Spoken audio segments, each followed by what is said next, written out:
I am forced into speech because men of science have refused to follow my advice without knowing why. It is altogether against my will that I tell my reasons for opposing this contemplated invasion of the Antarctic, with its vast fossil hunt and its wholesale boring and melting of the ancient ice cap, and I am the more reluctant because my warning may be in vain.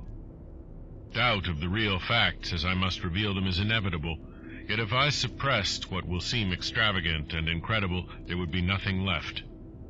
The hitherto withheld photographs, both ordinary and aerial, will count in my favor, for they are damnably vivid and graphic. Still, they will be doubted because of the great lengths to which clever fakery can be carried. The ink drawings, of course, will be jeered at as obvious impostures, notwithstanding a strangeness of technique which art experts ought to remark and puzzle over. In the end, I must rely on the judgment and standing of the few scientific leaders who have, on the one hand, sufficient independence of thought to weigh my data on its own hideously convincing merits, or in the light of certain primordial and highly baffling myth cycles, and on the other hand, sufficient influence to deter the exploring world in general from any rash and overambitious program in the region of those mountains of madness. It is an unfortunate fact that relatively obscure men like myself and my associates, connected only with a small university, have little chance of making an impression where matters of a wildly bizarre or highly controversial nature are concerned. It is further against us that we are not, in the strictest sense, specialists in the fields which came primarily to be concerned. As a geologist, my object in leading the Miskatonic University expedition was wholly that of securing deep-level specimens of rock and soil from various parts of the Antarctic continent, aided by the remarkable drill devised by Professor Frank H. Pabodie of our engineering department. I had no wish to be a pioneer in any other field than this, but I did hope that the use of this new mechanical appliance at different points along previously explored paths would bring to light materials of sort hitherto unreached by the ordinary methods of collection. Pabodie's drilling apparatus, as the public already knows from our reports, was unique and radical in its lightness, portability, and capacity to combine the ordinary artesian drill principle with the principle of the small circular rock drill in such a way as to cope quickly with strata of varying hardness. Steel head, jointed rods, gasoline motor, collapsible wooden derrick, dynamiting paraphernalia, cording, rubbish removal auger, and sectional piping for bores 5 inches wide and up to 1,000 feet deep, all formed, with needed accessories, no greater load than 3 7-dog sledges could carry. This being made possible by the clever aluminum alloy of which most of the metal objects were fashioned. 4 large Dornier aeroplanes, designed especially for the tremendous altitude flying necessary on the Antarctic plateau, and with added fuel warming and quick-starting devices worked out by Pabodie, could transport our entire expedition from a base at the edge of the great ice barrier to various suitable inland points, and from these points a sufficient quota of dogs would serve us. We planned to cover as great an area as one Antarctic season, or longer, if absolutely necessary, would permit, operating mostly in the mountain ranges and on the plateau south of Ross Sea, regions explored to varying degree by Shackleton, Amundsen, Scott, and Byrd. With frequent changes of camp made by aeroplane and involving distances great enough to be of geological significance, we expected to unearth a quite unprecedented amount of material, especially in the Precambrian strata, of which so narrow a range of Antarctic specimens had previously been secured. We wished also to obtain as great as possible a variety of the upper fossiliferous rocks, since the primal life history of this bleak realm of ice and death is of the highest importance to our knowledge of the Earth's past. That the Antarctic continent was once temperate and even tropical, with a teeming vegetable and animal life, of which the lichens, marine fauna, arachnida, and penguins of the northern edge are the only survivals, is a matter of common information, and we hope to expand that information in variety, accuracy, and detail. When a simple boring revealed fossiliferous signs, we should enlarge the aperture by blasting in order to get specimens of suitable size and condition. Our borings of varying depth according to the promise held out on by the upper soil or rock were to be confined to exposed or nearly exposed land surfaces, these inevitably being sloped and ridges because of the 1 or 2 mile thickness of solid ice overlying the lower levels. We could not afford to waste drilling depth on any considerable amount of mere glaciation, though Peabody had worked out a plan for sinking copper electrodes in thick clusters of borings and melting off limited areas of ice with current from a gasoline-driven dynamo.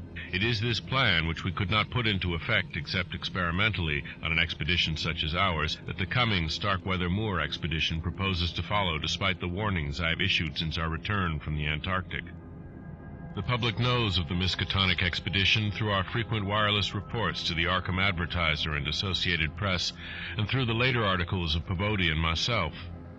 We consisted of 4 men from the university: Peabody, Lake of the Biology Department, Atwood of the Physics Department, also a meteorologist, and I representing geology and having nominal command, besides 16 assistants, 7 graduate students from Miskatonic, and 9 skilled mechanics.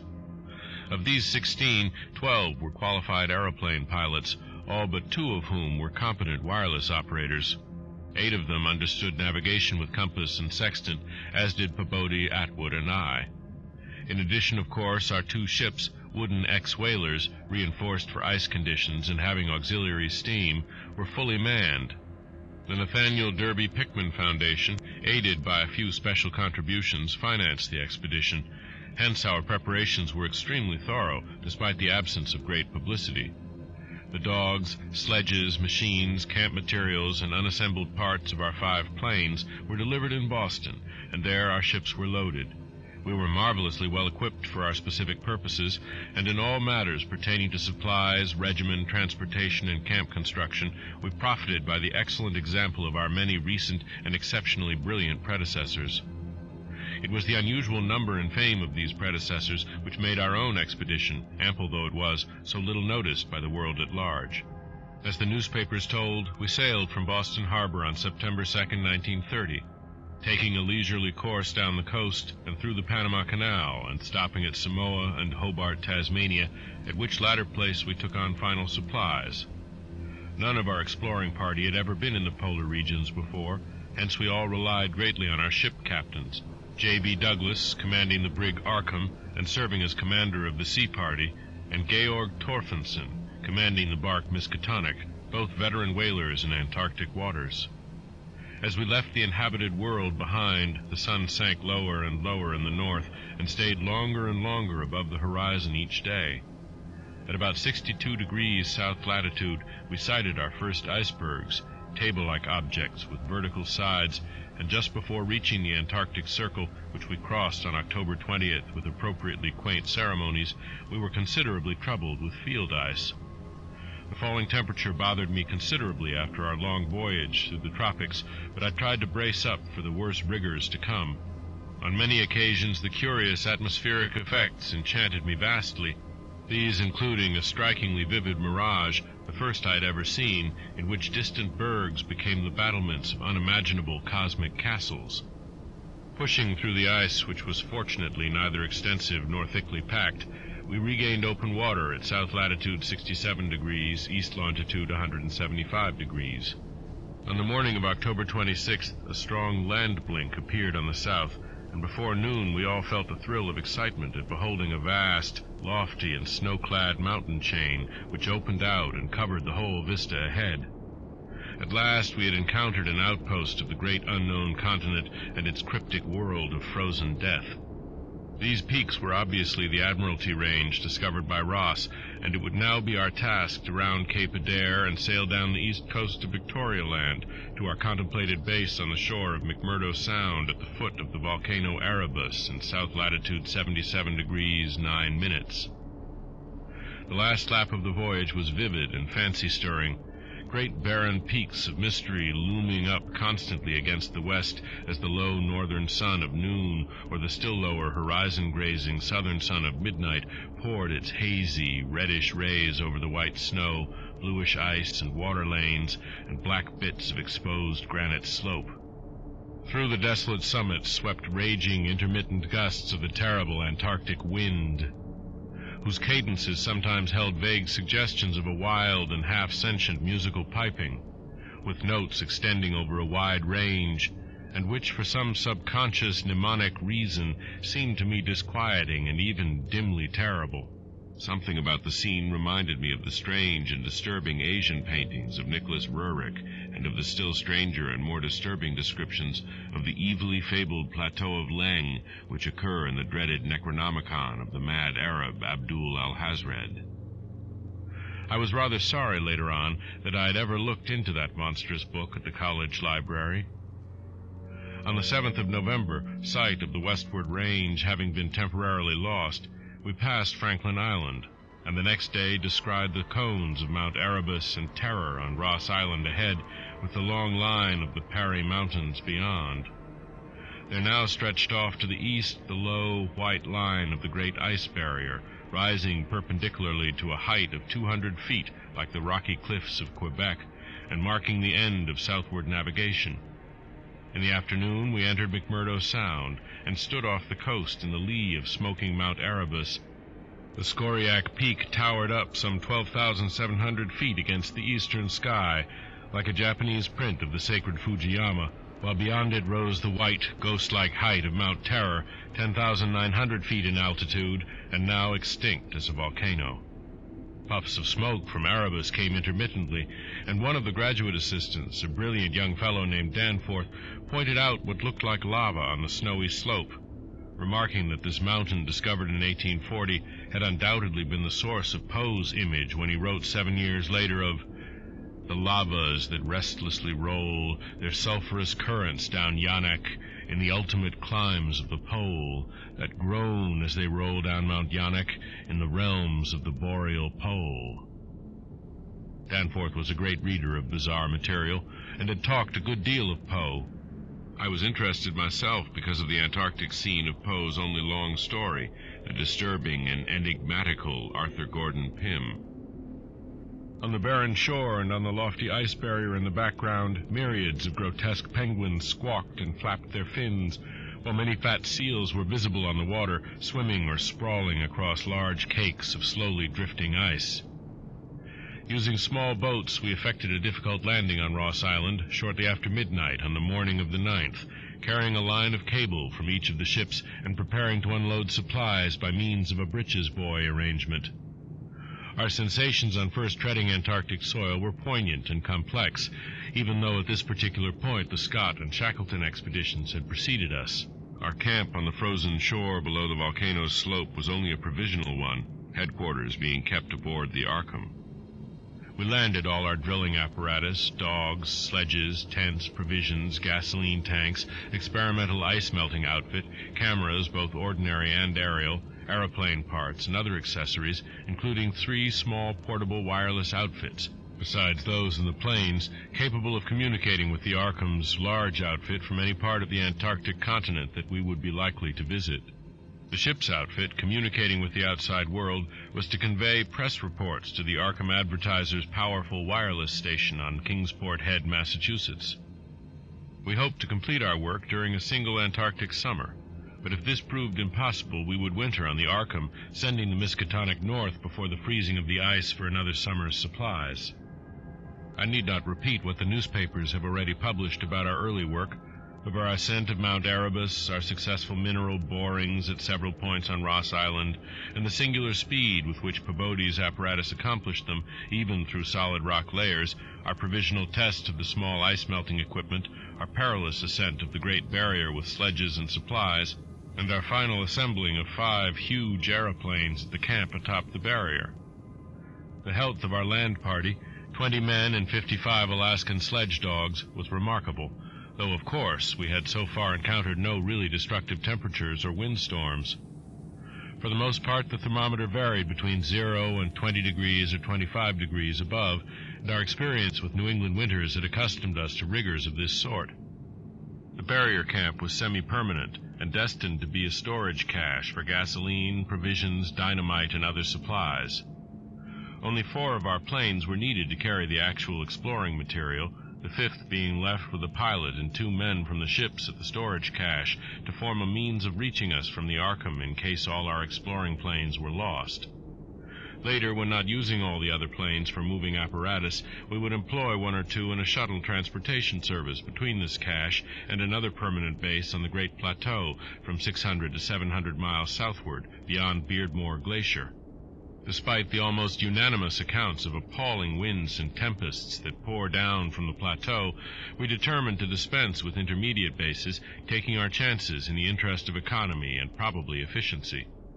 Wireless reports have spoken of the breathtaking 4-hour non-stop flight of our squadron on November 21st over the lofty shelf ice, with vast peaks rising on the west, and the unfathomed silences echoing to the sound of our engines. Wind troubled us only moderately, and our radio compasses helped us through the one opaque fog we encountered. When the vast rise loomed ahead between latitudes 83 degrees and 84 degrees, we knew we had reached Beardmore Glacier, the largest valley glacier in the world, and that the frozen sea was now giving place to a frowning and mountainous coastline. At last we were truly entering the white, eon-dead world of the ultimate south, and even as we realized it, we saw the peak of Mount Nansen in the eastern distance towering up to its height of almost 15,000 feet. The successful establishment of the southern base above the glacier in latitude 86 degrees 7 minutes, east longitude 174 degrees 23 minutes, and the phenomenally rapid and effective borings and blastings made at various points reached by our sledge trips and short aeroplane flights are matters of history, as is the arduous and triumphant ascent of Mount Nansen by Pobodi and two of the graduate students, Gedney and Carroll, on December 13th to 15th. We were some 8,500 feet above sea level, and when experimental drillings revealed solid ground only 12 feet down through the snow and ice at certain points, we made considerable use of the small melting apparatus and sunk bores and performed dynamiting at many places where no previous explorer had ever thought of securing mineral specimens.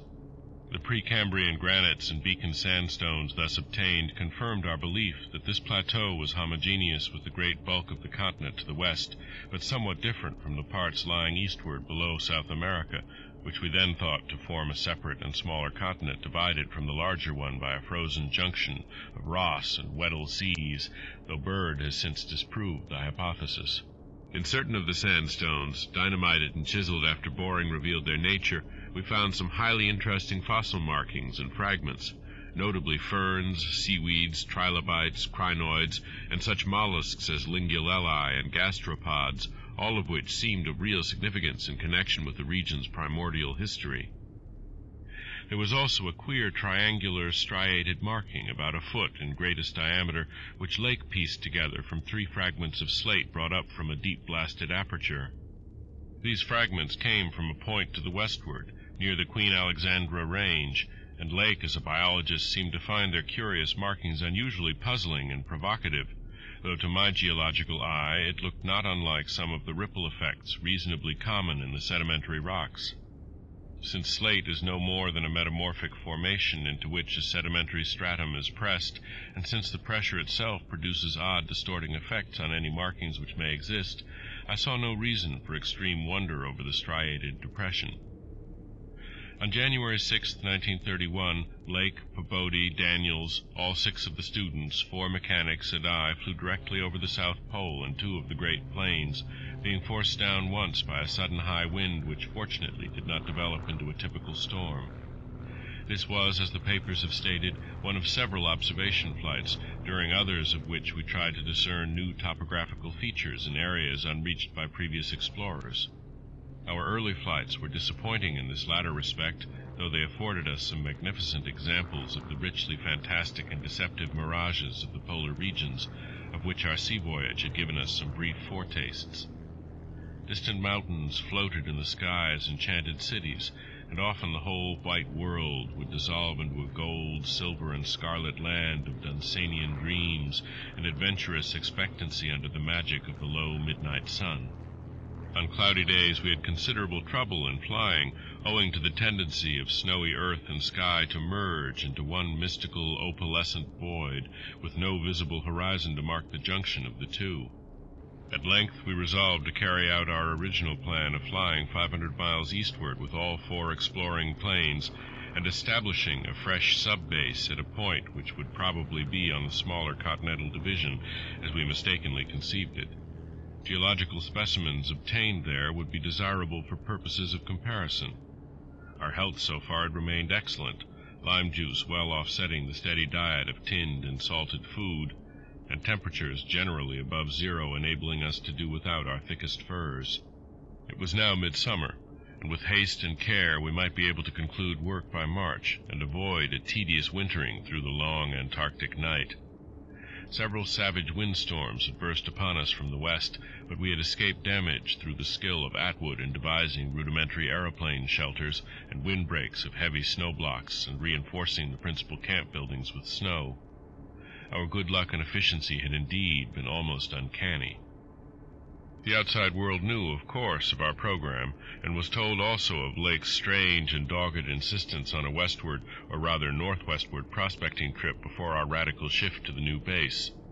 It seems he had pondered a great deal, and with alarmingly radical daring, over that triangular striated marking in the slate, reading into it certain contradictions in nature and geological period which whetted his curiosity to the utmost, and made him avid to sink more borings and blastings in the west-stretching formation to which the exhumed fragments evidently belonged. He was strangely convinced that the marking was the print of some bulky, unknown, and radically unclassifiable organism of considerably advanced evolution, notwithstanding that the rock which bore it was of so vastly ancient a date, Cambrian, if not actually Precambrian, as to preclude the probable existence not only of all highly evolved life, but of any life at all above the unicellular, or at most the trilobite stage. These fragments, with their odd markings, must have been 500 million to 1,000 million years old.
Popular imagination, I judge, responded actively to our wireless bulletins of Lake's start northwestward into regions never trodden by human foot or penetrated by human imagination, though we did not mention his wild hopes of revolutionizing the entire sciences of biology and geology.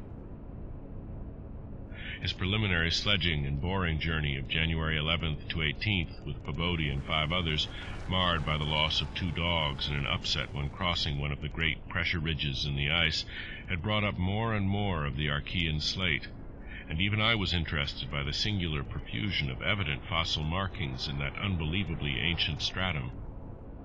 These markings, however, were of very primitive life forms, involving no great paradox except that any life form should occur in rock as definitely Precambrian as this seemed to be. Hence I still failed to see the good sense of Lake's demand for an interlude in our time-saving program, an interlude requiring the use of all 4 planes, many men, and the whole of the expedition's mechanical apparatus. I did not in the end veto the plan, though I decided not to accompany the northwestward party despite Lake's plea for my geological advice. While they were gone, I would remain at the base with Pabodie and 5 men and work out final plans for the eastward shift. In preparation for this transfer, one of the planes had begun to move up a good gasoline supply from McMurdo Sound, but this could wait temporarily.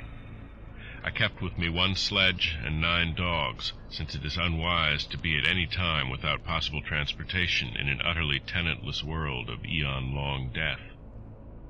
Lake's sub-expedition into the unknown, as everyone will recall, sent out its own reports from the shortwave transmitters on the plains, these being simultaneously picked up by our apparatus at the southern base and by the Arkham at McMurdo Sound, whence they were relayed to the outside world on wavelengths up to 50 meters.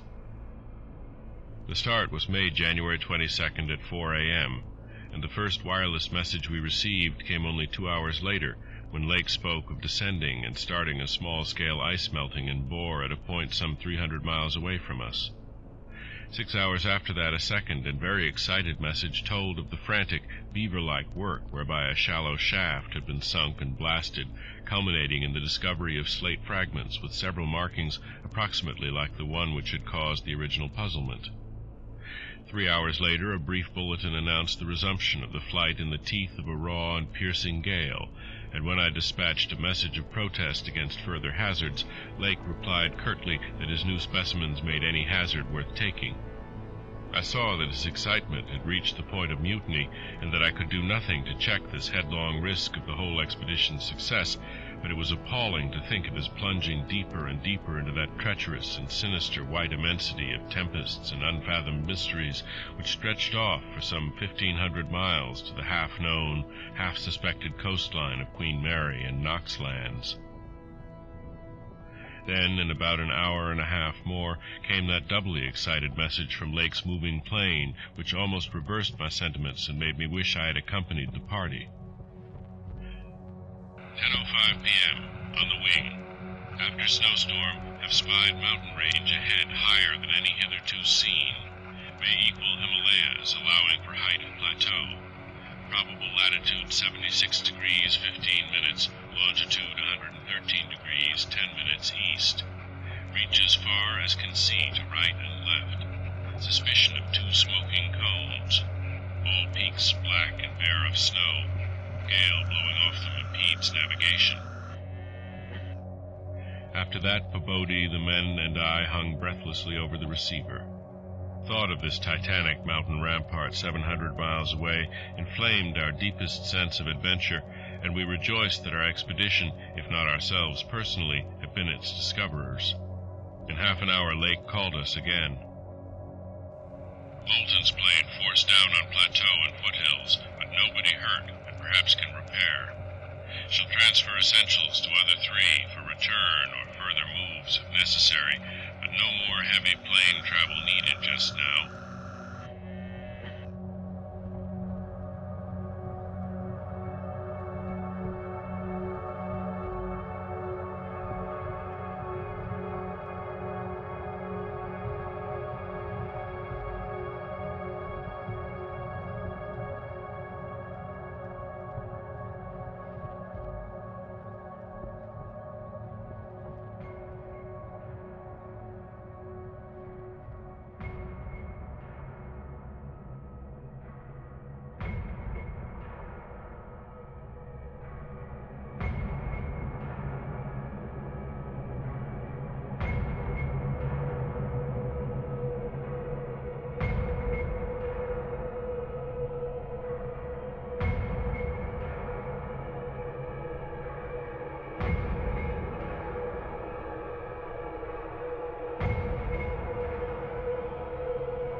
Mountains surpass anything in imagination.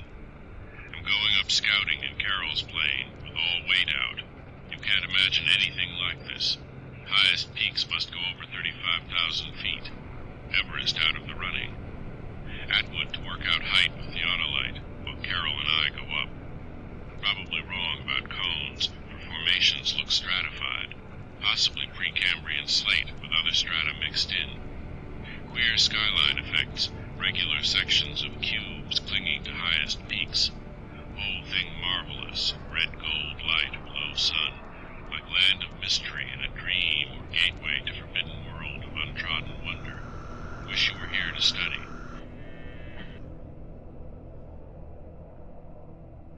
Though it was technically sleeping time, not one of us listeners thought for a moment of retiring. It must have been a good deal the same at McMurdo Sound, where the supply cache and the Arkham were also getting the messages, for Captain Douglas gave out a call congratulating everybody on the important find, and Sherman, the cache operator, seconded his sentiments.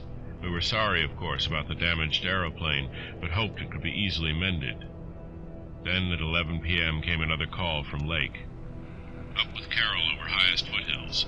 Don't dare try really tall peaks in present weather, but but shall later. Frightful work climbing, and hard going at this altitude, but worth it. Great range, fairly solid, hence can't get any glimpses beyond. Main summits exceed Himalayas and very queer. Range looks like Precambrian slate, with plain signs of many other upheaved strata. Was wrong about volcanism. Goes farther in either direction than we can see. Swept clear of snow above about 21,000 feet. Odd formations on slopes of highest mountains. Great low square blocks with exactly vertical sides and rectangular lines of low vertical ramparts like the old Asian castles clinging to steep mountains in Rorik's paintings. Impressive from distance. Flew close to some, and Carroll thought they were formed of smaller separate pieces, but that is probably weathering. Most edges crumbled and rounded off as if exposed to storms and climate changes for millions of years. Parts, especially upper parts, seem to be of lighter colored rock than any visible strata on slopes proper, hence an evidently crystalline origin. Close flying shows many cave mouths, some unusually regular in outline, square or semicircular. You must come and investigate. Think I saw ramparts squarely on top of one peak. Height seems about 30,000 to 35,000 feet. I'm up 21,500 myself, in devilish, gnawing cold. Wind whistles and pipes through passes and in and out of caves, but no flying danger so far. From then on, for another half hour, Lake kept up a running fire of comment and expressed his intention of climbing some of the peaks on foot. I replied that I would join him as soon as he could send a plane, and that Pabodie and I would work out the best gasoline plan, just where and how to concentrate our supply in view of the expedition's altered character.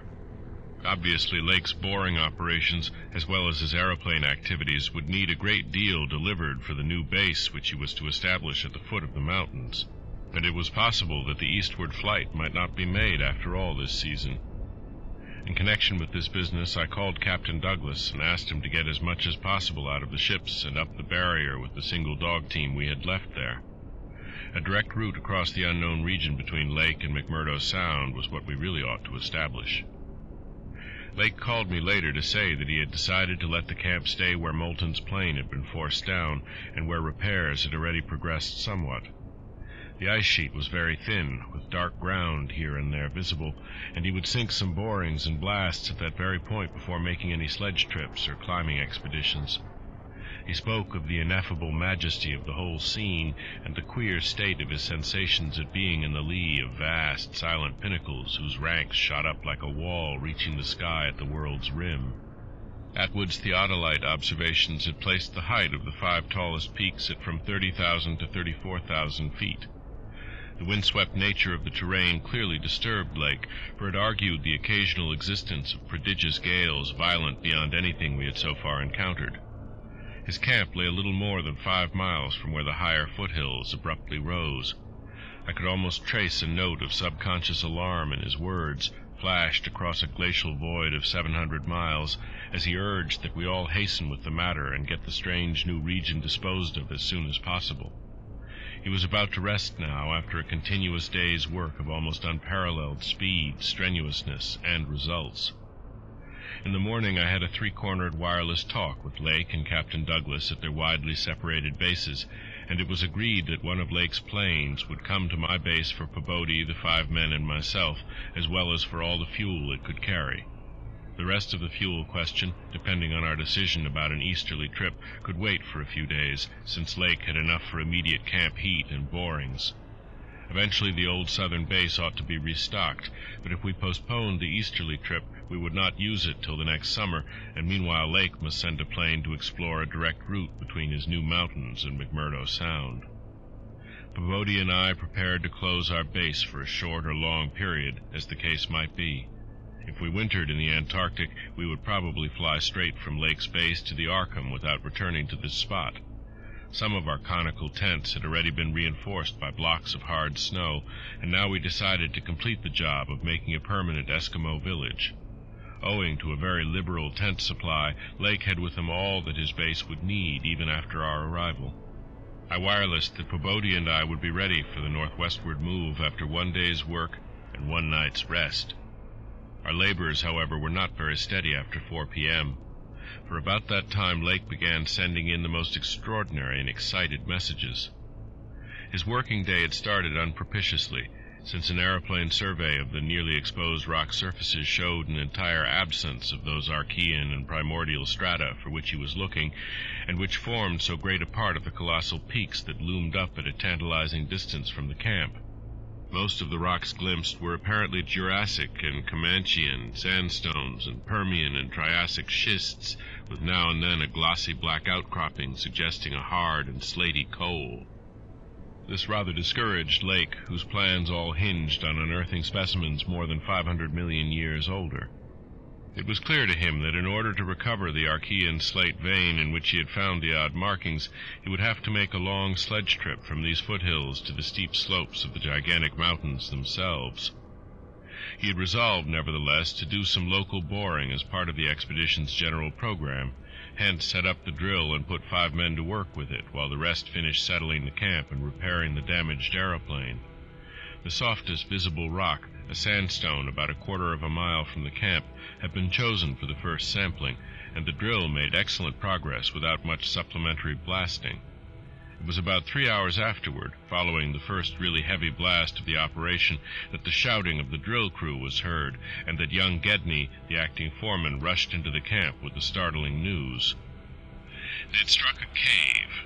Early in the boring, the sandstone had given place to a vein of Comanchean limestone full of minute fossil cephalopods, corals, echini, and sporifera, and with occasional suggestions of siliceous sponges and marine vertebrate bones, the latter probably of teleost sharks and ganoids. This in itself was important enough, as affording the first vertebrate fossils the expedition had yet secured, but when shortly afterward the drill head dropped through the stratum into apparent vacancy, a wholly new and doubly intense wave of excitement spread among the excavators. A good-sized blast had laid open the subterrane secret, and now, through a jagged aperture perhaps 5 feet across and 3 feet thick, there yawned before the avid searchers a section of shallow limestone hollowing, worn more than 50 million years ago by the trickling groundwaters of a bygone tropic world. The hollowed layer was not more than 7 or 8 feet deep, but extended off indefinitely in all directions and had a fresh, slightly moving air which suggested its membership in an extensive subterranean system. Its roof and floor were abundantly equipped with large stalactites and stalagmites, some of which met in columnar form, but important above all else was the vast deposit of shells and bones which in places nearly choked the passage. Washed down from unknown jungles of Mesozoic tree ferns and fungi, and forests of tertiary cycads, fan palms, and primitive angiosperms, this osseous medley contained representatives of more Cretaceous, Eocene, and other animal species than the greatest paleontologist could have counted or classified in a year.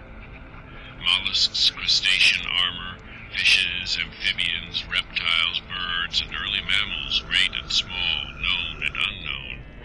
No wonder Gedney ran back to the camp shouting, and no wonder everyone else dropped work and rushed headlong through the biting cold to where the tall derrick marked a newfound gateway to secrets of inner earth and vanished eons. When Lake had satisfied the first keen edge of his curiosity, he scribbled a message in his notebook and had young Moulton run back to the camp to dispatch it by wireless. This was my first word of the discovery, and it told of the identification of early shells, bones of ganoids and placoderms, remnants of labyrinthodonts and thecodonts, great mosasaur skull fragments, dinosaur vertebrae and armor plates, pterodactyl teeth and wing bones, Archaeopteryx debris, Miocene shark's teeth, primitive bird skulls, and skulls, vertebrae, and other bones of archaic mammals such as paleotheres, xiphodons, dinoceroses, eohippi, oreodons, and titanotheres. There was nothing as recent as a mastodon, elephant, true camel, deer, or bovine animal. Hence Lake concluded that the last deposits had occurred during the Oligocene age, and that the hollowed stratum had lain in its present dried, dead, and inaccessible state for at least 30 million years. On the other hand, the prevalence of very early life forms was singular in the highest degree. Though the limestone formation was, on the evidence of such typical embedded fossils as ventriculites, positively and unmistakably Comanchean and not a particle earlier, the free fragments in the hollow space included a surprising proportion from organisms hitherto considered as peculiar to far older periods. Even rudimentary fishes, mollusks, and corals as remote as the Silurian or Ordovician. The inevitable inference was that in this part of the world there had been a remarkable and unique degree of continuity between the life of over 300 million years ago and that of only 30 million years ago. How far this continuity had extended beyond the Oligocene age when the cavern was closed was of course past all speculation. In any event, the coming of the frightful ice in the Pleistocene some 500,000 years ago, a mere yesterday as compared with the age of this cavity, must have put an end to any of the primal forms which had locally managed to outlive their common terms. Lake was not content to let his first message stand, but had another bulletin written and dispatched across the snow to the camp before Moulton could get back. After that, Moulton stayed at the wireless in one of the planes, transmitting to me and to the Arkham for relaying to the outside world the frequent postscripts which Lake sent him by a succession of messengers. Those who followed the newspapers will remember the excitement created among men of science by that afternoon's reports which have finally led, after all these years, to the organization of that very Starkweather Moor expedition which I am so anxious to dissuade from its purposes. I had better give the messages literally as Lake sent them, and as our base operator McTighe translated them from his pencil shorthand. Fowler makes discovery of highest importance in sandstone and limestone fragments from blasts. Several distinct triangular striated prints like those in Archean slate, proving that source survived from over 600 million years ago to Comanchean times without more than moderate morphological changes and decrease in average size. Comanchean prints apparently more primitive or decadent, if anything, than older ones. Emphasize importance of discovery and press. Will mean to biology what Einstein has meant to mathematics and physics. Joins up with my previous work and amplifies conclusions. Appears to indicate, as I suspected, that Earth has seen whole cycles of organic life before known one that begins with Archaeozoic cells. Was evolved and specialized not later than 1,000 million years ago, when planet was young and recently uninhabitable for any life forms or normal protoplasmic structure. Question arises when, where, and how development took place. Later. Examining certain skeletal fragments of large land and marine saurians and primitive mammals, find singular local wounds or injuries to bony structure not attributable to any known predatory or carnivorous animal of any period. Of two sorts, straight, penetrant bores and apparently hacking incisions. One or two cases of cleanly severed bone.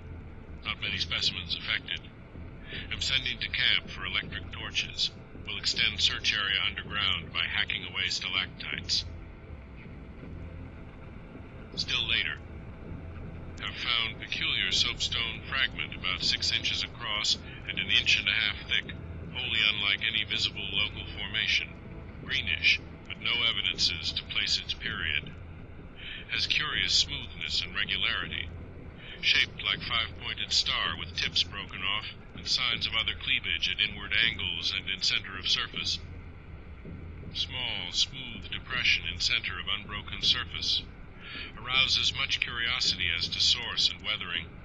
Probably some freak of water action. Carroll, with magnifier, thinks he can make out additional markings of geologic significance. Groups of tiny dots in regular patterns. Dogs growing uneasy as we work, and seem to hate this soapstone. Must see if it has any peculiar odor. Will report again when Mills gets back with light, and we start on underground area. 10:15 p.m. Important discovery. Orendorff and Watkins, working underground at 9:45 with light, found monstrous barrel-shaped fossil of wholly unknown nature, probably vegetable, unless overgrown specimen of unknown marine radiata. Tissue evidently preserved by mineral salts, tough as leather but astonishing flexibility retained in places. Marks of broken off parts at ends and around sides. 6 feet end to end, 3.5 feet central diameter, tapering to 1 foot at each end. Like a barrel with 5 bulging ridges in place of staves. Lateral breakages, as of thinnish stalks, are at equator and middle of these ridges. In furrows between ridges are curious growths, combs or wings that fold up and spread out like fans, all greatly damaged but one, which gives almost 7-foot wingspread. Arrangement reminds one of certain monsters of primal myth, especially fabled elder things in Necronomicon. These wings seem to be membranous, stretched on framework of glandular tubing, apparent minute orifices in frame tubing at wingtips, ends of body shriveled, giving no clue to interior or to what has been broken off there. Must dissect when we get back to camp. Can't decide whether vegetable or animal. Many features obviously of almost incredible primitiveness. Have set all hands cutting stalactites and looking for further specimens. Additional scarred bones found, but these must wait. Having trouble with dogs. They can't endure the new specimen and would probably tear it to pieces if we didn't keep it at a distance from them. 11:30 p.m. Attention Dyer, Pabodie, Douglas. Matter of highest, I might say transcendent importance. Markham must relay to Kingsport Head Station at once. Strange barrel growth is the Archean thing that left prints in rocks. Mills, Boudreau, and Fowler discover cluster of 13 more at underground point 40 feet from aperture. Mixed with curiously rounded and configured soapstone fragments smaller than one previously found. Star-shaped, but no marks of breakage except at some of the points. Of organic specimens, 8, apparently perfect with all appendages, have brought all to surface, leading off dogs to distance. They cannot stand the things.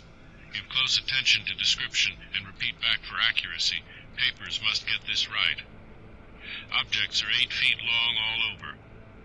6'5" ridged barrel torso, 3.5 feet central diameter, 1 foot end diameters. Dark gray, flexible and infinitely tough. 7-foot membranous wings of same color, found folded, spread out of furrows between ridges. Wing framework tubular or glandular, of lighter gray, with orifices at wingtips. Spread wings have serrated edge. Around equator, one at central apex of each of the 5 vertical stave-like ridges, are 5 systems of light gray flexible arms or tentacles found tightly folded to torso, but expansible to maximum length of over 3 feet. Like arms of primitive crinoid. Single stalks 3 inches diameter branch after 6 inches into 5 substalks, each of which branches after 8 inches into 5 small tapering tentacles or tendrils, giving each stalk a total of 25 tentacles. At top of torso, blunt bulbous neck of lighter gray, with gill-like suggestions holds yellowish, 5-pointed starfish-shaped apparent head, covered with 3-inch wiry cilia of various prismatic colors. Head thick and puffy, about 2 feet point to point, with 3-inch flexible yellowish tubes projecting from each point. Slit in exact center of top, probably breathing aperture. At end of each tube is spherical expansion, where yellowish membrane rolls back on handling to reveal glassy red-irised globe, evidently an eye. 5 slightly longer reddish tubes start from inner angles of starfish-shaped head and end in sac-like swellings of same color, which upon pressure open to bell-shaped orifices 2 inches maximum diameter and lined with sharp, white, tooth-like projections, probable mouths.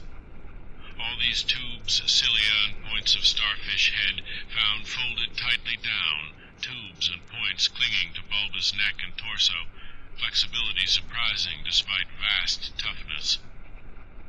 At bottom of torso, rough but dissimilarly functioning counterparts of head arrangements exist. Bulbous, light gray pseudo-neck, without gill suggestions, holds greenish, 5-pointed starfish arrangement. Tough, muscular arms, 4 feet long and tapering from 7 inches diameter at base to about 2.5 at point. To each point is attached small end of a greenish 5-veined membranous triangle, 8 inches long and 6 wide at farther end. This is the paddle, fin or pseudo-foot, which has made prints in rocks from 1,000 million to 50 or 60 million years old. From inner angles of starfish arrangement project 2-foot reddish tubes tapering from 3 inches diameter at base to 1 at tip. Orifices at tips. All these parts infinitely tough and leathery, but extremely flexible. 4-foot arms with paddles undoubtedly used for locomotion of some sort, marine or otherwise. When moved, display suggestions of exaggerated muscularity. As found, all these projections tightly folded over pseudo-neck and end of torso, corresponding to projections at other end. Cannot yet assign positively to animal or vegetable kingdom, but odds now favor animal. Probably represents incredibly advanced evolution of radiata without loss of certain primitive features. Echinoderm resemblance is unmistakable despite local contradictory evidences. Wing structure puzzles in view of probable marine habitat, but may have use in water navigation. Symmetry is curiously vegetable-like, suggesting vegetables essentially up and down structure, rather than animals fore and aft structure. Fabulously early date of evolution, preceding even simplest Archean protozoa hitherto known, baffles all conjecture as to origin. Complete specimens have such uncanny resemblance to certain creatures of primal myth that suggestion of ancient existence outside Antarctic becomes inevitable. Dyer and Pavodi have read Necronomicon and seen Clark Ashton Smith's nightmare paintings based on text, and will understand when I speak of elder things supposed to have created all earth life as jest or mistake. Students have always thought conception formed from morbid imaginative treatment of very ancient tropical radiata. Also, like prehistoric folklore things Wilmarth has spoken of, Thulu cult appendages, etc. Vast field of study opened. Deposits probably of late Cretaceous or early Eocene period, judging from associated specimens. Massive stalagmites deposited above them. Hard work hewing out, but toughness prevented damage. State of preservation miraculous, evidently owing to limestone action. No more found so far, but will resume search later. Job now to get 14 huge specimens to camp without dogs, which bark furiously and can't be trusted near them. With 9 men, 3 left to guard the dogs, we ought to manage the 3 sledges fairly well, though wind is bad. Must establish plane communication with McMurdo Sound and begin shipping material. But I've got to dissect one of these things before we take any rest. Wish I had a real laboratory here. Dyer better kick himself for having tried to stop my westward trip. First the world's greatest mountains, and then this. If this last isn't the high spot of the expedition, I don't know what is. We're made scientifically. Congrats, Pavodi, on the drill that opened up the cave. Now, will Arkham please repeat description? The sensations of Pavodi and myself at receipt of this report were almost beyond description, nor were our companions much behind us in enthusiasm. McTighe, who had hastily translated a few high spots as they came from the droning receiver set, wrote out the entire message from his shorthand version as soon as Lake's operator signed off. All appreciated the epic-making significance of the discovery, and I sent Lake congratulations as soon as the Arkham's operator had repeated back the descriptive parts as requested, and my example was followed by Sherman from his station at the McMurdo Sound supply cache, as well as by Captain Douglas of the Arkham. Later, as head of the expedition, I added some remarks to be relayed through the Arkham to the outside world. Of course, rest was an absurd thought amidst this excitement, and my only wish was to get to Lake's camp as quickly as I could. It disappointed me when he sent word that a rising mountain gale had made early aerial travel impossible. But within an hour and a half, interest again rose to banish disappointment.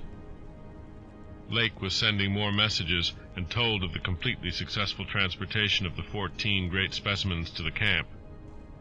It had been a hard pull, for the things were surprisingly heavy, but 9 men had accomplished it very neatly. Now some of the party were hurriedly building a snow corral at a safe distance from the camp, to which the dogs could be brought for convenience in feeding. The specimens were laid out on the hard snow near the camp, save for one on which Lake was making crude attempts at dissection. This dissection seemed to be a greater task than had been expected, for despite the heat of a gasoline stove in the newly raised laboratory tent, the deceptively flexible tissues of the chosen specimen, a powerful and intact one, lost nothing of their more than leathery toughness, Lake was puzzled as to how he might make the requisite incisions without violence destructive enough to upset all the structural niceties he was looking for. He had, it is true, 7 more perfect specimens, but these were too few to use up recklessly unless the cave might later yield an unlimited supply. Accordingly, he removed the specimen and dragged in one which, though having remnants of the starfish arrangements at both ends, was badly crushed and partly disrupted along one of the great torso furrows. Results, quickly reported over the wireless, were baffling and provocative indeed. Nothing like delicacy or accuracy was possible with instruments hardly able to cut the anomalous tissue, but the little that was achieved left us all awed and bewildered. Existing biology would have to be wholly revised, for this thing was no product of any cell growth science knows about. There had been scarcely any mineral replacement, and despite an age of perhaps 40 million years, the internal organs were wholly intact. The leathery, undeteriorative, and almost indestructible quality was an inherent attribute of the thing's form of organization, and pertained to some Paleogean cycle of invertebrate evolution utterly beyond our powers of speculation. At first, all that Lake found was dry, but as the heated tent produced its thawing effect, organic moisture of pungent and offensive odor was encountered toward the thing's uninjured side.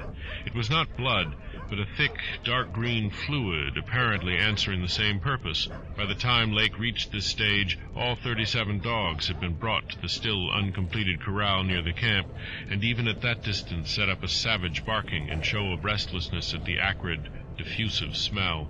Far from helping to place the strange entity, this provisional dissection merely deepened its mystery.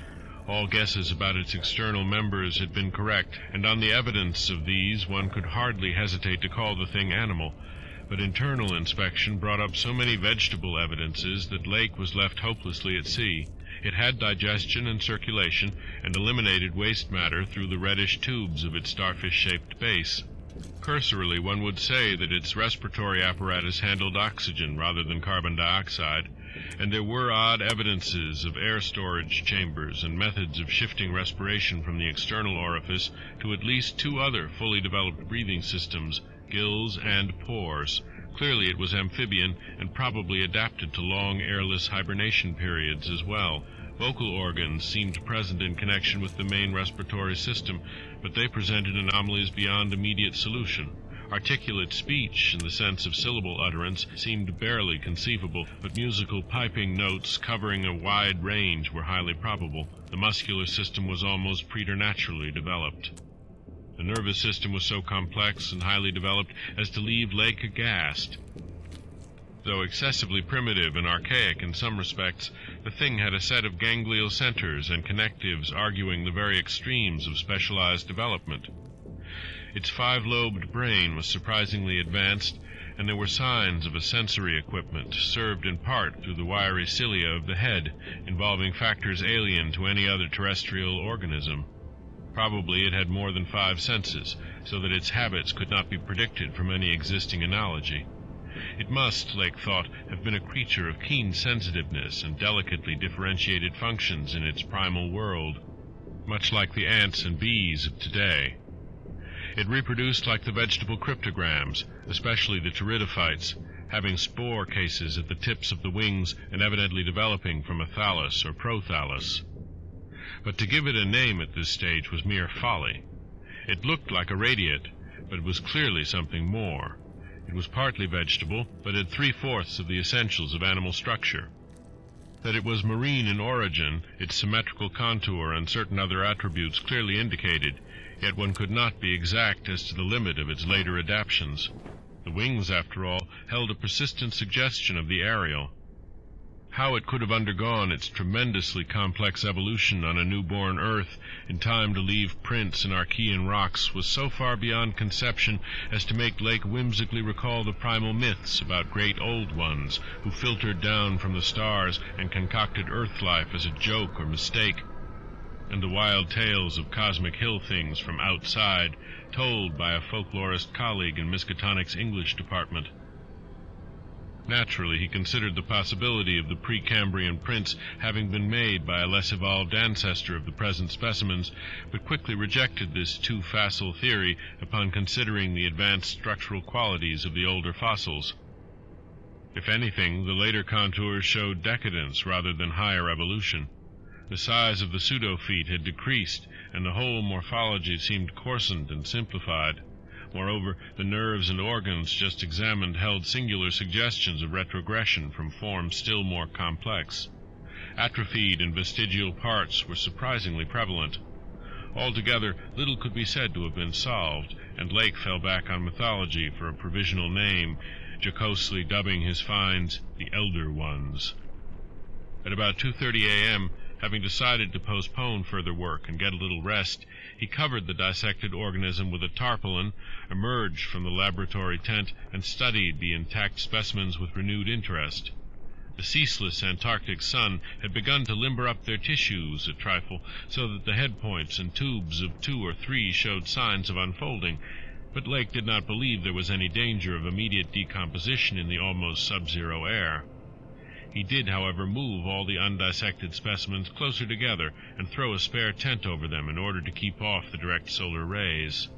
That would also help to keep their possible scent away from the dogs, whose hostile unrest was really becoming a problem, even at their substantial distance and behind the higher and higher snow walls which an increased quota of the men were hastening to raise around their quarters. He had to weight down the corners of the tent cloth with heavy blocks of snow to hold it in place amidst the rising gale, for the Titan mountains seemed about to deliver some gravely severe blasts. Early apprehensions about sudden Antarctic winds were revived, and under Atwood's supervision precautions were taken to bank the tents, new dog corral, and crude aeroplane shelters with snow on the mountainward side. These latter shelters, begun with hard snow blocks during odd moments, were by no means as high as they should have been, and Lake finally detached all hands from other tasks to work on them. It was after 4 when Lake at last prepared to sign off and advised us all to share the rest period his outfit would take when the shelter walls were a little higher. He held some friendly chat with Pobodi over the ether and repeated his praise of the really marvelous drills that had helped him make his discovery. Atwood also sent greetings and praises. I gave Lake a warm word of congratulation, owning up that he was right about the western trip, and we all agreed to get in touch by wireless at 10 in the morning. If the gale was then over, Lake would send a plane for the party at my base. Just before retiring, I dispatched a final message to the Arkham with instructions about toning down the day's news for the outside world, since the full details seemed radical enough to rouse a wave of incredulity until further substantiated.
None of us, I imagine, slept very heavily or continuously that morning, for both the excitement of Lake's discovery and the mounting fury of the wind were against such a thing. So savage was the blast, even where we were, that we could not help wondering how much worse it was at Lake's camp, directly under the vast unknown peaks that bred and delivered it. McTighe was awake at 10 o'clock and tried to get Lake on the wireless, as agreed, but some electrical condition in the disturbed air to the westward seemed to prevent communication. We did, however, get the Arkham, and Douglas told me that he had likewise been vainly trying to reach Lake. He had not known about the wind, for very little was blowing at McMurdo Sound, despite its persistent rage where we were. Throughout the day we all listened anxiously and tried to get Lake at intervals, but invariably without results. About noon, a positive frenzy of wind stampeded out of the west, causing us to fear for the safety of our camp, but it eventually died down, with only a moderate relapse at 2 p.m. After 3 o'clock it was very quiet, and we redoubled our efforts to get Lake. Reflecting that he had 4 planes, each provided with an excellent shortwave outfit, we could not imagine any ordinary accident capable of crippling all his wireless equipment at once. Nevertheless, the stony silence continued, and when we thought of the delirious force the wind must have had in his locality, we could not help making the most direful conjectures. By 6 o'clock our fears had become intense and definite, and after a wireless consultation with Douglas and Torfinson, I resolved to take steps toward investigation. The 5th aeroplane, which we had left at the McMurdo Sound supply cache with Sherman and 2 sailors, was in good shape and ready for instant use, and it seemed that the very emergency for which it had been saved was now upon us.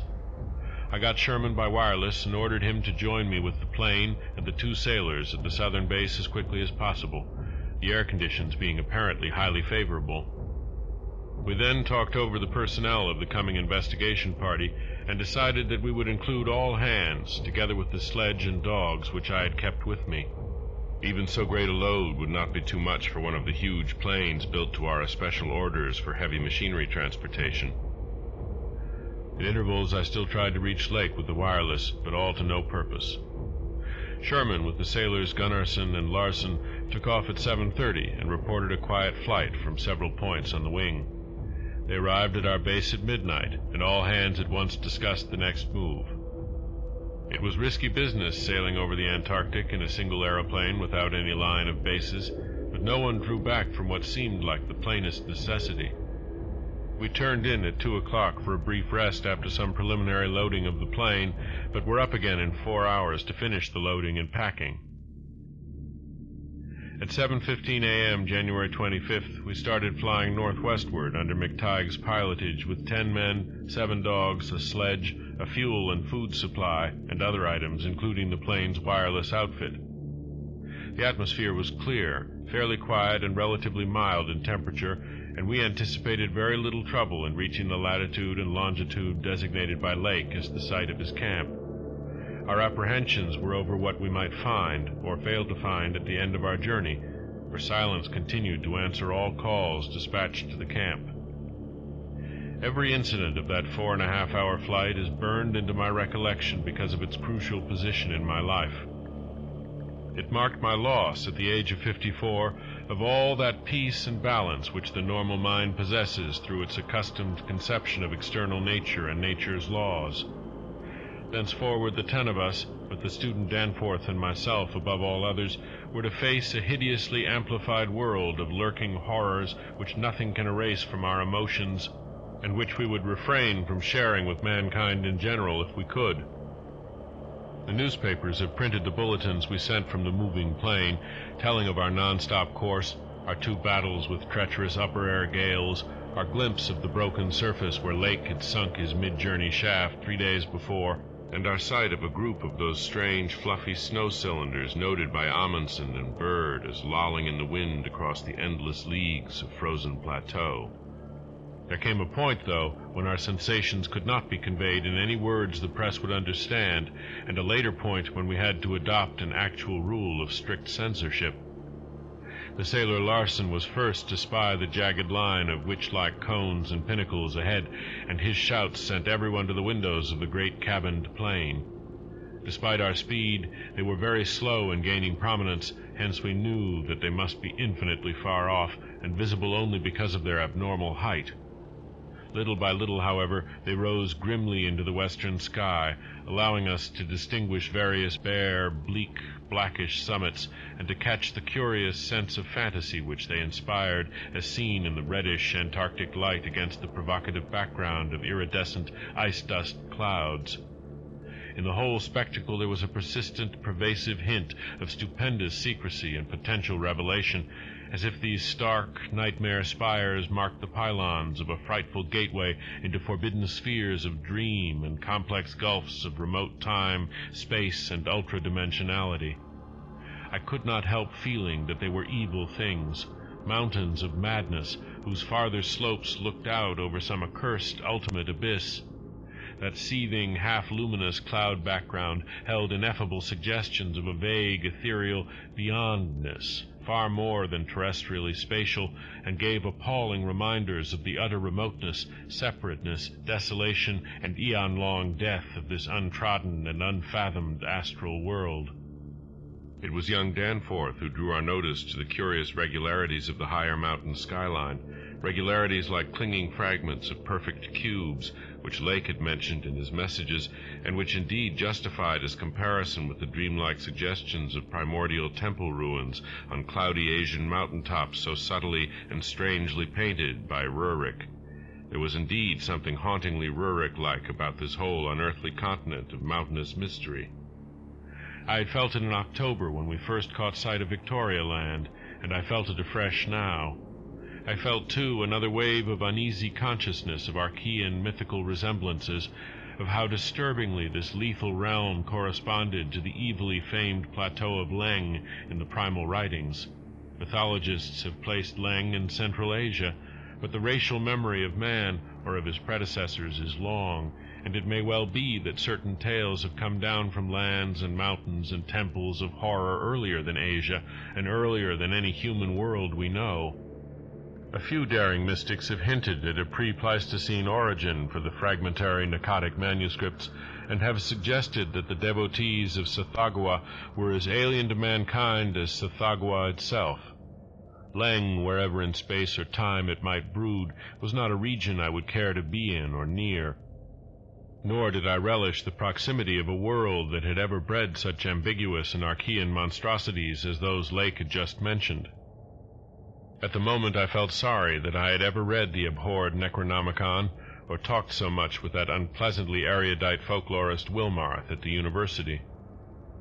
This mood undoubtedly served to aggravate my reaction to the bizarre mirage which burst upon us from the increasingly opalescent zenith as we drew near the mountains and began to make out the cumulative undulations of the foothills. I had seen dozens of polar mirages during the preceding weeks, some of them quite as uncanny and fantastically vivid as the present sample, but this one had a wholly novel and obscure quality of menacing symbolism, and I shuddered as the seething labyrinth of fabulous walls and towers and minarets loomed out of the troubled ice vapors above our heads. The effect was that of a cyclopean city of no architecture known to man or to human imagination, with vast aggregations of night-black masonry embodying monstrous perversions of geometrical laws and attaining the most grotesque extremes of sinister bizarrerie. There were truncated cones, sometimes terraced or fluted, surmounted by tall cylindrical shafts here and there bulbously enlarged, and often capped with tiers of thinnish scalloped discs, and strange, beetling, table-like constructions suggesting piles of multitudinous rectangular slabs or circular plates or five-pointed stars with each one overlapping the one beneath. There were composite cones and pyramids either alone or surmounting cylinders or cubes, or flatter truncated cones and pyramids, and occasional needle-like spires and curious clusters of five. All of these febrile structures seemed knit together by tubular bridges crossing from one to the other at various dizzy heights, and the implied scale of the whole was terrifying and oppressive in its sheer giganticism.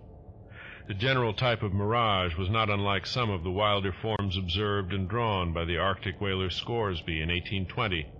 But at this time and place, with those dark, unknown mountain peaks soaring stupendously ahead, that anomalous elder-world discovery in our minds, and the pall of probable disaster enveloping the greater part of our expedition, we all seemed to find in it a taint of latent malignity and infinitely evil portent.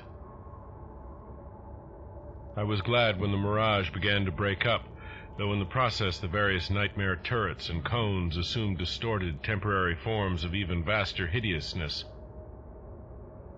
As the whole illusion dissolved to churning opalescence, we began to look earthward again and saw that our journey's end was not far off. The unknown mountains ahead rose dizzyingly up like a fearsome rampart of giants, their curious regularities showing with startling clearness even without a field glass.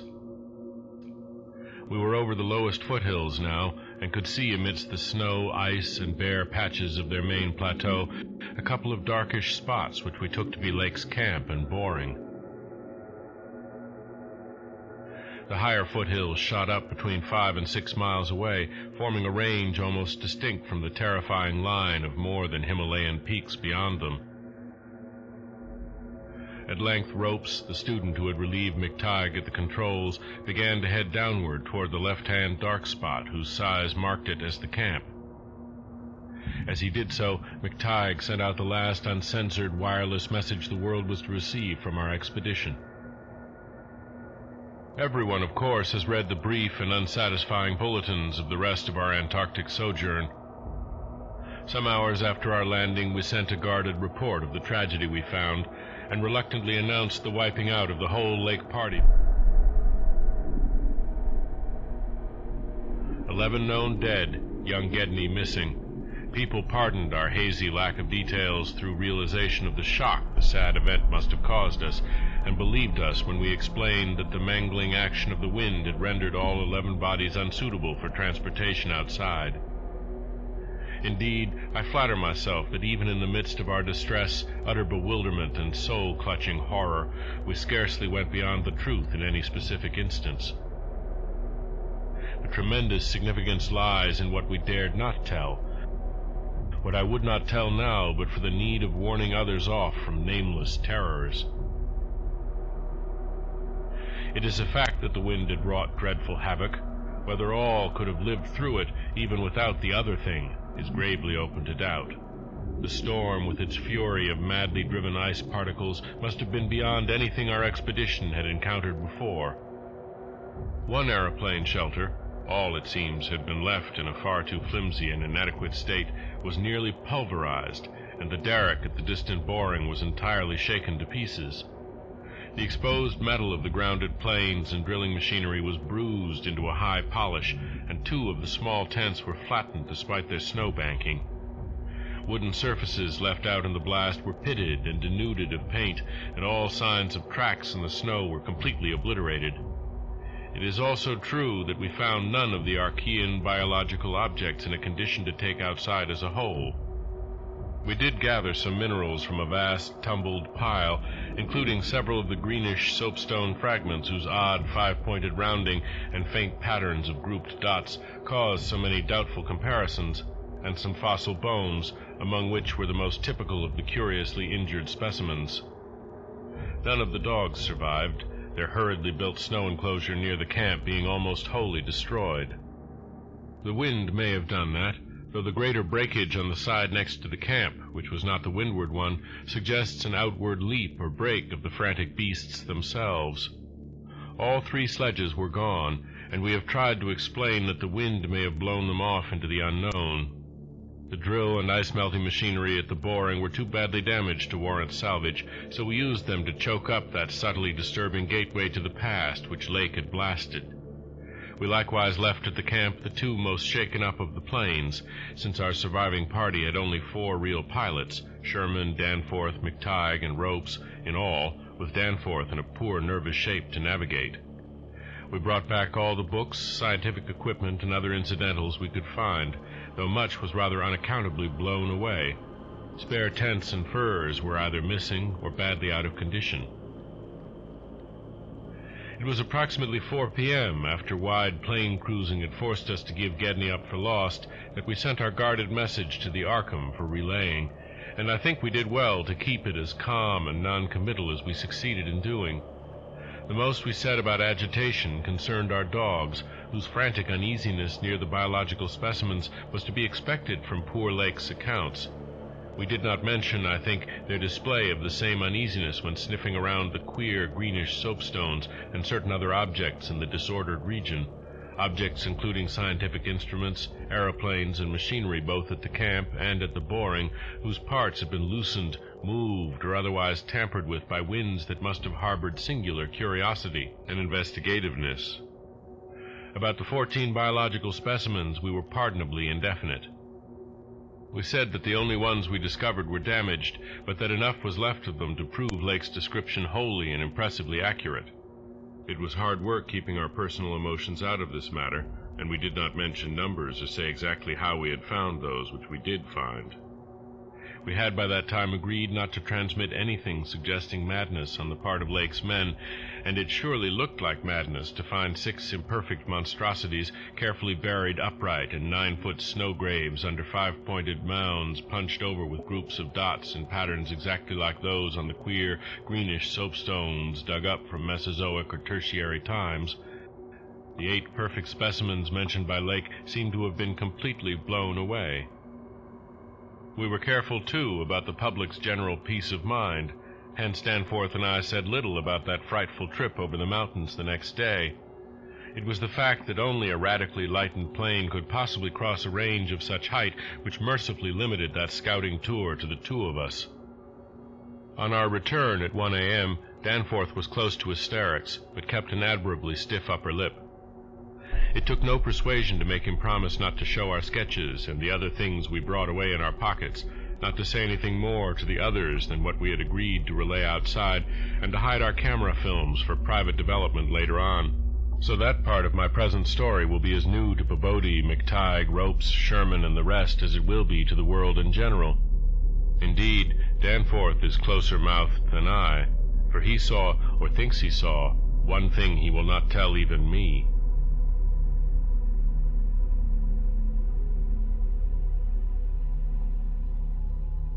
As all know, our report included a tale of a hard ascent, a confirmation of Lake's opinion that the great peaks are of Archean slate and other very primal crumpled strata unchanged since at least Middle Comanchean times.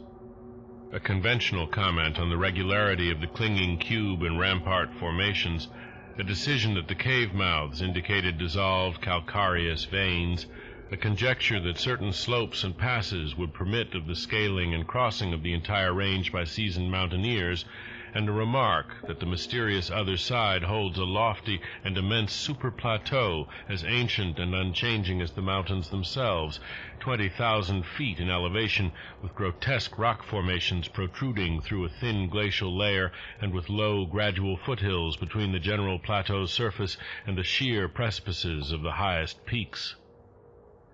This body of data is in every respect true so far as it goes, and it completely satisfied the men at the camp. We laid our absence of 16 hours, a longer time than our announced flying, landing, reconnoitering, and rock-collecting program called for, to a long mythical spell of adverse wind conditions, and told truly of our landing on the farther foothills. Fortunately, our tale sounded realistic and prosaic enough not to tempt any of the others into emulating our flight. Had any tried to do that, I would have used every ounce of my persuasion to stop them, and I do not know what Danforth would have done. While we were gone, Peabody, Sherman, Ropes, McTighe, and Williamson had worked like beavers over Lake's 2 best planes, fitting them again for use despite the altogether unaccountable juggling of their operative mechanism. We decided to load all the planes the next morning and start back for our old base as soon as possible. Even though indirect, that was the safest way to work toward McMurdo Sound, for a straight-line flight across the most utterly unknown stretches of the eon-dead continent would involve many additional hazards. Further exploration was hardly feasible in view of our tragic decimation and the ruin of our drilling machinery, and the doubts and horrors around us, which we did not reveal, made us wish only to escape from this austral world of desolation and brooding madness as swiftly as we could. As the public knows, our return to the world was accomplished without further disasters. All planes reached the old base on the evening of the next day, January 27th, after a swift, non-stop flight, and on the 28th we made McMurdo Sound in 2 laps, the one pause being very brief and occasioned by a faulty rudder and the furious wind over the ice shelf after we had cleared the great plateau. In 5 days more, the Arkham and Miskatonic, with all hands and equipment on board, were shaking clear of the thickening field ice and working up Ross Sea with the mocking mountains of Victorialand looming westward against a troubled Antarctic sky and twisting the wind's wails into a wide-ranged musical piping which chilled my soul to the quick. Less than a fortnight later, we left the last hint of polar land behind us, and thanked heaven that we were clear of a haunted, accursed realm where life and death, space and time have made black and blasphemous alliances in the unknown epochs since matter first writhed and swam on the planet's scarce-cooled crust. Since our return, we have all constantly worked to discourage Antarctic exploration, and have kept certain doubts and guesses to ourselves with splendid unity and faithfulness. Even young Danforth, with his nervous breakdown, has not flinched or babbled to his doctors. Indeed, as I have said, there is one thing he thinks he alone saw which he will not tell even me, though I think it would help his psychological state if he would consent to do so. It might explain and relieve much, though perhaps the thing was no more than the delusive aftermath of an earlier shock. That is the impression I gather after those rare, irresponsible moments when he whispers disjointed things to me, things which he repudiates vehemently as soon as he gets a grip on himself again. It will be hard work deterring others from the great white South, and some of our efforts may directly harm our cause by drawing inquiring notice. We might have known from the first that human curiosity is undying, and that the results we announced would be enough to spur others ahead on the same age-long pursuit of the unknown. Lake's reports of those biological monstrosities had aroused naturalists and paleontologists to the highest pitch, though we were sensible enough not to show the detached parts we had taken from the actual buried specimens or our photographs of those specimens as they were found. We also refrained from showing the more puzzling of the scarred bones and greenish soapstones, while Danforth and I have closely guarded the pictures we took or drew on the super plateau across the range, and the crumpled things we smoothed, studied in terror, and brought away in our pockets. But now that Starkweather Moor party is organizing, and with a thoroughness far beyond anything our outfit attempted. If not dissuaded, they will get to the innermost nucleus of the Antarctic and melt and bore till they bring up that which may end the world we know.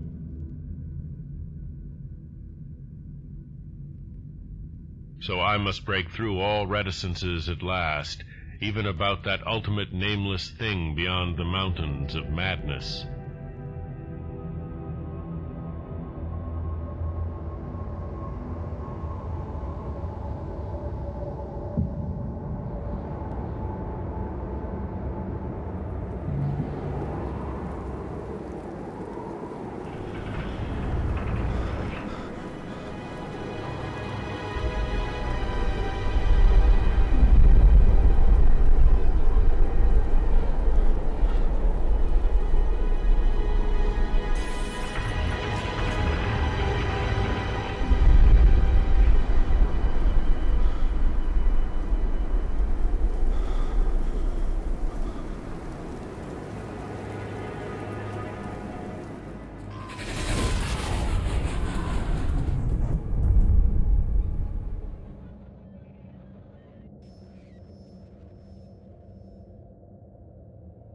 It is only with vast hesitancy and repugnance that I let my mind go back to Lake's camp and what we really found there, and to that other thing beyond the frightful mountain wall.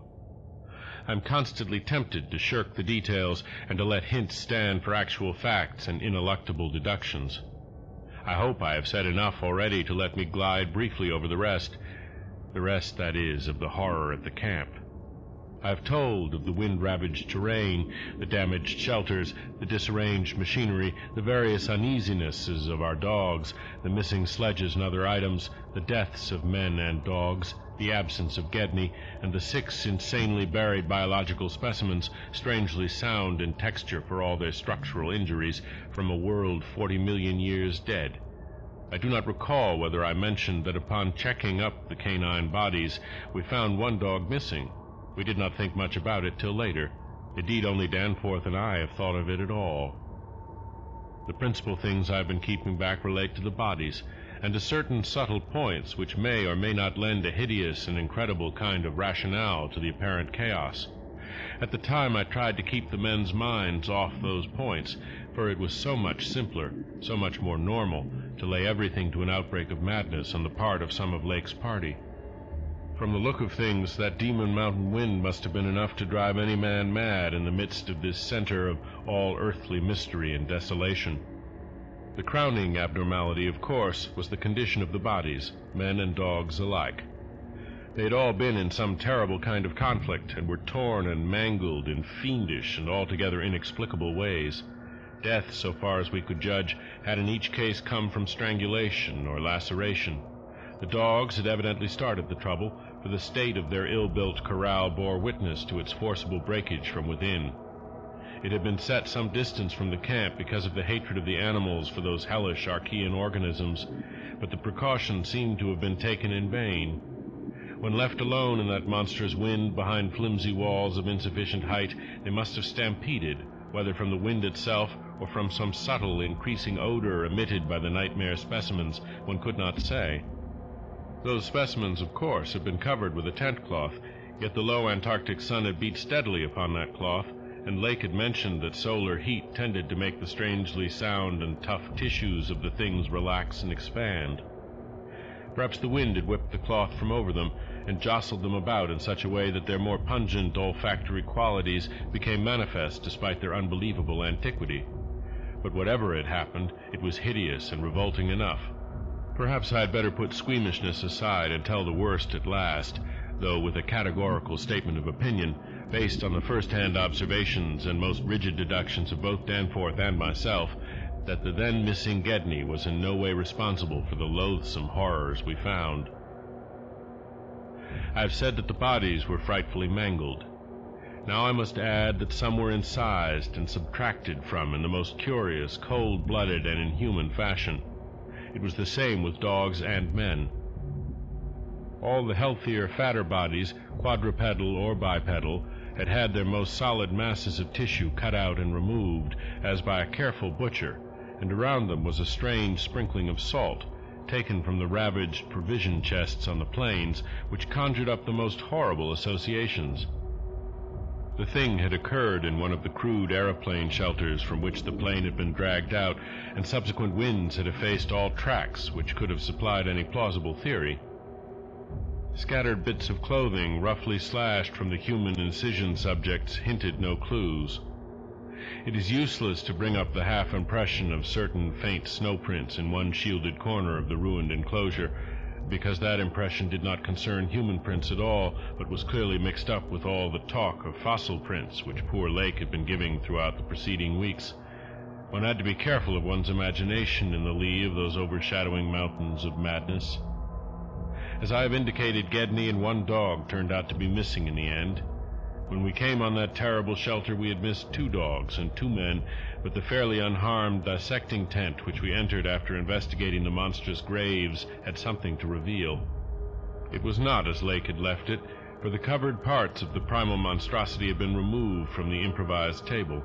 Indeed, we had already realized that one of the 6 imperfect and insanely buried things we had found, the one with the trace of a peculiarly hateful odor, must represent the collected sections of the entity which Lake had tried to analyze. On and around that laboratory table were strewn other things, and it did not take long for us to guess that those things were the carefully, though oddly and inexpertly dissected parts of 1 man and 1 dog. I shall spare the feelings of survivors by omitting mention of the man's identity. Lake's anatomical instruments were missing, but there were evidences of their careful cleansing. The gasoline stove was also gone, though around it we found a curious litter of matches. We buried the human parts beside the other 10 men, and the canine parts with the other 35 dogs. Concerning the bizarre smudges on the laboratory table and on the jumble of roughly handled illustrated books scattered near it, we were much too bewildered to speculate. This formed the worst of the camp horror, but other things were equally perplexing. The disappearance of Gedney, the 1 dog, the 8 uninjured biological specimens, the 3 sledges and certain instruments, illustrated technical and scientific books, writing materials, electric torches and batteries, food and fuel, heating apparatus, spare tents, fur suits, and the like, was utterly beyond sane conjecture, as were likewise the spatter-fringed ink blots on certain pieces of paper, and the evidences of curious alien fumbling and experimentation around the planes and all other mechanical devices, both at the camp and at the boring. The dog seemed to abhor this oddly disordered machinery. Then, too, there was the upsetting of the larder, the disappearance of certain staples, and the jarringly comical heap of tin cans pried open in the most unlikely ways and at the most unlikely places. The profusion of scattered matches, intact, broken, or spent, formed another minor enigma, as did the 2 or 3 tent cloths and fur suits which we found lying about with peculiar and unorthodox slashings, conceivably due to clumsy efforts at unimaginable adaptations. The maltreatment of the human and canine bodies and the crazy burial of the damaged Archean specimens were all of a piece with this apparent disintegrative madness.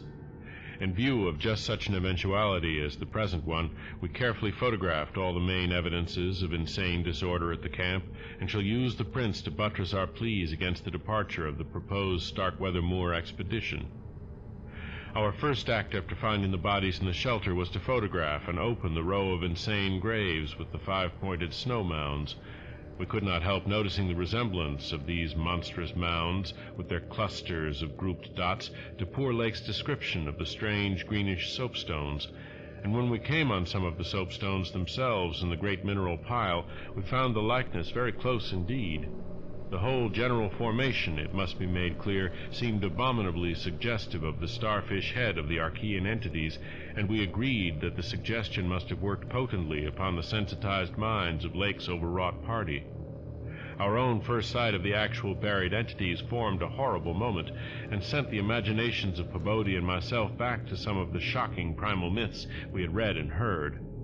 We all agreed that the mere sight and continued presence of the things must have cooperated with the oppressive polar solitude and demon mountain wind in driving Lake's party mad. For madness, centering in Gedney as the only possible surviving agent, was the explanation spontaneously adopted by everybody so far as spoken utterance was concerned, though I will not be so naive as to deny that each of us may have harbored wild guesses which sanity forbade him to formulate completely.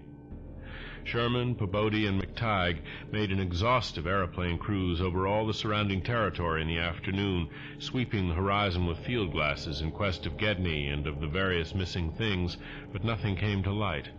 The party reported that the Titan barrier range extended endlessly to right and left alike, without any diminution in height or essential structure. On some of the peaks, though, the regular cube and rampart formations were bolder and plainer, having doubly fantastic similitudes to Roerich-painted Asian hill ruins. The distribution of cryptical cave mouths on the black snow-denuded summits seemed roughly even as far as the range could be traced.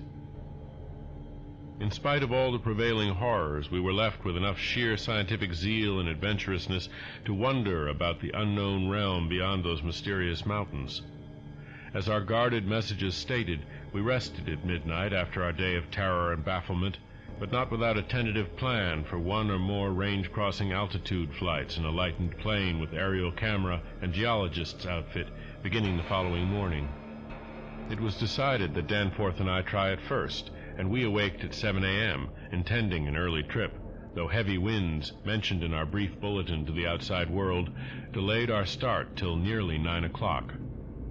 I have already repeated the non-committal story we told the men at camp and relayed outside after our return 16 hours later.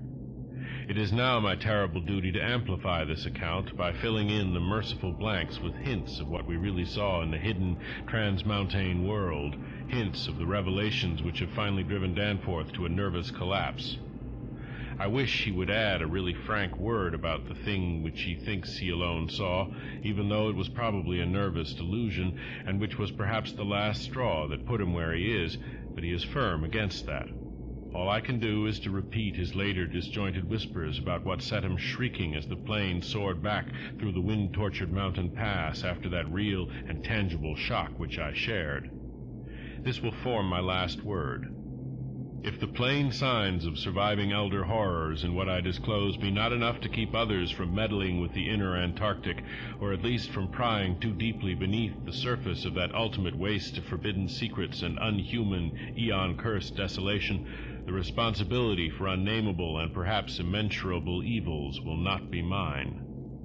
Danforth and I, studying the notes made by Pabodie in his afternoon flight and checking up with a sextant, had calculated that the lowest available pass in the range lay somewhat to the right of us, within sight of camp, and about 23,000 or 24,000 feet above sea level. For this point, then, we first headed in the lightened plane as we embarked on our flight of discovery. The camp itself, on foothills which sprang from a high continental plateau, was some 12,000 feet in altitude. Hence, the actual height increase necessary was not so vast as it might seem. Nevertheless, we were acutely conscious of the rarefied air and intense cold as we rose, for on account of visibility conditions we had to leave the cabin windows open. We were dressed, of course, in our heaviest furs. As we drew near the forbidding peaks, dark and sinister above the line of crevasse-riven snow and interstitial glaciers, we noticed more and more the curiously regular formations clinging to the slopes, and thought again of the strange Asian paintings of Nicholas Roerich. The ancient and wind-weathered rock strata fully verified all of Lake's bulletins and proved that these hoary pinnacles had been towering up in exactly the same way since a surprisingly early time in Earth's history, perhaps over 50 million years. How much higher they had once been it was futile to guess, but everything about this strange region pointed to obscure atmospheric influences unfavorable to change and calculated to retard the usual climatic processes of rock disintegration. But it was the mountainside tangle of regular cubes, ramparts, and cave mouths which fascinated and disturbed us most. I studied them with a field glass and took aerial photographs whilst Danforth drove, and at times relieved him at the controls, though my aviation knowledge was purely an amateur's, in order to let him use the binoculars. We could easily see that much of the material of the things was a lightish Archean quartzite, unlike any formation visible over broad areas of the general surface, and that their regularity was extreme and uncanny to an extent which poor Lake had scarcely hinted. As he had said, their edges were crumbled and rounded from untold eons of savage weathering, but their preternatural solidity and tough material had saved them from obliteration. Many parts, especially those closest to the slopes, seemed identical in substance with the surrounding rock surface. The whole arrangement looked like the ruins of Machu Picchu in the Andes, or the primal foundation walls of Kish as dug up by the Oxford Field Museum expedition in 1929, and both Danforth and I obtained that occasional impression of separate cyclopean blocks which Lake had attributed to his flight companion Carroll. How to account for such things in this place was frankly beyond me, and I felt queerly humbled as a geologist. Igneous formations often have strange regularities, like the famous Giant's Causeway in Ireland, but this stupendous range, despite Lake's original suspicion of smoking cones, was above all else non-volcanic in evident structure. The curious cave mouths near which the odd formations seemed most abundant presented another, albeit a lesser puzzle, because of their regularity of outline. They were, as Lake's bulletin had said, often approximately square or semicircular, as if the natural orifices had been shaped to greater symmetry by some magic hand. Their numerousness and wide distribution were remarkable and suggested that the whole region was honeycombed with tunnels dissolved out of limestone strata. Such glimpses as we secured did not extend far within the caverns, but we saw that they were apparently clear of stalactites and stalagmites. Outside, those parts of the mountain slopes adjoining the apertures seemed invariably smooth and regular, and Danforth thought that the slight cracks and pittings of the weathering tended toward unusual patterns. Filled as he was with the horrors and strangenesses discovered at the camp, he hinted that the pittings vaguely resembled those baffling groups of dots sprinkled over the primeval greenish soapstones, so hideously duplicated on the madly conceived snow mounds above those 6 buried monstrosities.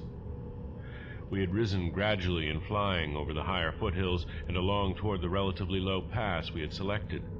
As we advanced, we occasionally looked down at the snow and ice of the land route, wondering whether we could have attempted the trip with the simpler equipment of earlier days. Somewhat to our surprise, we saw that the terrain was far from difficult as such things go, and that despite the crevasses and other bad spots, it would not have been likely to deter the sledges of a Scott, a Shackleton, or an Amundsen. Some of the glaciers appeared to lead up to wind-bared passes with unusual continuity, and upon reaching our chosen pass, we found that its case formed no exception. Our sensations of tense expectancy as we prepared to round the crest and peer out over an untrodden world can hardly be described on paper, even though we had no cause to think the regions beyond the range essentially different from those already seen and traversed. The touch of evil mystery in these barrier mountains and in the beckoning sea of opalescent sky glimpsed betwixt their summits was a highly subtle and attenuated matter not to be explained in literal words. Rather was it an affair of vague psychological symbolism and aesthetic association, a thing mixed up with exotic poetry and paintings, and with archaic myths lurking in shunned and forbidden volumes. Even the wind's burden held a peculiar strain of conscious malignity, and for a second it seemed that the composite sound included a bizarre musical whistling or piping over a wide range as the blast swept in and out of the omnipresent and resonant cave mouths. There was a cloudy note of reminiscent repulsion in this sound, as complex and unplaceable as any of the other dark impressions. We were now, after a slow ascent, at a height of 23,570 feet, according to the aneroid, and had left the region of clinging snow definitely below us. Up here were only dark, bare rock slopes and the start of rough-ribbed glaciers, but with those provocative cubes, ramparts, and echoing cave mouths to add a portent of the unnatural, the fantastic, and the dreamlike. Looking along the line of high peaks, I thought I could see the one mentioned by poor Lake, with the rampart exactly on top. It seemed to be half lost in a queer Antarctic haze, such a haze perhaps as had been responsible for Lake's early notion of volcanism. The pass loomed directly before us, smooth and windswept between its jagged and malignly frowning pylons. Beyond it was a sky fretted with swirling vapors and lighted by the low polar sun, the sky of that mysterious, farther realm upon which we felt no human eye had ever gazed. A few more feet of altitude and we would behold that realm. Danforth and I, unable to speak except in shouts amidst the howling, piping wind that raced through the pass and added to the noise off the unmuffled engines, exchanged eloquent glances. And then, having gained those last few feet, we did indeed stare across the momentous divide and over the unsampled secrets of an elder and utterly alien Earth.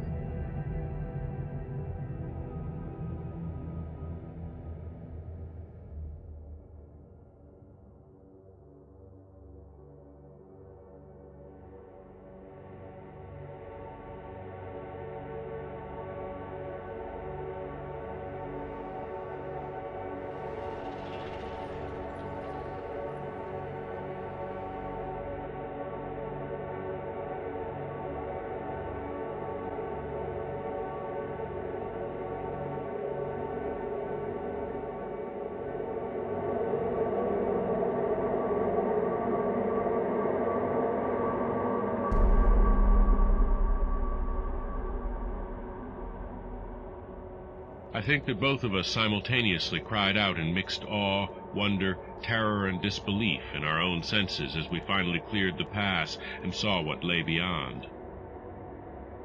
Of course, we must have had some natural theory in the back of our heads to steady our faculties for the moment. Probably we thought of such things as the grotesquely weathered stones of the Garden of the Gods in Colorado, or the fantastically symmetrical wind-carved rocks of the Arizona desert. Perhaps we even half-thought the sight a mirage like that we had seen the morning before on first approaching those mountains of madness. We must have had some such normal notions to fall back upon as our eyes swept that limitless, tempest-scarred plateau and grasped the almost endless labyrinth of colossal, regular, and geometrically eurythmic stone masses which reared their crumbled and pitted crests above a glacial sheet not more than 40 or 50 feet deep at its thickest, and in places obviously thinner. The effect of the monstrous sight was indescribable, for some fiendish violation of known natural law seemed certain at the outset. Here, on a hellishly ancient tableland fully 20,000 feet high, and in a climate deadly to habitation since a pre-human age, not less than 500,000 years ago, there stretched nearly to the vision's limit a tangle of orderly stone which only the desperation of mental self-defense could possibly attribute to any but a conscious and artificial cause. We had previously dismissed, so far as serious thought was concerned, any theory that the cubes and ramparts of the mountainsides were other than natural in origin. How could they be otherwise, when man himself could scarcely have been differentiated from the great apes at the time when this region succumbed to the present unbroken reign of glacial death? Yet now the sway of reason seemed irrefutably shaken, for this cyclopean maze of squared, curved, and angled blocks had features which cut off all comfortable refuge. It was very clearly the blasphemous city of the mirage and stark, objective, and ineluctable reality. That damnable portent had a material basis after all. There had been some horizontal stratum of ice dust in the upper air, and this shocking stone survival had projected its image across the mountains according to the simple laws of reflection. Of course, the phantom had been twisted and exaggerated, and had contained things which the real source did not contain, yet now, as we saw that real source, we thought it even more hideous and menacing than its distant image. Only the incredible, unhuman massiveness of these vast stone towers and ramparts had saved the frightful thing from utter annihilation in the hundreds of thousands, perhaps millions of years it had brooded there amidst the blasts of a bleak upland. Corona Mundi, roof of the world. All sorts of fantastic phrases sprang to our lips as we looked dizzily down at the unbelievable spectacle. I thought again of the eldritch primal myths that had so persistently haunted me since my first sight of this dread Antarctic world, of the demoniac plateau of Leng, of the Mi-Go, or abominable snowmen of the Himalayas, of the Nakadic manuscripts with their pre-human implications, of the Thulu cult, of the Necronomicon, and of the Hyperborean legends of formless Sathagua and the worse than formless star spawn associated with that semi-entity. For boundless miles in every direction the thing stretched off with very little thinning. Indeed, as our eyes followed it to the right and left along the base of the low, gradual foothills which separated it from the actual mountain rim, we decided that we could see no thinning at all, except for an interruption at the left of the pass through which we had come. We had merely struck at random a limited part of something of incalculable extent. The foothills were more sparsely sprinkled with grotesque stone structures linking the terrible city to the already familiar cubes and ramparts which evidently formed its mountain outposts. These latter, as well as the queer cave mouths, were as thick on the inner as on the outer sides of the mountains. The nameless stone labyrinth consisted for the most part of walls from 10 to 150 feet in ice-clear height, and of a thickness varying from 5 to 10 feet.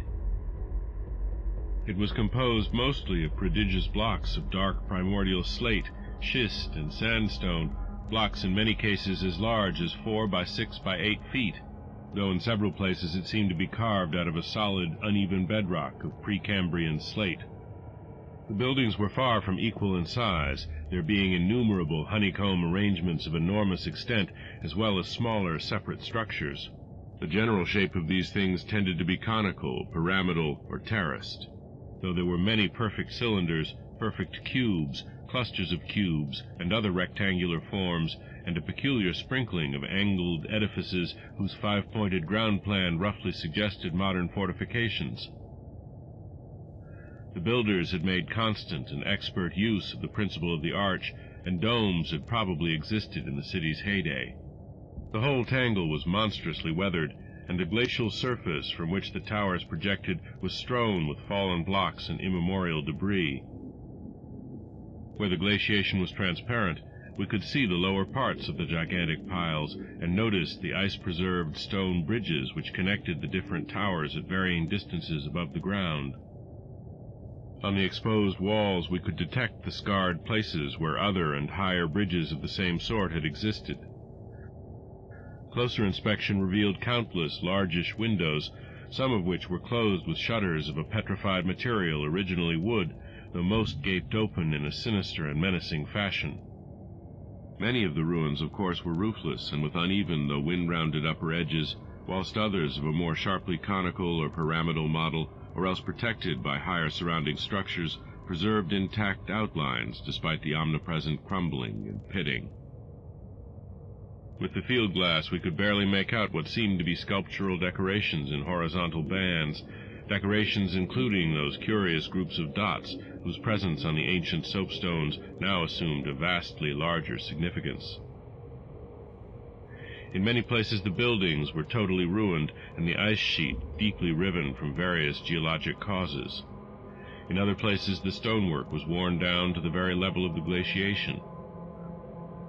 One broad swath, extending from the plateau's interior to a cleft in the foothills about a mile to the left of the pass we had traversed, was wholly free from buildings, and probably represented, we concluded, the course of some great river which in tertiary times, millions of years ago, had poured through the city and into some prodigious subterranean abyss of the Great Barrier Range. Certainly this was above all a region of caves, gulfs, and underground secrets beyond human penetration.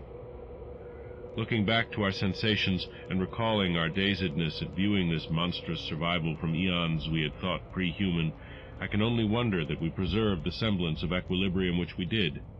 Of course, we knew that something, chronology, scientific theory, or our own consciousness, was woefully awry, yet we kept enough poise to guide the plane, observe many things quite minutely, and take a careful series of photographs which may yet serve both us and the world in good stead.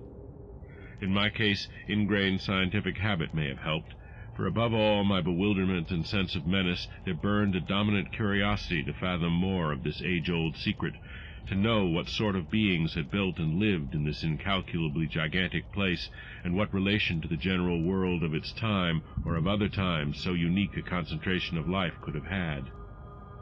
For this place could be no ordinary city. It must have formed the primary nucleus and center of some archaic and unbelievable chapter of Earth's history, whose outward ramifications, recalled only dimly in the most obscure and distorted myths, had vanished utterly amidst the chaos of terrene convulsions, long before any human race we know had shambled out of apedom. Here sprawled a Paleogean megalopolis, compared with which the fabled Atlantis and Lemuria, Comorium and Uzuldarum and Olathoe and the land of Lomar are recent things of today, not even of yesterday, a megalopolis ranking with such whispered pre-human blasphemies as Valusia, Rilya, Ib in the land of Nar, and the nameless city of Arabia Deserta. As we flew above that tangle of stark Titan towers, my imagination sometimes escaped all bounds and roved aimlessly in realms of fantastic associations, even weaving links betwixt this lost world and some of my own wildest dreams concerning the mad horror at the camp. The plane's fuel tank, in the interest of greater lightness, had been only partly filled, hence we now had to exert caution in our explorations. Even so, however, we covered an enormous extent of ground, or rather air, after swooping down to a level where the wind became virtually negligible. There seemed to be no limit to the mountain range, or to the length of the frightful stone city which bordered its inner foothills. 50 miles of flight in each direction showed no major change in the labyrinth of rock and masonry that clawed up corpse-like through the eternal ice. There were, though, some highly absorbing diversifications, such as the carvings on the canyon where that broad river at once pierced the foothills and approached its sinking place in the great range. The headlands at the stream's entrance had been boldly carved into cyclopean pylons, and something about the ridgy, barrel-shaped designs stirred up oddly vague, hateful, and confusing semi-remembrances in both Danforth and me. We also came upon several star-shaped open spaces, evidently public squares, and noted various undulations in the terrain. Where a sharp hill rose, it was generally hollowed out into some sort of rambling stone edifice, but there were at least 2 exceptions. Of these latter, one was too badly weathered to disclose what had been on the jutting eminence, while the other still bore a fantastic, conical monument carved out of the solid rock and roughly resembling such things as the well-known snake tomb in the ancient valley of Petra. Flying inland from the mountains, we discovered that the city was not of infinite width, even though its length along the foothills seemed endless. After about 30 miles, the grotesque stone buildings began to thin out, and in 10 more miles we came to an unbroken waste virtually without signs of sentient artifice. The course of the river beyond the city seemed marked by a broad, depressed line, while the land assumed a somewhat greater ruggedness, seeming to slope slightly upward as it receded in the mist-hazed west. So far we had made no landing, yet to leave the plateau without an attempt at entering some of the monstrous structures would have been inconceivable. Accordingly, we decided to find a smooth place on the foothills near our navigable pass, there grounding the plane and preparing to do some exploration on foot. Though these gradual slopes were partly covered with a scattering of ruins, low flying soon disclosed an ample number of possible landing places. Selecting that nearest to the pass, since our next flight would be across the great range and back to camp, we succeeded about 12:30 p.m. in coming down on a smooth, hard snowfield, wholly devoid of obstacles and well adapted to a swift and favorable takeoff later on. It did not seem necessary to protect the plane with a snow banking for so brief a time and in so comfortable an absence of high winds at this level. Hence we merely saw that the landing skis were safely lodged and that the vital parts of the mechanism were guarded against the cold. For our foot journey we discarded the heaviest of our flying furs and took with us a small outfit consisting of pocket compass, hand camera, light provisions, voluminous notebooks of paper, geologist's hammer and chisel, specimen bags, coil of climbing rope, and powerful electric torches with extra batteries, this equipment having been carried in the plane on the chance that we might be able to effect a landing, take ground pictures, make drawings and topographical sketches, and obtain rock specimens from some bare slope, outcropping, or mountain cave. Fortunately, we had a supply of extra paper to tear up, place in a spare specimen bag, and use on the ancient principle of hare and hounds for marking our course in any interior mazes we might be able to penetrate. This had been brought in case we found some cave system with air quiet enough to allow such a rapid and easy method in place of the usual rock-chipping method of trailblazing.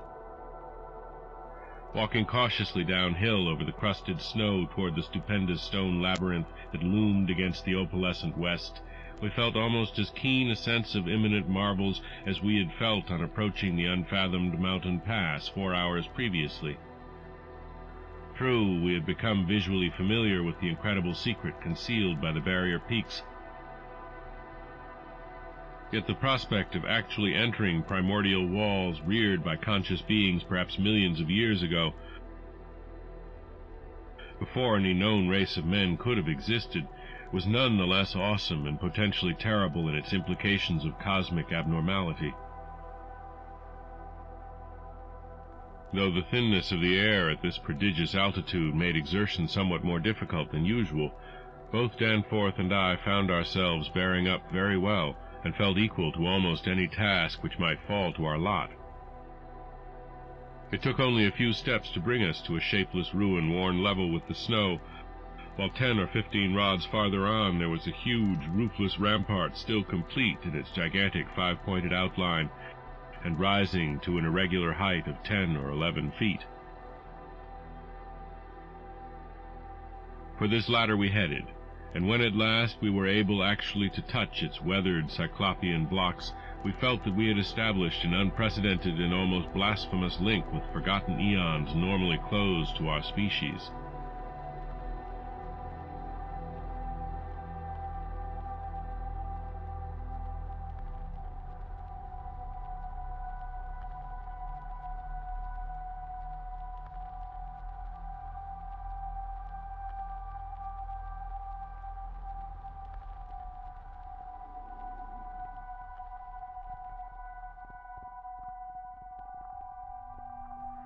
This rampart, shaped like a star and perhaps 300 feet from point to point, was built of Jurassic sandstone blocks of irregular size, averaging 6 by 8 feet in surface.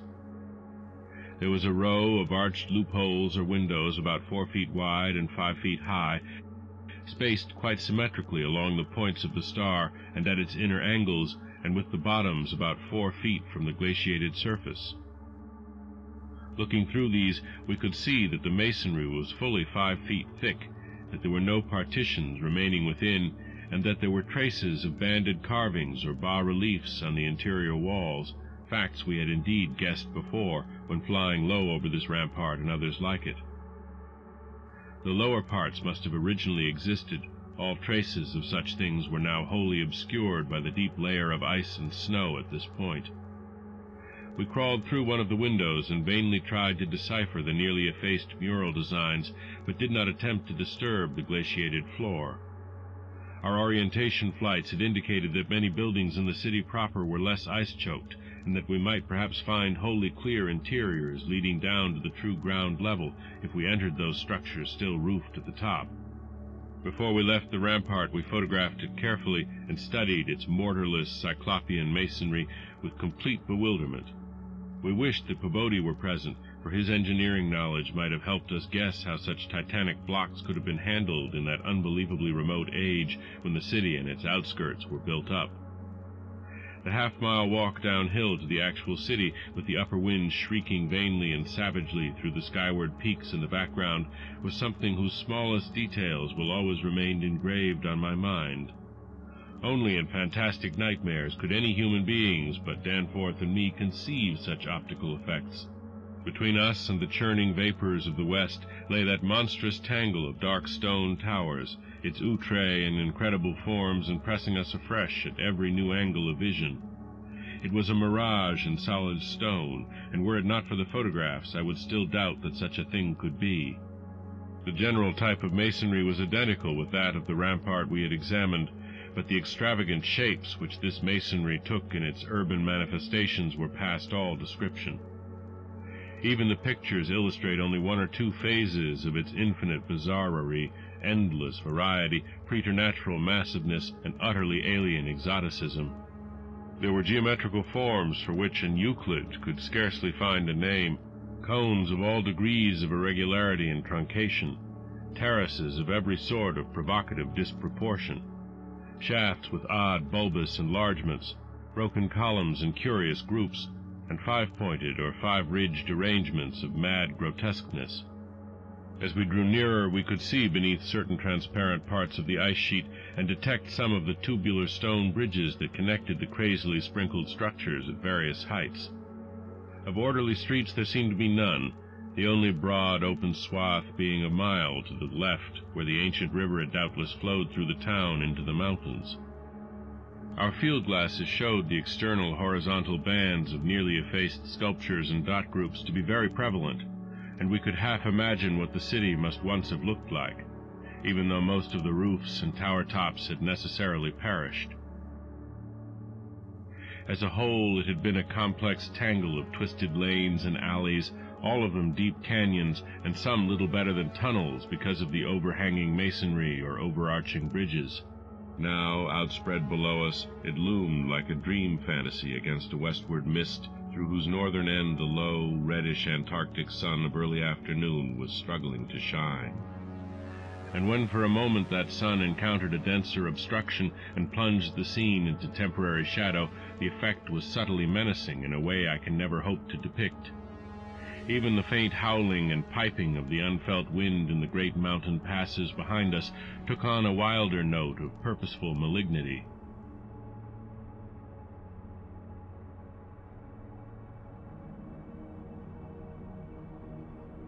The last stage of our descent to the town was unusually steep and abrupt, and a rock outcropping at the edge where the grade changed led us to think that an artificial terrace had once existed there. Under the glaciation, we believed, there must be a flight of steps or its equivalent.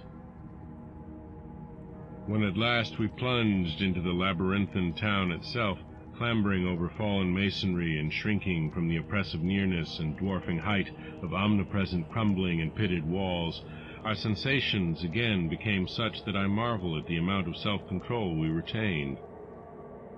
Danforth was frankly jumpy, and began making some offensively irrelevant speculations about the horror at the camp, which I resented all the more because I could not help sharing certain conclusions forced upon us by many features of this morbid survival from nightmare antiquity. The speculations worked on his imagination, too, for in one place, where a debris-littered alley turned a sharp corner, he insisted that he saw faint traces of ground markings which he did not like, whilst elsewhere he stopped to listen to a subtle imaginary sound from some undefined point. A muffled musical piping, he said, not unlike that of the wind in the mountain caves, yet somehow disturbingly different. The ceaseless, five-pointedness of the surrounding architecture and of the few distinguishable mural arabesques had a dimly sinister suggestiveness we could not escape, and gave us a touch of terrible subconscious certainty concerning the primal entities which had reared and dwelt in this unhallowed place. Nevertheless, our scientific and adventurous souls were not wholly dead, and we mechanically carried out our program of chipping specimens from all the different rock types represented in the masonry. We wished a rather full set in order to draw better conclusions regarding the age of the place. Nothing in the great outer walls seemed to date from later than the Jurassic and Comanchean periods, nor was any piece of stone in the entire place of a greater recency than the Pliocene age. In stark certainty, we were wandering amidst a death which had reigned at least 500,000 years, and in all probability even longer. As we proceeded through this maze of stone-shadowed twilight, we stopped at all available apertures to study interiors and investigate entrance possibilities. Some were above our reach, whilst others led only into ice-choked ruins as unroofed and barren as the rampart on the hill. One, though spacious and inviting, opened on a seemingly bottomless abyss without visible means of descent. Now and then we had a chance to study the petrified wood of a surviving shutter, and were impressed by the fabulous antiquity implied in the still discernible grain.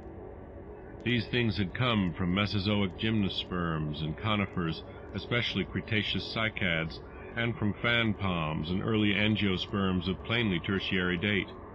Nothing definitely later than the Pliocene could be discovered. In the placing of these shutters, whose edges showed the former presence of queer and long-vanished hinges, usage seemed to be varied, some being on the outer and some on the inner side of the deep embrasures. They seemed to have become wedged in place, thus surviving the rusting of their former and probably metallic fixtures and fastenings. After a time we came across a row of windows, in the bulges of a colossal five-ridged cone of undamaged apex, which led into a vast, well-preserved room with stone flooring. But these were too high in the room to permit of descent without a rope.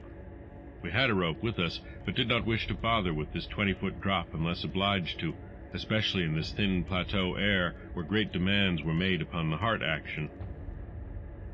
This enormous room was probably a hall or concourse of some sort, and our electric torches showed bold, distinct, and potentially startling sculptures arranged round the walls in broad horizontal bands, separated by equally broad strips of conventional arabesques. We took careful note of this spot, planning to enter here unless a more easily gained interior were encountered. Finally, though, we did encounter exactly the opening we wished, an archway about 6 feet wide and 10 feet high, marking the former end of an aerial bridge which had spanned an alley about 5 feet above the present level of glaciation.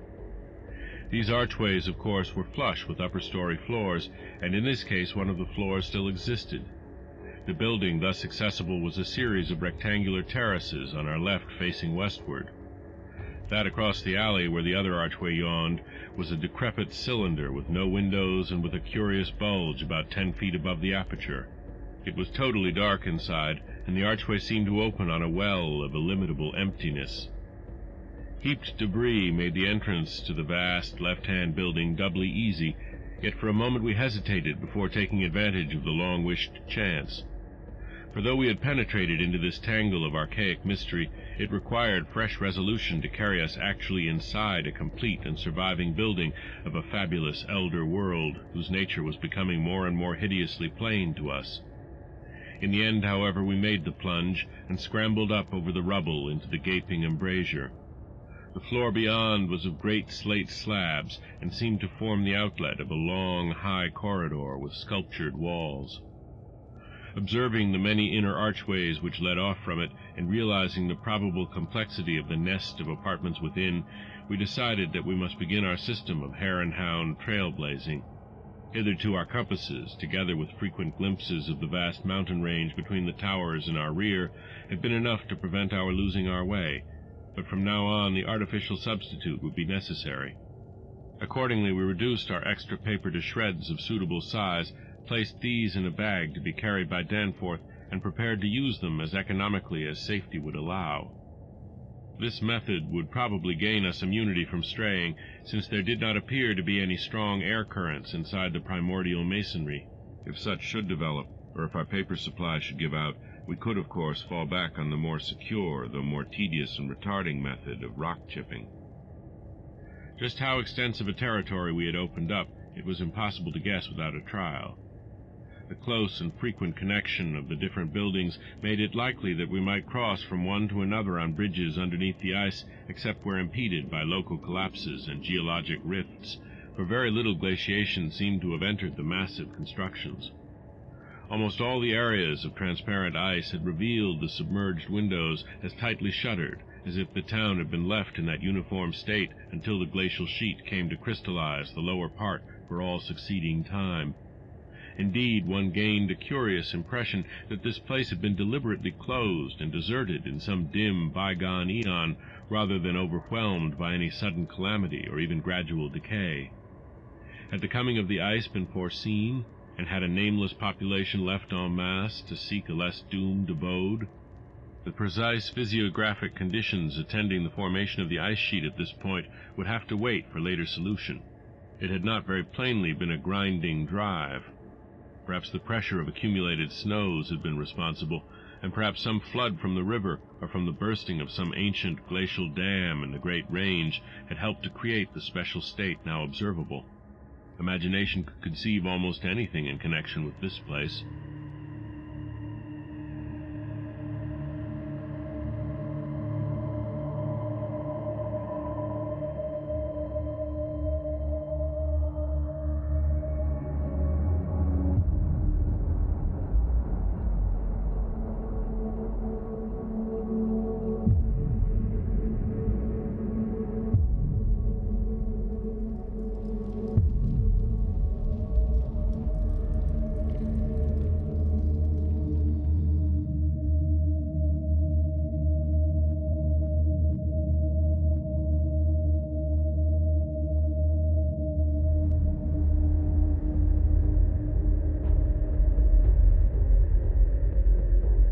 It would be cumbrous to give a detailed consecutive account of our wanderings inside that cavernous, eon-dead honeycomb of primal masonry, that monstrous lair of elder secrets which now echoed for the first time after uncounted epochs to the tread of human feet. This is especially true because so much of the horrible drama and revelation came from a mere study of the omnipresent mural carvings. Our flashlight photographs of those carvings will do much toward proving the truth of what we are now disclosing, and it is lamentable that we had not a larger film supply with us. As it was, we made crude notebook sketches of certain salient features after all our films were used up. The building which we had entered was one of great size and elaborateness, and gave us an impressive notion of the architecture of that nameless geologic past. The inner partitions were less massive than the outer walls, but on the lower levels were excellently preserved.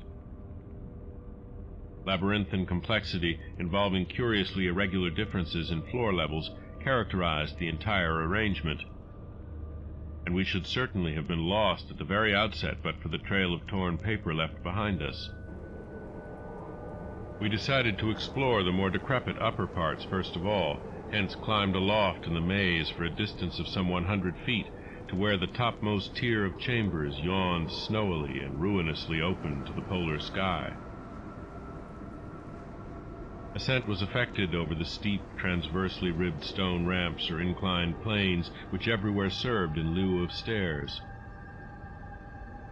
The rooms we encountered were of all imaginable shapes and proportions, ranging from five-pointed stars to triangles and perfect cubes. It might be safe to say that their general average was about 30 by 30 feet in floor area and 20 feet in height, though many larger apartments existed. After thoroughly examining the upper regions and the glacial level, we descended story by story into the submerged part, where indeed we soon saw we were in a continuous maze of connected chambers and passages, probably leading over unlimited areas outside this particular building. The cyclopean massiveness and giganticism of everything about us became curiously oppressive, and there was something vaguely but deeply unhuman in all the contours, dimensions, proportions, decorations, and constructural nuances of the blasphemously archaic stonework. We soon realized from what the carvings revealed that this monstrous city was many million years old. We cannot yet explain the engineering principles used in the anomalous balancing and adjustment of the vast rock masses, though the function of the arch was clearly much relied on. The rooms we visited were wholly bare of all portable contents, a circumstance which sustained our belief in the city's deliberate desertion.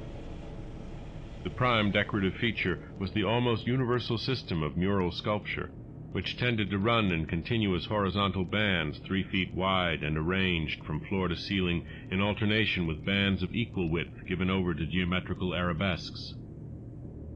There were exceptions to this rule of arrangement, but its preponderance was overwhelming. Often, however, a series of smooth cartouches containing oddly patterned groups of dots would be sunk along one of the arabesque bands. The technique we soon saw was mature, accomplished, and aesthetically evolved to the highest degree of civilized mastery, though utterly alien in every detail to any known art tradition of the human race. In delicacy of execution, no sculpture I have ever seen could approach it. The minutest details of elaborate vegetation or of animal life were rendered with astonishing vividness, despite the bold scale of the carvings, whilst the conventional designs were marvels of skillful intricacy. The arabesques displayed a profound use of mathematical principles and were made up of obscurely symmetrical curves and angles based on the quantity of 5. The pictorial bands followed a highly formalized tradition and involved a peculiar treatment of perspective, but had an artistic force that moved us profoundly, notwithstanding the intervening gulf of vast geologic periods. Their method of design hinged on a singular juxtaposition of the cross-section with the two-dimensional silhouette, and embodied an analytical psychology beyond that of any known race of antiquity.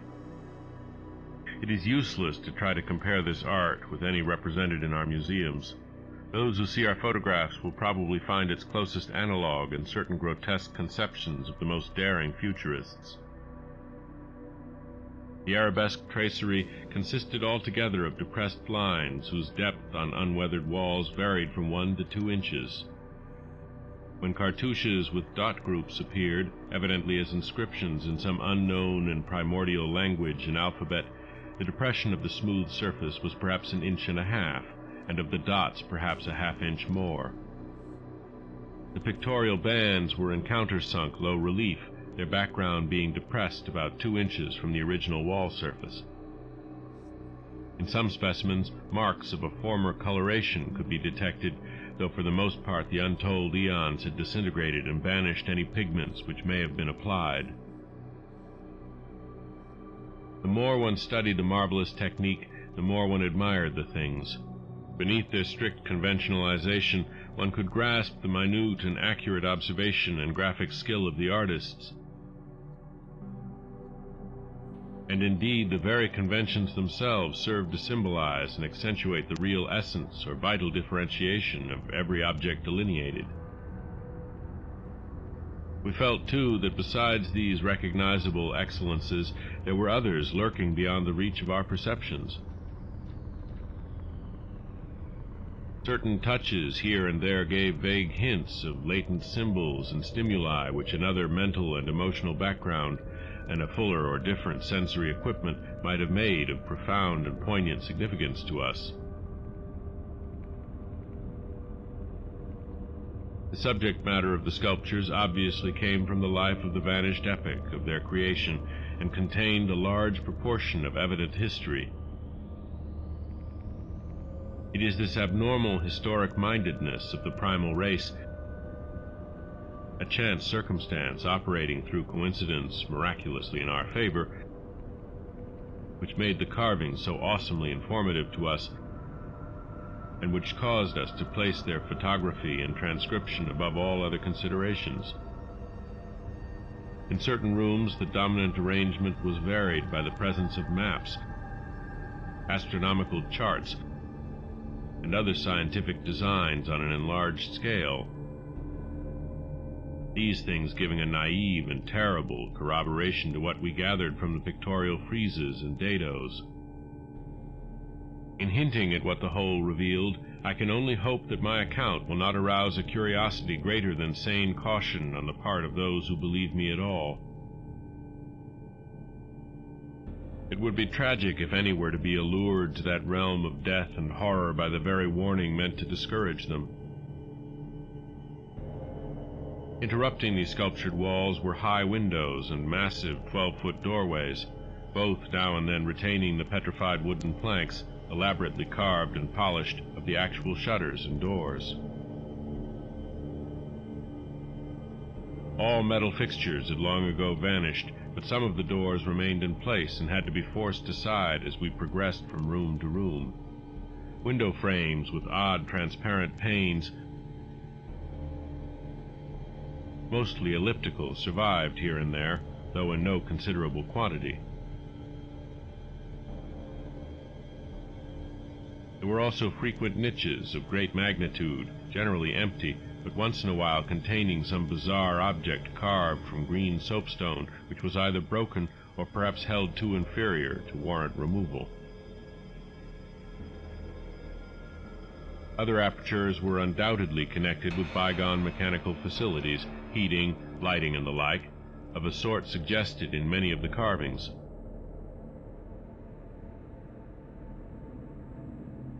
Ceilings tended to be plain, but had sometimes been inlaid with green soapstone or other tiles, mostly fallen now. Floors were also paved with such tiles, though plain stonework predominated. As I have said, all furniture and other movables were absent, but the sculptures gave a clear idea of the strange devices which had once filled these tomb-like, echoing rooms. Above the glacial sheet, the floors were generally thick with detritus, litter, and debris, but farther down this condition decreased. In some of the lower chambers and corridors there was little more than gritty dust or ancient incrustations, while occasional areas had an uncanny air of newly swept immaculateness.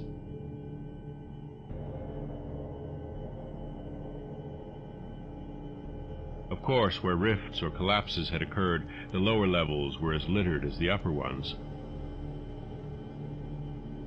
A central court, as in other structures we had seen from the air, saved the inner regions from total darkness, so that we seldom had to use our electric torches in the upper rooms except when studying sculptured details. Below the ice cap, however, the twilight deepened, and in many parts of the tangled ground level there was an approach to absolute blackness. To form even a rudimentary idea of our thoughts and feelings as we penetrated this eon-silent maze of unhuman masonry, one must correlate a hopelessly bewildering chaos of fugitive moods, memories, and impressions. The sheer, appalling antiquity and lethal desolation of the place were enough to overwhelm almost any sensitive person, but added to these elements were the recent unexplained horror at the camp, and the revelations all too soon effected by the terrible mural sculptures around us. The moment we came upon a perfect section of carving, where no ambiguity of interpretation could exist, it took only a brief study to give us the hideous truth, a truth which it would be naive to claim Danforth and I had not independently suspected before, though we had carefully refrained from even hinting it to each other. There could now be no further merciful doubt about the nature of the beings which had built and inhabited this monstrous dead city millions of years ago, when man's ancestors were primitive archaic mammals and vast dinosaurs roamed the tropical steppes of Europe and Asia. We had previously clung to a desperate alternative and insisted, each to himself, that the omnipresence of the five-pointed motif meant only some cultural or religious exaltation of the Archean natural object, which had so patently embodied the quality of five-pointedness, as the decorative motifs of Minoan Crete exalted the sacred bull, those of Egypt the scarabæus, those of Rome the wolf and the eagle, and those of various savage tribes some chosen totem animal. But But this lone refuge was now stripped from us, and we were forced to face definitely the reason-shaking realization which the reader of these pages has doubtless long ago anticipated. I can scarcely bear to write it down in black and white even now, but perhaps that will not be necessary. The things once rearing and dwelling in this frightful masonry in the age of dinosaurs were not indeed dinosaurs, but far worse. Mere dinosaurs were new and almost brainless objects, but the builders of the city were wise and old, and had left certain traces in rocks even then laid down well nigh 1,000 million years. Rocks laid down before the true life of Earth had advanced beyond plastic groups of cells. Rocks laid down before the true life of Earth had existed at all. They were the makers and enslavers of that life, and above all doubt the originals of the fiendish elder myths which things like the Narcotic manuscripts and the Necronomicon frightedly hint about. They were the great old ones that had filtered down from the stars when the earth was young, the beings whose substance an alien evolution had shaped, and whose powers were such as this planet had never bred. And to think that only the day before Danforth and I had actually looked upon fragments of their millennially fossilized substance, and that poor Lake and his party had seen their complete outlines. It is of course impossible for me to relate in proper order the stages by which we picked up what we know of that monstrous chapter of pre-human life. After the first shock of the certain revelation, we had to pause a while to recuperate, and it was fully 3 o'clock before we got started on our actual tour of systematic research. The sculptures in the building we entered were of relatively late date, perhaps 2 million years ago, as checked up by geological, biological, and astronomical features, and embodied an art which would be called decadent in comparison with that of specimens we found in older buildings after crossing bridges under the glacial sheet.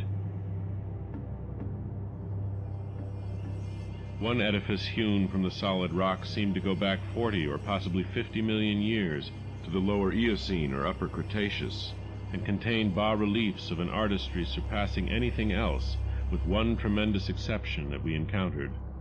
That was, we have since agreed, the oldest domestic structure we traversed. Were it not for the support of those snapshots soon to be made public, I would refrain from telling what I found and inferred, lest I be confined as a madman. Of course, the infinitely early parts of the patchwork tale, representing the pre-terrestrial life of the star-headed beings on other planets and in other galaxies and in other universes, can readily be interpreted as the fantastic mythology of those beings themselves, yet such parts sometimes involve designs and diagrams so uncannily close to the latest findings of mathematics and astrophysics that I scarcely know what to think. Let others judge when they see the photographs I shall publish. Naturally, no one set of carvings which we encountered told more than a fraction of any connected story, nor did we even begin to come upon the various stages of that story in their proper order. Some of the vast rooms were independent units so far as their designs were concerned, whilst in other cases a continuous chronicle would be carried through a series of rooms and corridors. The best of the maps and diagrams were on the walls of a frightful abyss below even the ancient ground level, a cavern perhaps 200 feet square and 60 feet high, which had almost undoubtedly been an educational center of some sort. There were many provoking repetitions of the same material in different rooms and buildings, since certain chapters of experience and certain summaries or phases of racial history had evidently been favorites with different decorators or dwellers. Sometimes, though, variant versions of the same theme proved useful in settling debatable points and filling in gaps. I still wonder that we deduced so much in the short time at our disposal.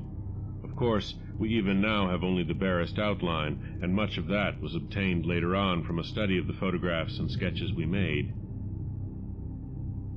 It may be the effect of this later study, the revived memories and vague impressions acting in conjunction with his general sensitiveness, and with that final supposed horror glimpse, whose essence he will not reveal even to me, which has been the immediate source of Danforth's present breakdown.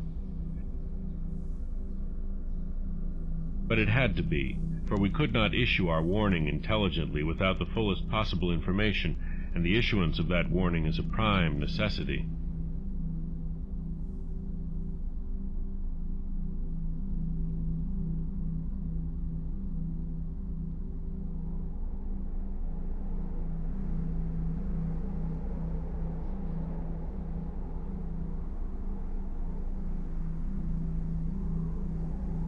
Certain lingering influences in that unknown Antarctic world of disordered time and alien natural law make it imperative that further exploration be discouraged.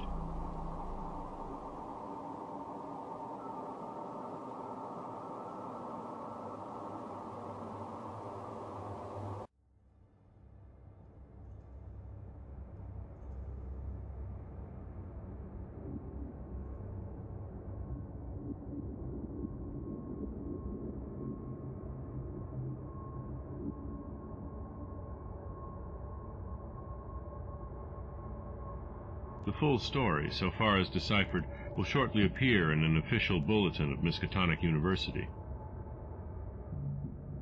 Here I shall sketch only the salient highlights in a formless, rambling way. Myth or otherwise, the sculptures told of the coming of those star-headed things to the nascent, lifeless Earth out of cosmic space, their coming and the coming of many other alien entities such as at certain times embark upon spatial pioneering.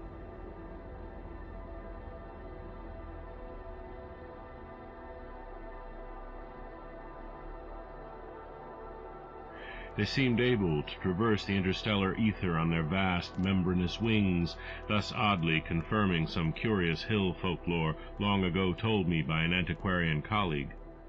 They had lived under the sea a good deal, building fantastic cities and fighting terrific battles with nameless adversaries by means of intricate devices employing unknown principles of energy.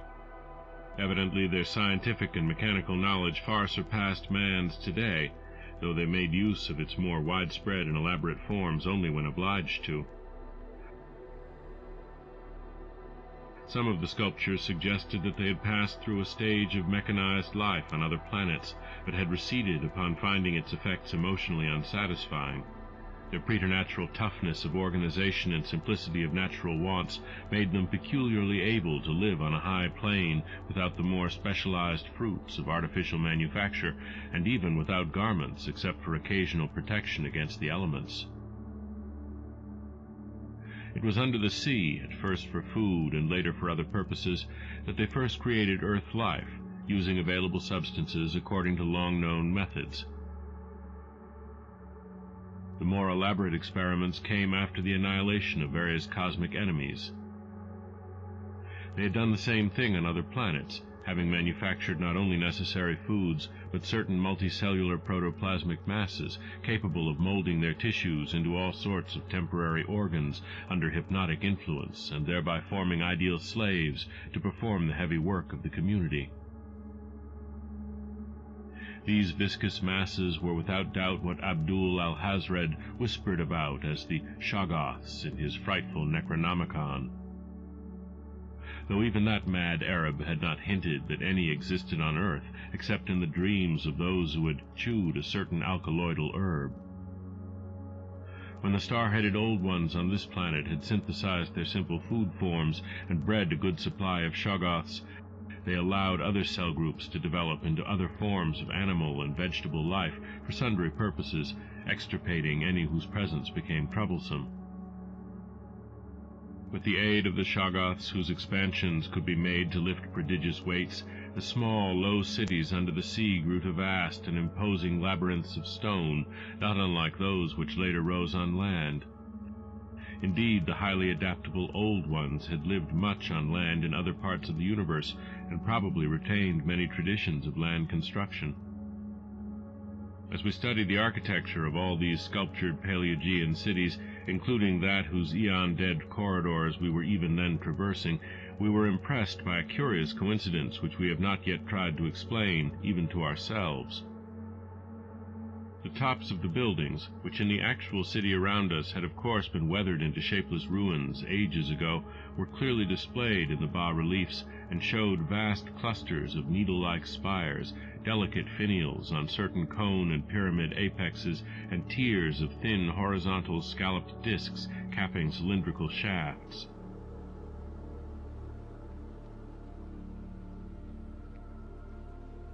This was exactly what we had seen in that monstrous and portentous mirage cast by a dead city whence such skyline features had been absent for thousands and tens of thousands of years, which loomed on our ignorant eyes across the unfathomed mountains of madness as we first approached poor Lake's ill-fated camp.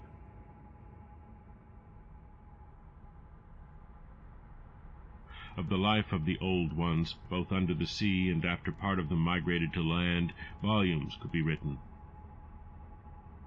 Those in shallow water had continued the fullest use of the eyes at the ends of their 5 main head tentacles, and had practiced the arts of sculpture and of writing in quite the usual way, the writing accomplished with a stylus on waterproof waxen surfaces.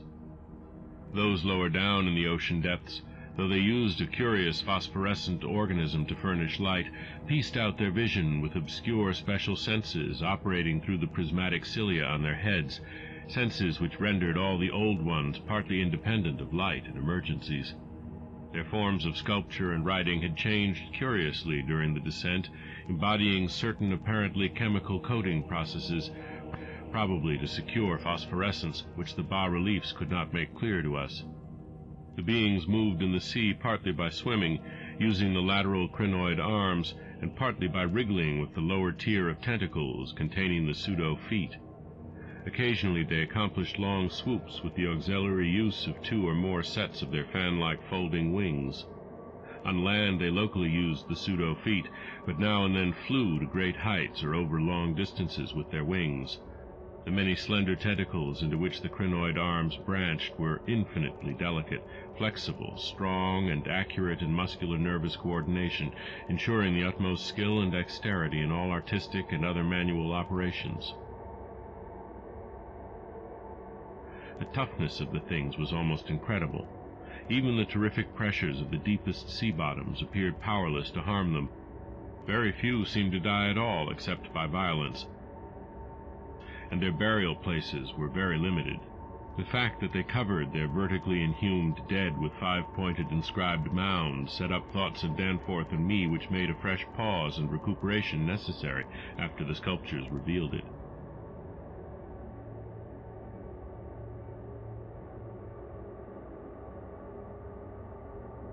The beings multiplied by means of spores, like vegetable pteridophytes, as Lake had suspected, but owing to their prodigious toughness and longevity and consequent lack of replacement needs, they did not encourage the large-scale development of new prothalli except when they had new regions to colonize. The young matured swiftly and received an education evidently beyond any standard we can imagine.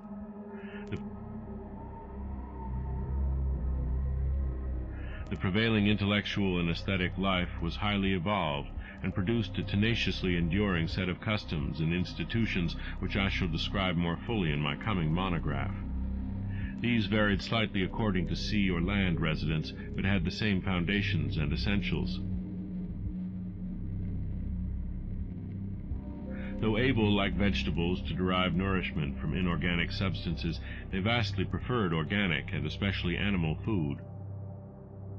They ate uncooked marine life under the sea, but cooked their viands on land. They hunted game and raised meat herds, slaughtering with sharp weapons whose odd marks on certain fossil bones our expedition had noted. They resisted all ordinary temperatures marvelously, and in their natural state could live in water down to freezing. When the great chill of the Pleistocene drew on, however, nearly 1 million years ago, the land-dwellers had to resort to special measures, including artificial heating, until at last the deadly cold appears to have driven them back into the sea. For their prehistoric flights through cosmic space, legend said, they had absorbed certain chemicals and became almost independent of eating, breathing, or heat conditions, but by the time of the great cold they had lost track of the method. In any case, they could not have prolonged the artificial state indefinitely without harm. Being non-pairing and semi-vegetable in structure, the Old Ones had no biological basis for the family phase of mammal life, but seemed to organize large households on the principles of comfortable space utility and, as we deduced from the pictured occupations and diversions of co-dwellers, congenial mental association. In furnishing their homes, they kept everything in the center of the huge rooms, leaving all the wall spaces free for decorative treatment. Lighting, in the case of the land inhabitants, was accomplished by a device probably electrochemical in nature. Both on land and underwater they used curious tables, chairs, and couches like cylindrical frames, where they rested and slept upright with folded-down tentacles, and racks for the hinged sets of dotted surfaces forming their books. Government was evidently complex and probably socialistic, though no certainties in this regard could be deduced from the sculptures we saw. There was extensive commerce, both local and between different cities, certain small, flat counters, 5-pointed and inscribed, serving as money. Probably the smaller of the various greenish soapstones found by our expedition were pieces of such currency. Though the culture was mainly urban, some agriculture and much stock-raising existed. Mining and a limited amount of manufacturing were also practiced. Travel was very frequent, but permanent migration seemed relatively rare except for the vast colonizing movements by which the race expanded. For personal locomotion, no external aid was used, since in land, air, and water movement alike the Old Ones seemed to possess excessively vast capacities for speed. Loads, however, were drawn by beasts of burden, shoggoths under the sea, and a curious variety of primitive vertebrates in the later years of land existence. These vertebrates, as well as an infinity of other life forms, animal and vegetable, marine and aerial, were the products of unguided evolution acting on life cells made by the Old Ones but escaping beyond their radius of attention. They had been suffered to develop unchecked because they had not come in conflict with the dominant beings. Bothersome forms, of course, were mechanically exterminated. It interested us to see in some of the very last and most decadent sculptures a shambling, primitive mammal, used sometimes for food and sometimes as an amusing buffoon by the land dwellers, whose vaguely simian and human foreshadowings were unmistakable.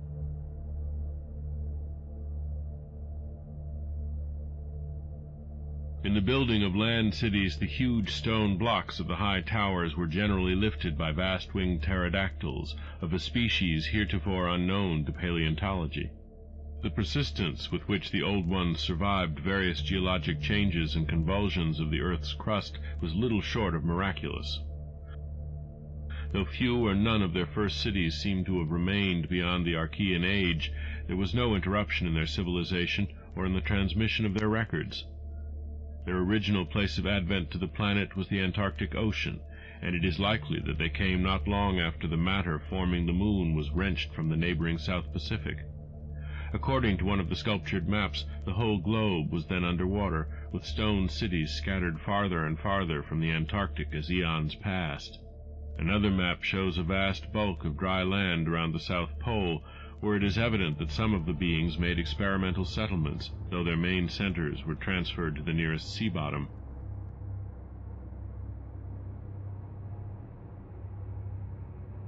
Later maps, which display this land mass as cracking and drifting and sending certain detached parts northward, uphold in a striking way the theories of continental drift lately advanced by Taylor, Wegener, and Jolly. With the upheaval of new land in the South Pacific, tremendous events began. Some of the marine cities were hopelessly shattered, yet that was not the worst misfortune.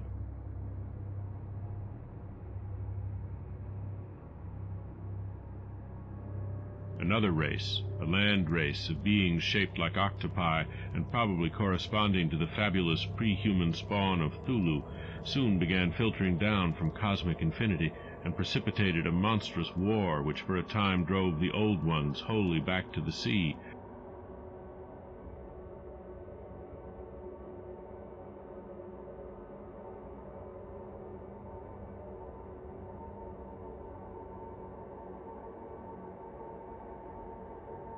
A colossal blow in view of the increasing land settlements.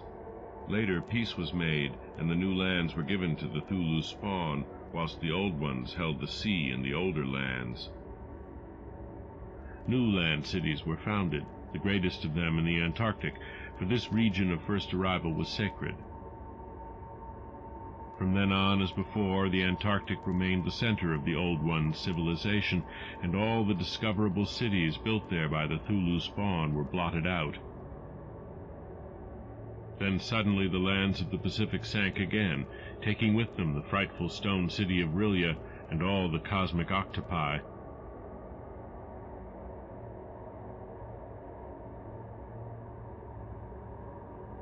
So that the Old Ones were again supreme on the planet, except for one shadowy fear about which they did not like to speak.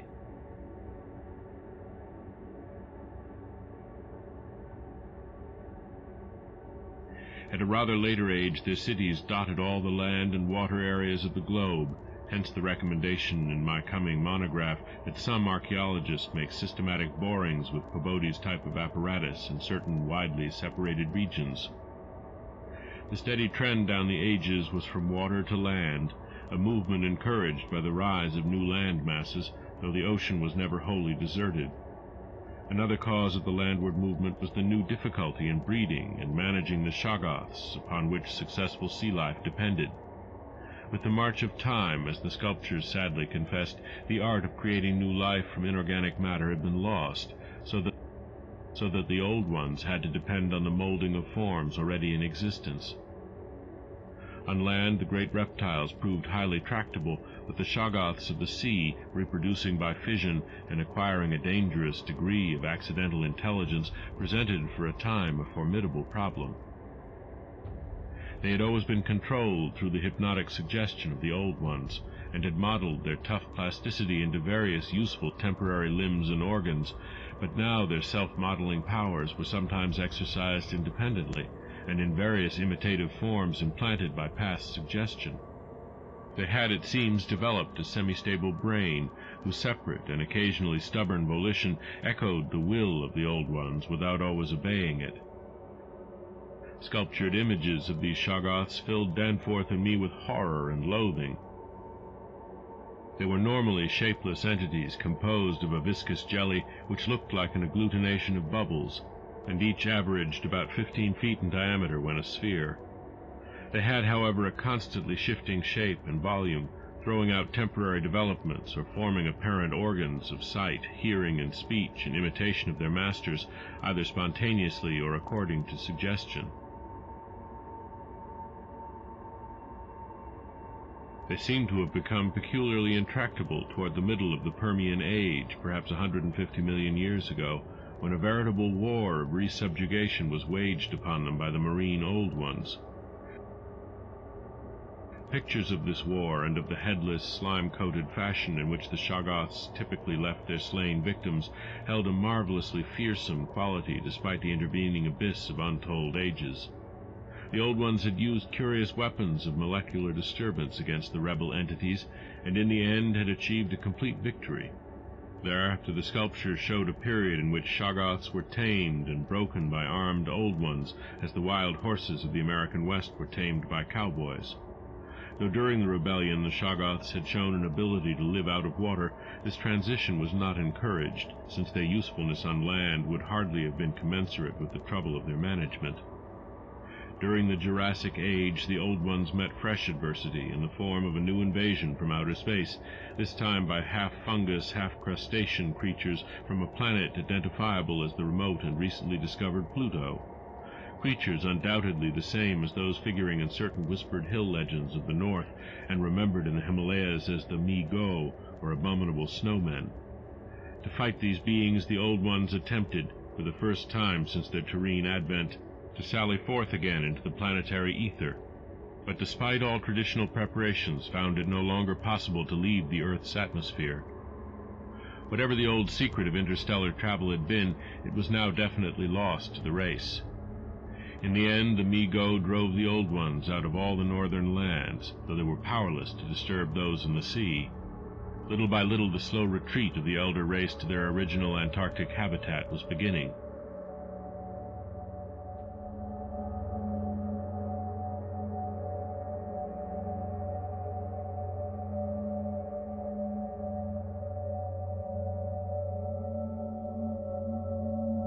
It was curious to note from the pictured battles that both Cthulhu's spawn and the Mi-Go seemed to have been composed of matter more widely different from that which we know than was the substance of the old ones. They were able to undergo transformations and reintegrations impossible for their adversaries, and seemed therefore to have originally come from even remoter gulfs of cosmic space.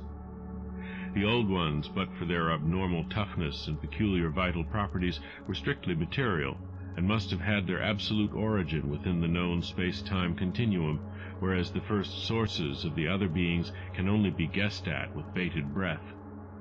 All this, of course, assuming that the non-terrestrial linkages and the anomalies ascribed to the invading foes are not pure mythology.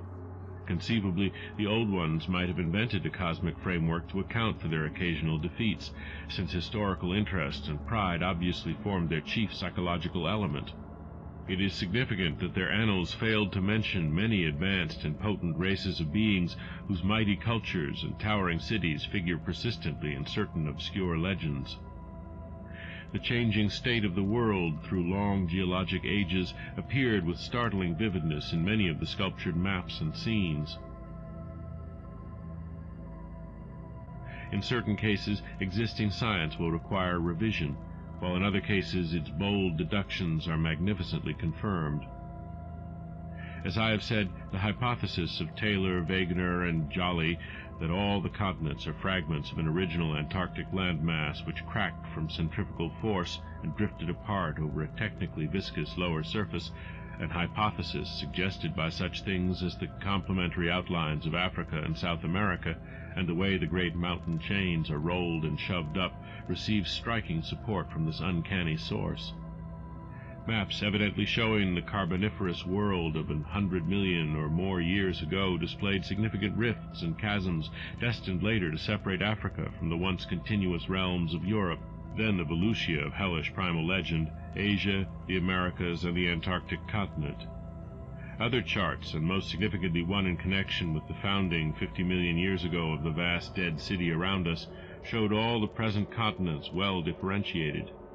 And in the latest discoverable specimen, dating perhaps from the Pliocene age, the approximate world of today appeared quite clearly despite the linkage of Alaska with Siberia, of North America with Europe through Greenland, and of South America with the Antarctic continent through Graham Land.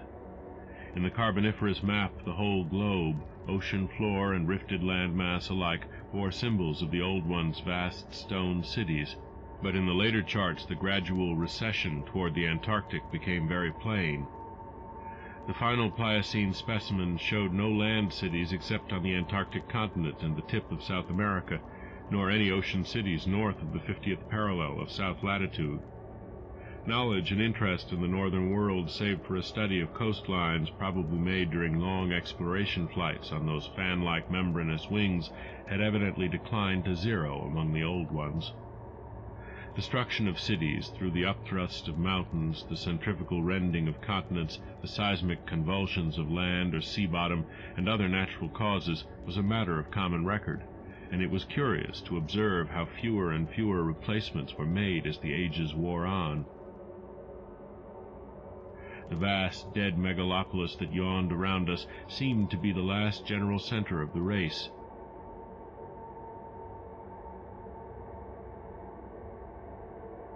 Built early in the Cretaceous age after a titanic earth buckling had obliterated a still vaster predecessor not far distant. It appeared that this general region was the most sacred spot of all, where reputedly the first old ones had settled on a primal sea bottom. In the new city, many of whose features we could recognize in the sculptures, but which stretched fully 100 miles along the mountain range in each direction beyond the farthest limits of our aerial survey, there were reputed to be preserved certain sacred stones forming part of the first sea-bottom city, which were thrust up to light after long epochs in the course of the general crumpling of strata.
Naturally, Danforth and I studied with a special interest and a peculiarly personal sense of awe everything pertaining to the immediate district in which we were.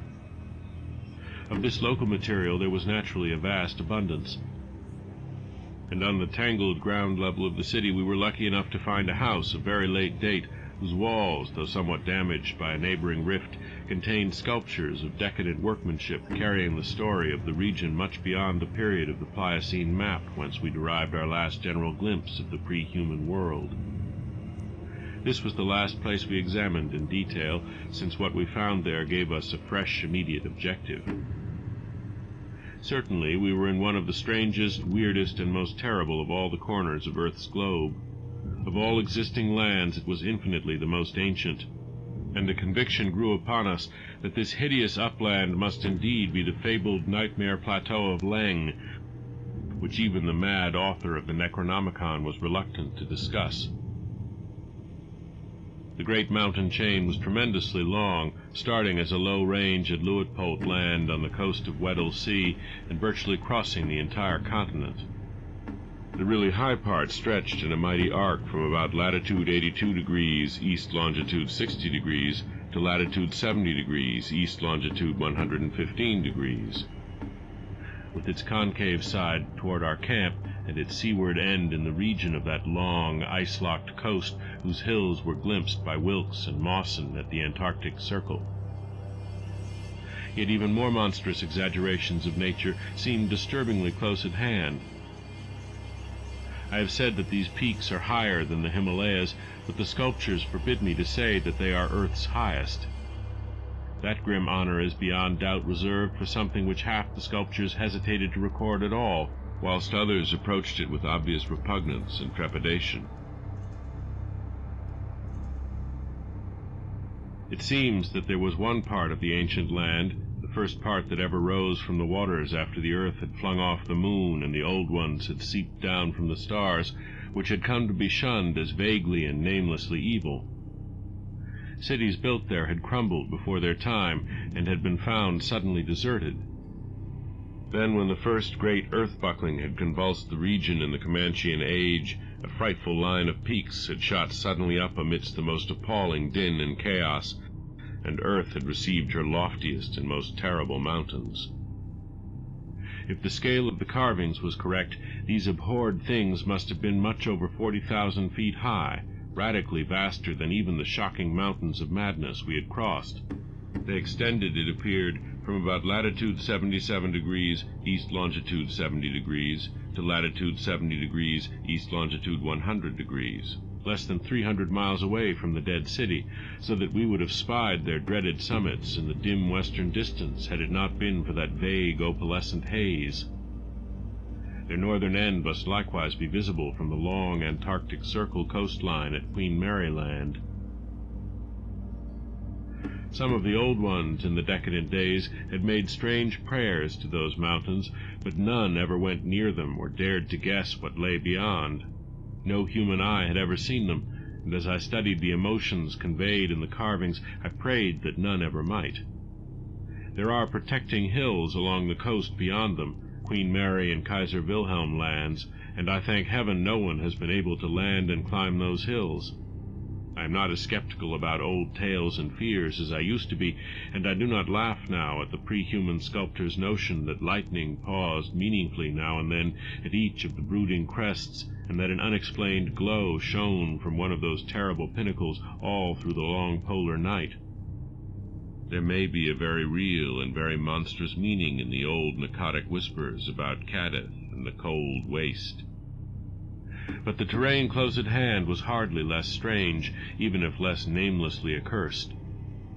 Soon after the founding of the city, the great mountain range became the seat of the principal temples, and many carvings showed what grotesque and fantastic towers had pierced the sky, where now we saw only the curiously clinging cubes and ramparts. In the course of ages the caves had appeared, and had been shaped into adjuncts of the temples. With the advance of still later epochs, all the limestone veins of the region were hollowed out by groundwaters, so that the mountains, the foothills, and the plains below them were a veritable network of connected caverns and galleries. Many graphic sculptures told of explorations deep underground and of the final discovery of the Stygian sunless sea that lurked at Earth's bowels. This vast nighted gulf had undoubtedly been worn by the great river which flowed down from the nameless and horrible westward mountains, and which had formerly turned at the base of the Old One's range and flowed beside that chain into the Indian Ocean between Bud and Totten lands on Wilkes's coastline.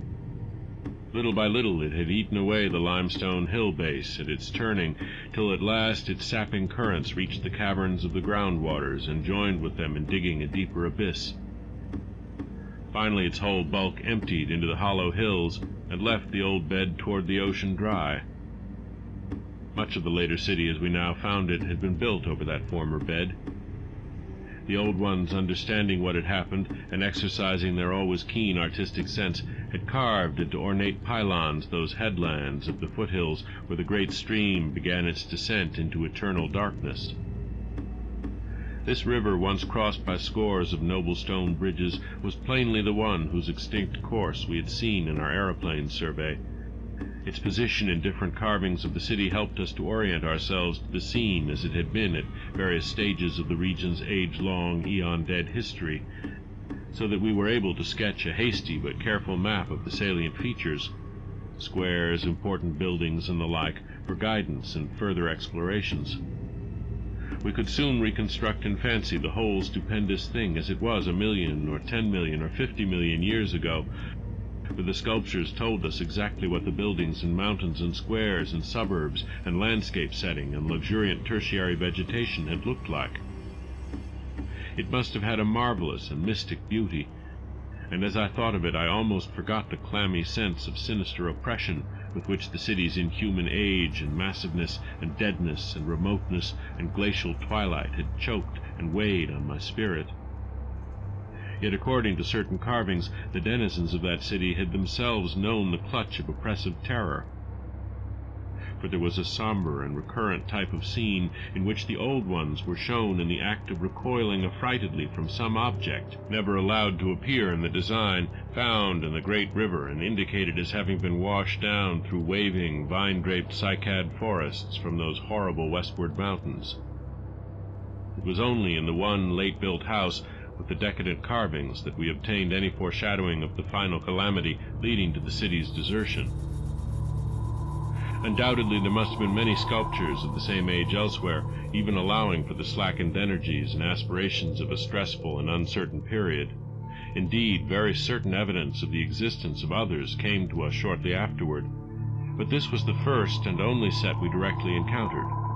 We meant to look farther later on, but as I have said, immediate conditions dictated another present objective. There would, though, have been a limit, for after all hope of a long future occupancy of the place had perished among the Old Ones, there could not but have been a complete cessation of mural decoration. The ultimate blow, of course, was the coming of the great cold which once held most of the earth in thrall, and which has never departed from the ill-fated poles. The great cold that, at the world's other extremity, put an end to the fabled lands of Lomar and Hyperborea. Just when this tendency began in the Antarctic it would be hard to say in terms of exact years. Nowadays we set the beginning of the general glacial periods at a distance of about 500,000 years from the present, but at the poles the terrible scourge must have commenced much earlier. All quantitative estimates are partly guesswork, but it is quite likely that the decadent sculptures were made considerably less than 1 million years ago, and that the actual desertion of the city was complete long before the conventional opening of the Pleistocene, 500,000 years ago, as reckoned in terms of the Earth's whole surface. In the decadent sculptures there were signs of thinner vegetation everywhere, and of a decreased country life on the part of the Old Ones. Heating devices were shown in the houses, and winter travelers were represented as muffled in protective fabrics. Then we saw a series of cartouches, the continuous band arrangement being frequently interrupted in these late carvings, depicting a constantly growing migration to the nearest refuges of greater warmth, some fleeing to cities under the sea off the faraway coast, and some clambering down through networks of limestone caverns in the hollow hills to the neighboring black abyss of subterrene waters. In the end, it seems to have been the neighboring abyss which received the greatest colonization. This was partly due, no doubt, to the traditional sacredness of this especial region, but may have been more conclusively determined by the opportunities it gave for continuing the use of the great temples on the honeycombed mountains, and for retaining the vast land city as a place of summer residence and base of communication with various minds. The linkage of old and new abodes was made more effective by means of several gradings and improvements along the connecting routes, including the chiseling of numerous direct tunnels from the ancient metropolis to the black abyss, sharply down-pointing tunnels whose mouths we carefully drew, according to our most thoughtful estimates, on the guide map we were compiling. It was obvious that at least 2 of these tunnels lay within a reasonable exploring distance of where we were, both being on the mountainward edge of the city, one less than a quarter mile toward the ancient river course, and the other perhaps twice that distance in the opposite direction. The abyss, it seems, had shelving shores of dry land at certain places, but the old ones built their new city underwater, no doubt because of its greater certainty of uniform warmth. The depth of the hidden sea appears to have been very great, so that the earth's internal heat could ensure its habitability for an indefinite period. The beings seem to have had no trouble in adapting themselves to part-time and eventually, of course, whole-time residence underwater, since they had never allowed their gill systems to atrophy. There were many sculptures which showed how they had always frequently visited their submarine kinsfolk elsewhere, and how they had habitually bathed on the deep bottom of their great river. The darkness of inner earth could likewise have been no deterrent to a race accustomed to long Antarctic nights. Decadent though their style undoubtedly was, these latest carvings had a truly epic quality where they told of the building of the new city in the cavern sea. The old ones had gone about it scientifically, quarrying insoluble rocks from the heart of the honeycombed mountains, and employing expert workers from the nearest submarine city to perform the construction according to the best methods. These workers brought with them all that was necessary to establish the new venture: Shoggoth tissue from which to breed stone lifters and subsequent beasts of burden for the cavern city, and other protoplasmic matter to mold into phosphorescent organisms for lighting purposes. At last a mighty metropolis rose on the bottom of that Stygian sea, its architecture much like that of the city above, and its workmanship displaying relatively little decadence because of the precise mathematical element inherent in building operations. The newly bred Shoggoths grew to enormous size and singular intelligence, and were represented as taking and executing orders with marvelous quickness. They seemed to converse with the old ones by mimicking their voices, a sort of musical piping over a wide range, if poor Lake's dissection had indicated aright, and to work more from spoken commands than from hypnotic suggestions, as in earlier times. They were, however, kept in admirable control. The phosphorescent organisms supplied light with vast effectiveness, and doubtless atoned for the loss of the familiar polar auroras of the outer world night. Art and decoration were pursued, though of course with a certain decadence. The old ones seemed to realize this falling off themselves, and in many cases anticipated the policy of Constantine the Great by transplanting especially fine blocks of ancient carving from their land city, just as the emperor in a similar age of decline stripped Greece and Asia of their finest art to give his new Byzantine capital greater splendors than its own people could create. That the transfer of sculptured blocks had not been more extensive was doubtless owing to the fact that the land city was not at first wholly abandoned.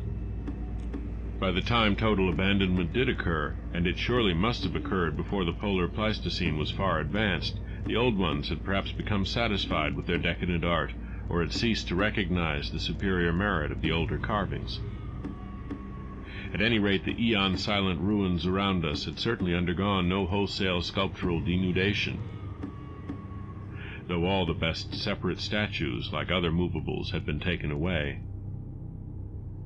The decadent cartouches and dados telling this story were, as I have said, the latest we could find in our limited search. They left us with a picture of the old ones shuttling back and forth betwixt the land city in summer and the sea cavern city in winter, and sometimes trading with the sea-bottom cities off the Antarctic coast. By this time the ultimate doom of the land city must have been recognized, for the sculptures showed many signs of the cold's malign encroachments. Vegetation was declining, and the terrible snows of the winter no longer melted completely even in midsummer. The saurian livestock were nearly all dead, and the mammals were standing it none too well. To keep on with the work of the upper world, it had become necessary to adapt some of the amorphous and curiously cold-resistant shoggoths to land life, a thing the old ones had formerly been reluctant to do. The great river was now lifeless, and the upper sea had lost most of its denizens except the seals and whales. All the birds had flown away, save only the great, grotesque penguins. What had happened afterward we could only guess. How long had the new sea cavern city survived? Was it still down there, a stony corpse in eternal blackness? Had the subterranean waters frozen at last? To what fate had the ocean-bottom cities of the outer world been delivered?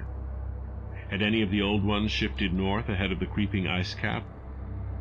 Existing geology shows no trace of their presence. Had the frightful Mi-Go been still a menace in the outer land world of the north?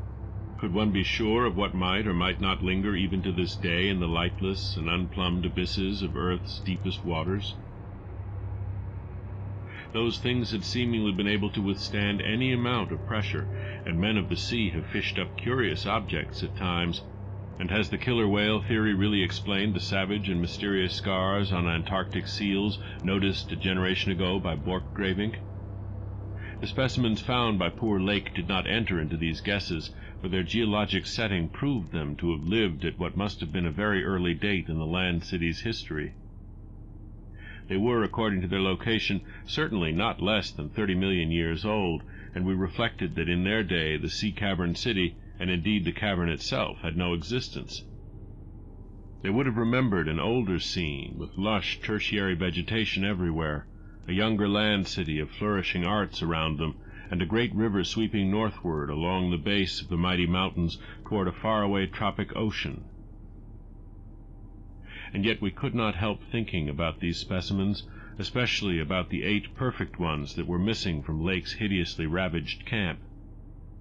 There was something abnormal about that whole business, the strange things we had tried so hard to lay to somebody's madness, those frightful graves, the amount and nature of the missing material, Gedney, the unearthly toughness of those archaic monstrosities, and the queer vital freaks the sculptures now showed the race to have. Danforth and I had seen a good deal in the last few hours, and were prepared to believe and keep silent about many appalling and incredible secrets of primal nature.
I have said that our study of the decadent sculptures brought about a change in our immediate objective. This, of course, had to do with the chiseled avenues to the black inner world, of whose existence we had not known before, but which we were now eager to find and traverse.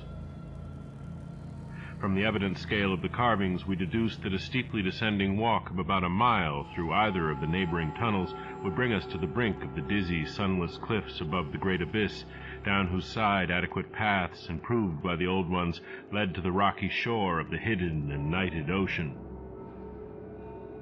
To behold this fabulous gulf in stark reality was a lure which seemed impossible of resistance once we knew of the thing. Yet we realized we must begin the quest at once if we expected to include it on our present flight. It was now 8 p.m., and we had not enough battery replacements to let our torches burn on forever. We had done so much of our studying and copying below the glacial level that our battery supply had had at least 5 hours of nearly continuous use, and despite the special dry cell formula, would obviously be good for only about 4 more, though by keeping one torch unused except for especially interesting or difficult places, we might manage to eke out a safe margin beyond that. It would not do to be without a light in these cyclopean catacombs, hence in order to make the abyss trip, we must give up all further mural deciphering. Of course, we intended to revisit the place for days and perhaps weeks of intensive study and photography, curiosity having long ago got the better of horror, but just now we must hasten. Our supply of trailblazing paper was far from unlimited, and we were reluctant to sacrifice spare notebooks or sketching paper to augment it, but we did let one large notebook go. If worst came to worst, we could resort to rock chipping, and of course it would be possible, even in case of really lost direction, to work up to full daylight by one channel or another if granted sufficient time for plentiful trial and error. So at last we set off eagerly in the indicated direction of the nearest tunnel. According to the carvings from which we had made our map, the desired tunnel mouth could not be much more than a quarter mile from where we stood, the intervening space showing solid-looking buildings quite likely to be penetrable still at a subglacial level. The opening itself would be in the basement, on the angle nearest the foothills of a vast, five-pointed structure of evidently public and perhaps ceremonial nature, which we tried to identify from our aerial survey of the ruins. No such structure came to our minds as we recalled our flight, hence we concluded that its upper parts had been greatly damaged, or that it had been totally shattered in an ice rift we had noticed. In the latter case, the tunnel would probably turn out to be choked, so that we would have to try the next nearest one, the one less than a mile to the north. The intervening river course prevented our trying any of the more southerly tunnels on this trip, and indeed, if both of the neighboring ones were choked, it was doubtful whether our batteries would warrant an attempt on the next northerly one, about a mile beyond our second choice. As we threaded our dim way through the labyrinth with the aid of map and compass, traversing rooms and corridors in every stage of ruin or preservation, clambering up ramps, crossing upper floors and bridges, and clambering down again, encountering chalked doorways and piles of debris, hastening now and then along finely preserved and uncannily immaculate stretches, taking false leads and retracing our way, in such cases removing the blind paper trail we had left, and once in a while striking the bottom of an open shaft through which daylight poured or trickled down, we were repeatedly tantalized by the sculptured walls along our route. Many must have told tales of immense historical importance, and only the prospect of later visits reconciled us to the need of passing them by. As it was, we slowed down once in a while and turned on our second torch. If we had more films, we would certainly have paused briefly to photograph certain bas-reliefs, but time-consuming hand copying was clearly out of the question. I come now once more to a place where the temptation to hesitate, or to hint rather than state, is very strong. It is necessary, however, to reveal the rest in order to justify my course in discouraging further exploration. We had wormed our way very close to the computed site of the tunnel's mouth, having crossed a second-story bridge to what seemed plainly the tip of a pointed wall, and descended to a ruinous corridor especially rich in decadently elaborate and apparently ritualistic sculptures of late workmanship, when, about 8:30 p.m., Danforth's keen young nostrils gave us the first hint of something unusual. If we had a dog with us, I suppose we would have been warned before. At first we could not precisely say what was wrong with the formerly crystal-pure air, but after a few seconds our memories reacted only too definitely. Let me try to state the thing without flinching. There was an odor, and that odor was vaguely, subtly, and unmistakably akin to what had nauseated us upon opening the insane grave of the horror poor Lake had dissected.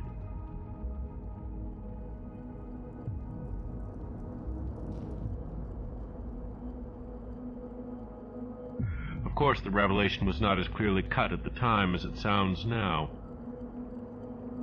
There were several conceivable explanations, and we did a good deal of indecisive whispering. Most important of all, we did not retreat without further investigation, for having come this far, we were loath to be balked by anything short of certain disaster. Anyway, what we must have suspected was altogether too wild to believe. Such things did not happen in any normal world. It was probably sheer irrational instinct which made us dim our single torch, tempted no longer by the decadent and sinister sculptures that leered menacingly from the oppressive walls, and which softened our progress to a cautious tiptoeing and crawling over the increasingly littered floor and heaps of debris. Danforth's eyes as well as nose proved better than mine, for it was likewise he who first noticed the queer aspect of the debris after we had passed many half-choked arches leading to chambers and corridors on the ground level. It did not look quite as it ought after countless thousands of years of desertion, and when we cautiously turned on more light, we saw that a kind of swath seemed to have been lately tracked through it. The irregular nature of the litter precluded any definite marks, but in the smoother places there were suggestions of the dragging of heavy objects.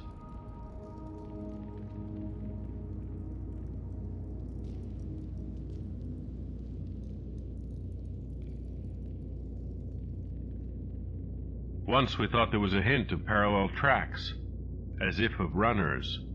This was what made us pause again. It was during that pause that we caught, simultaneously this time, the other odor ahead. Paradoxically, it was both a less frightful and a more frightful odor.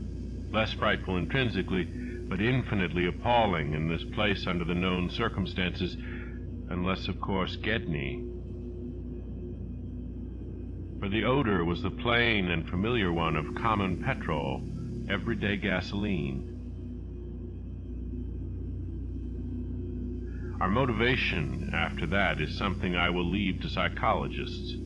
We knew now that some terrible extension of the camp horrors must have crawled into this nighted burial place of the eons, hence could not doubt any longer the existence of nameless conditions present or at least recent just ahead.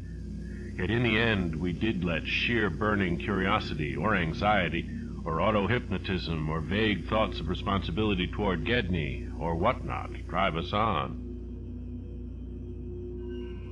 Danforth whispered again of the print he thought he had seen at the alley turning in the ruins above, and of the faint musical piping, potentially of tremendous significance in the light of Blake's dissection report, despite its close resemblance to the cave-mouth echoes of the windy peaks, which he thought he had shortly afterward half heard from unknown depths below.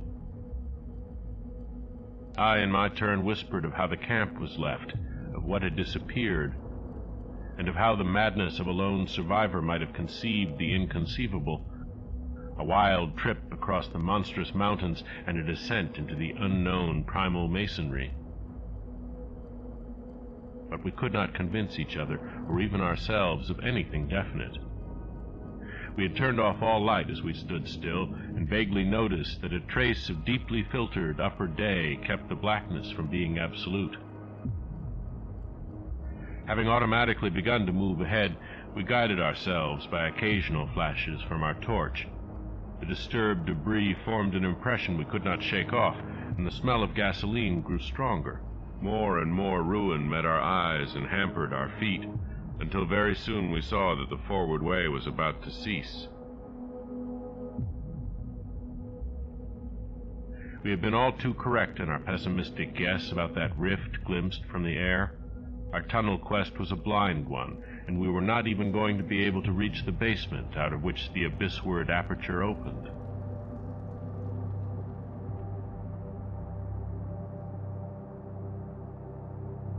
The torch, flashing over the grotesquely carven walls of the blocked corridor in which we stood, showed several doorways in various states of obstruction, and from one of them the gasoline odor, quite submerging that other hint of odor, came with a special distinctness.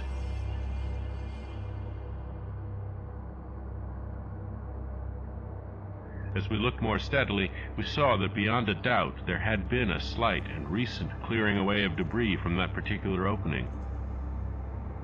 Whatever the lurking horror might be, we believed the direct avenue toward it was now plainly manifest. I do not think anyone will wonder that we waited an appreciable time before making any further motion. And yet, when we did venture inside that black arch, our first impression was one of anticlimax. For amidst the littered expanse of that sculptured crypt, a perfect cube with sides of about 20 feet, there remained no recent object of instantly discernible size, so that we looked instinctively, though in vain, for a farther doorway. In another moment, however, Danforth's sharp vision had descried a place where the floor debris had been disturbed, and we turned on both torches full strength. Though what we saw in that light was actually simple and trifling, I am none the less reluctant to tell of it because of what it implied. It was a rough leveling of the debris, upon which several small objects lay carelessly scattered, and at one corner of which a considerable amount of gasoline must have been spilled lately enough to leave a strong odor, even at this extreme superplateau altitude. In other words, it could not be other than a sort of camp. A camp made by questing beings who, like us, had been turned back by the unexpectedly choked way to the abyss.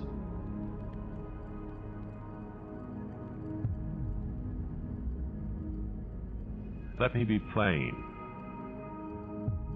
The scattered objects were, so far as substance was concerned, all from Lake's camp, and consisted of tin cans as queerly opened as those we had seen at that ravaged place, many spent matches, 3 illustrated books more or less curiously smudged, an empty ink bottle with its pictorial and instructional carton, a broken fountain pen, some oddly snipped fragments of fur and tent cloth, a used electric battery with circular of directions, a folder that came with our type of tent heater, and a sprinkling of crumpled papers. It was all bad enough, but when we smoothed out the papers and looked at what was on them, we felt we had come to the worst. We had found certain inexplicably blotted papers at the camp which might have prepared us, yet the effect of the sight down there in the pre-human vaults of a nightmare city was almost too much to bear. A mad Gedney might have made the groups of dots in imitation of those found on the greenish soapstones, just as the dots on those insane 5-pointed grave mounds might have been made, and he might conceivably have prepared rough, hasty sketches, varying in their accuracy or lack of it, which outlined the neighboring parts of the city and traced the way from a circularly represented place outside our previous route, a place we identified as a great cylindrical tower in the carvings, and as a vast circular gulf glimpsed in our aerial survey, to the present 5-pointed structure and the tunnel mouth therein. He might, I repeat, have prepared such sketches, for those before us were quite obviously compiled as our own had been, from late sculptures somewhere in the glacial labyrinth, though not from the ones which we had seen and used. But what this art-blind bungler could never have done was to execute those sketches in a strange and assured technique, perhaps superior, despite haste and carelessness, to any of the decadent carvings from which they were taken, the characteristic and unmistakable technique of the old ones themselves in the dead city's heyday. There are those who will say Danforth and I were utterly mad not to flee for our lives after that, since our conclusions were now, notwithstanding their wildness, completely fixed, and of a nature I need not even mention to those who have read my account as far as this. Perhaps we were mad, for have I not said those horrible peaks were mountains of madness? But I think I can detect something of the same spirit, albeit in a less extreme form, in the men who stalk deadly beasts through African jungles to photograph them or study their habits. Half paralyzed with terror though we were, there was nevertheless fanned within us a blazing flame of awe and curiosity which triumphed in the end. Of course, we did not mean to face that, or those which we knew had been there, but we felt that they must be gone by now. They would by this time have found the other neighboring entrance to the abyss, and have passed within to whatever night-black fragments of the past might await them in the ultimate gulf they had never seen. Or if that entrance too was blocked, they would have gone on to the north, seeking another. They were, we remembered, partly independent of light. Looking back to that moment, I can scarcely recall just what precise form our new emotions took, just what change of immediate objective it was that so sharpened our sense of expectancy. We certainly did not mean to face what we feared, yet I will not deny that we may have had a lurking unconscious wish to spy certain things from some hidden vantage point. Probably we had not given up our zeal to glimpse the abyss itself, though there was interposed a new goal in the form of that great circular place shown on the crumpled sketches we had found. We had at once recognized it as a monstrous cylindrical tower figuring in the very earliest carvings, but appearing only as a prodigious round aperture from above. Something about the impressiveness of its rendering, even in these hasty diagrams, made us think that its subglacial levels must still form a feature of peculiar importance. Perhaps it embodied architectural marvels as yet unencountered by us. It was certainly of incredible age according to the sculptures in which it figured, being indeed among the first things built in the city. Its carvings, if preserved, could not but be highly significant. Moreover, it might form a good present link with the upper world, a shorter route than the one we were so carefully blazing, and probably that by which those others had descended. At any rate, the thing we did was to study the terrible sketches, which quite perfectly confirmed our own, and start back over the indicated course to the circular place. The course which our nameless predecessors must have traversed twice before us. The other neighboring gate to the abyss would lie beyond that. I need not speak of our journey, during which we continued to leave an economical trail of paper, for it was precisely the same in kind as that by which we had reached the cul-de-sac, except that it tended to adhere more closely to the ground level and even descend to basement corridors. Every now and then we could trace certain disturbing marks in the debris or litter underfoot, and after we had passed outside the radius of the gasoline scent, we were again faintly conscious, spasmodically, of that more hideous and more persistent scent. After the way had branched from our former course, we sometimes gave the rays of our single torch a furtive sweep along the walls, noting in almost every case the well-nigh omnipresent sculptures, which indeed seemed to have formed a main aesthetic outlet for the old ones.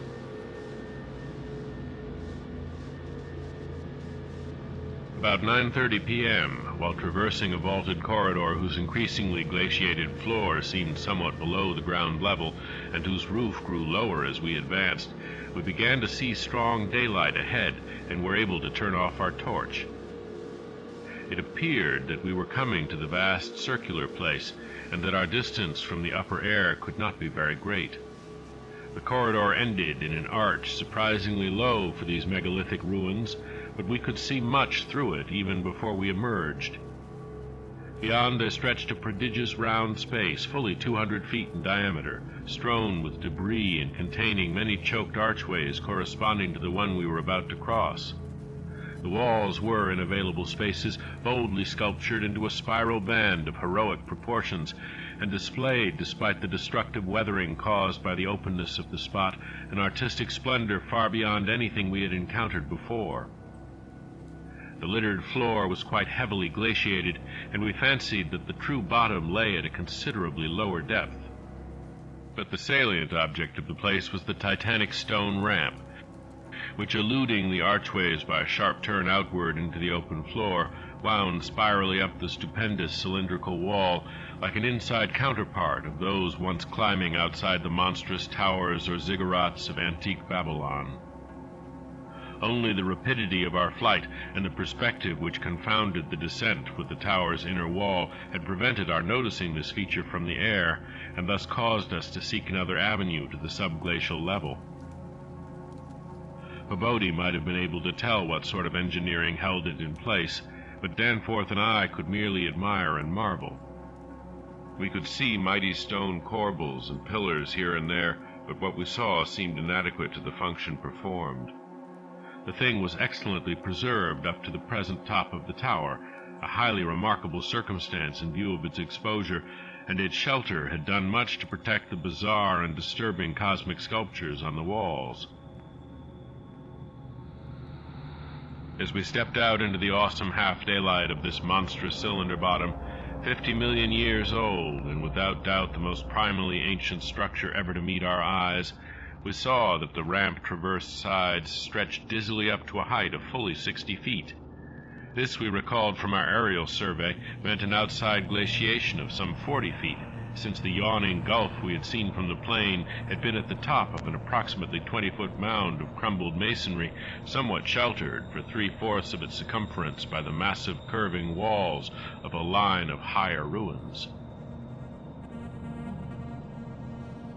According to the sculptures, the original tower had stood in the center of an immense circular plaza, and had been perhaps 500 or 600 feet high, with tiers of horizontal discs near the top and a row of needle-like spires along the upper rim. Most of the masonry had obviously toppled outward rather than inward, a fortunate happening, since otherwise the ramp might have been shattered and the whole interior choked. As it was, the ramp showed sad battering, whilst the choking was such that all the archways at the bottom seemed to have been recently half cleared.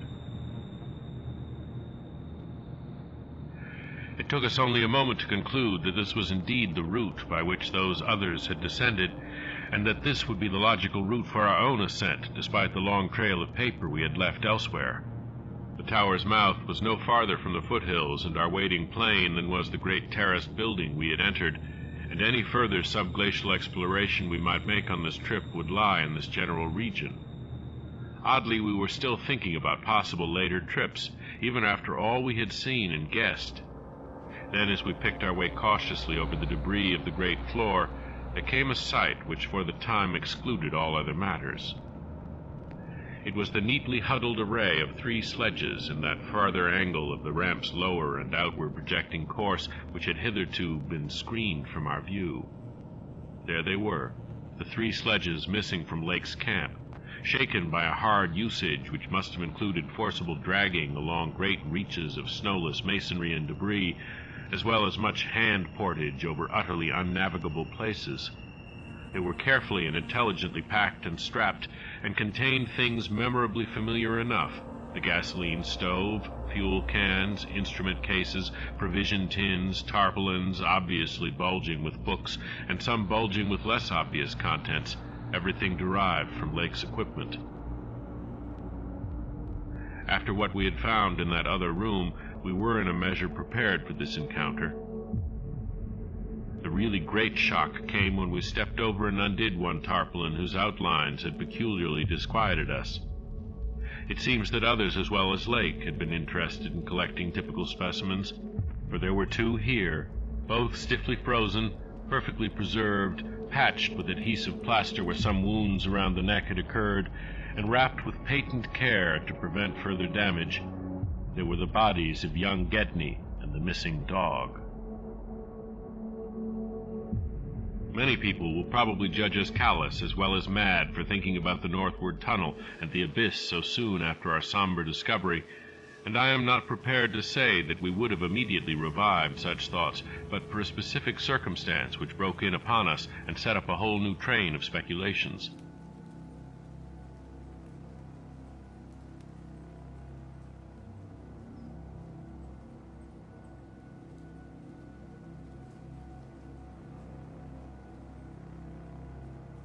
We had replaced the tarpaulin over poor Gedney, and were standing in a kind of mute bewilderment when the sounds finally reached our consciousness. The first sounds we had heard since descending out of the open where the mountain wind whined faintly from its unearthly heights. Well-known and mundane though they were, their presence in this remote world of death was more unexpected and unnerving than any grotesque or fabulous tones could possibly have been, since they gave a fresh upsetting to all our notions of cosmic harmony. Had it been some trace of that bizarre musical piping over a wide range which Lake's dissection report had led us to expect in those others? As it was, however, the noise shattered all our profoundly seated adjustments, all our tacit acceptance of the inner Antarctic as a waste as utterly and irrevocably void of every vestige of normal life as the sterile disk of the moon of other epochs. What we heard was not the fabulous note of any buried blasphemy of elder Earth, from whose supernal toughness an age-denied polar sun had evoked a monstrous response. Instead, it was a thing so mockingly normal and so unerringly familiarized by our sea days off Victoria Land and our camp days at McMurdo Sound that we shuddered to think of it here, where such things ought not to be. To be brief, it was simply the raucous squawking of a penguin.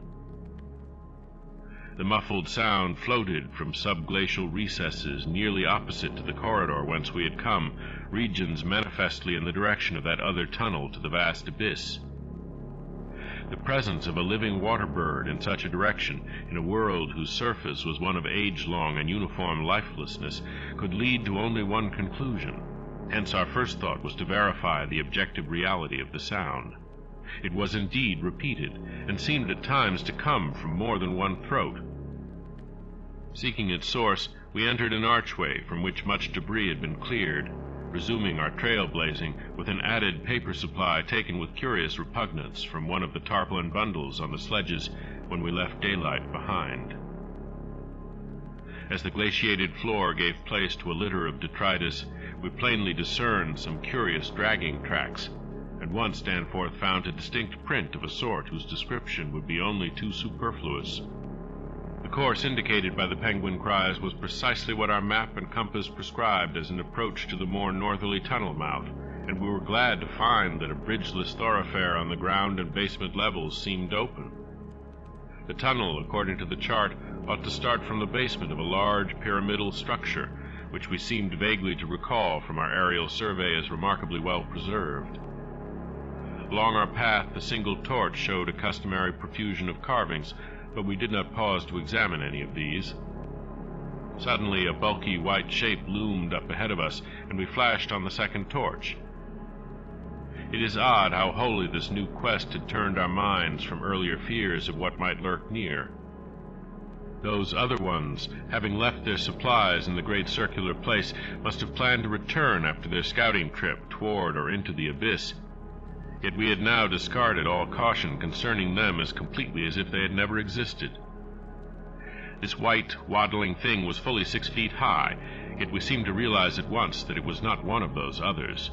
They were larger and dark, and according to the sculptures, their motion over land surfaces was a swift, assured matter despite the queerness of their sea-borne tentacle equipment. But to say that the white thing did not profoundly frighten us would be vain. We were indeed clutched for an instant by a primitive dread, almost sharper than the worst of our reasoned fears regarding those others.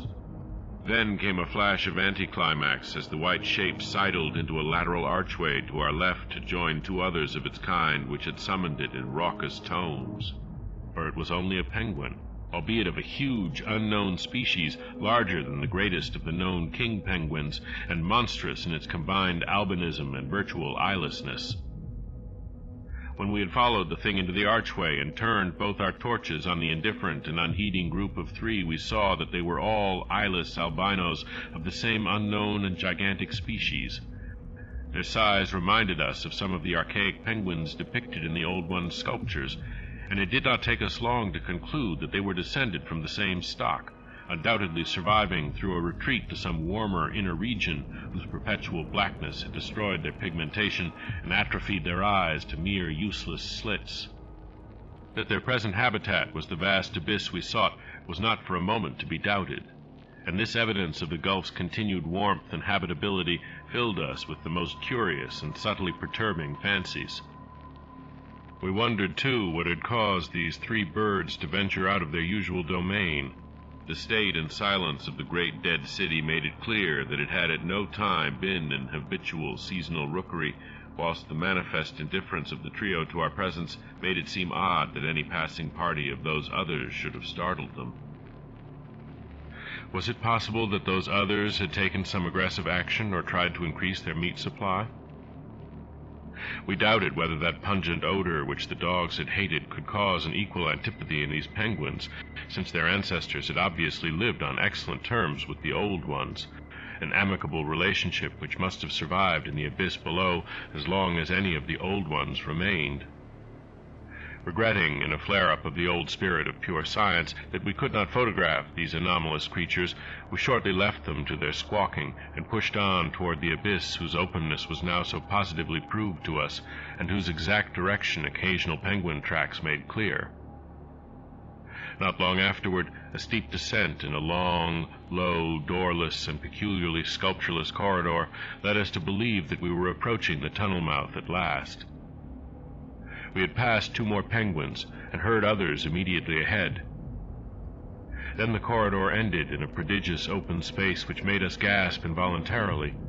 A perfect inverted hemisphere, obviously deep underground, fully 100 feet in diameter and 50 feet high, with low archways opening around all parts of the circumference but one, and that one yawning cavernously with a black arched aperture which broke the symmetry of the vault to a height of nearly 15 feet. It was the entrance to the great abyss. In this vast hemisphere, whose concave roof was impressively, though decadently carved to a likeness of the primordial celestial dome, a few albino penguins waddled, aliens there, but indifferent and unseeing. The black tunnel yawned indefinitely off at a steep descending grade, its aperture adorned with grotesquely chiseled jambs and lintel. From that cryptical mouth we fancied a current of slightly warmer air, and perhaps even a suspicion of vapor proceeded, and we wondered what living entities other than penguins the limitless void below and the contiguous honeycombings of the land and the Titan mountains might conceal. We wondered, too, whether the trace of mountaintop smoke at first suspected by poor Lake, as well as the odd haze we had ourselves perceived around the rampart-crowned peak, might not be caused by the tortuous-channeled rising of some such vapor from the unfathomed regions of Earth's core. Entering the tunnel, we saw that its outline was, at least at the start, about 15 feet each way, sides, floor, and arched roof composed of the usual megalithic masonry. The sides were sparsely decorated with cartouches of conventional designs in a late decadent style, and all the construction and carving were marvelously well preserved. The floor was quite clear, except for a slight detritus bearing outgoing penguin tracks and the inward tracks of those others. The farther one advanced, the warmer it became, so that we were soon unbuttoning our heavy garments. We wondered whether there were any actual igneous manifestations below, and whether the waters of that sunless sea were hot. After a short distance, the masonry gave place to solid rock, though the tunnel kept the same proportions and presented the same aspect of carved regularity. Occasionally its varying grade became so steep that grooves were cut in the floor. Several times we noted the mouths of small lateral galleries not recorded in our diagrams, none of them such as to complicate the problem of our return, and all of them welcome as possible refuges in case we met unwelcome entities on their way back from the abyss. The nameless scent of such things was very distinct. Doubtless it was suicidally foolish to venture into that tunnel under the known conditions, but the lure of the unplumbed is stronger in certain persons than most suspect. Indeed, it was just such a lure which had brought us to this unearthly polar waste in the first place.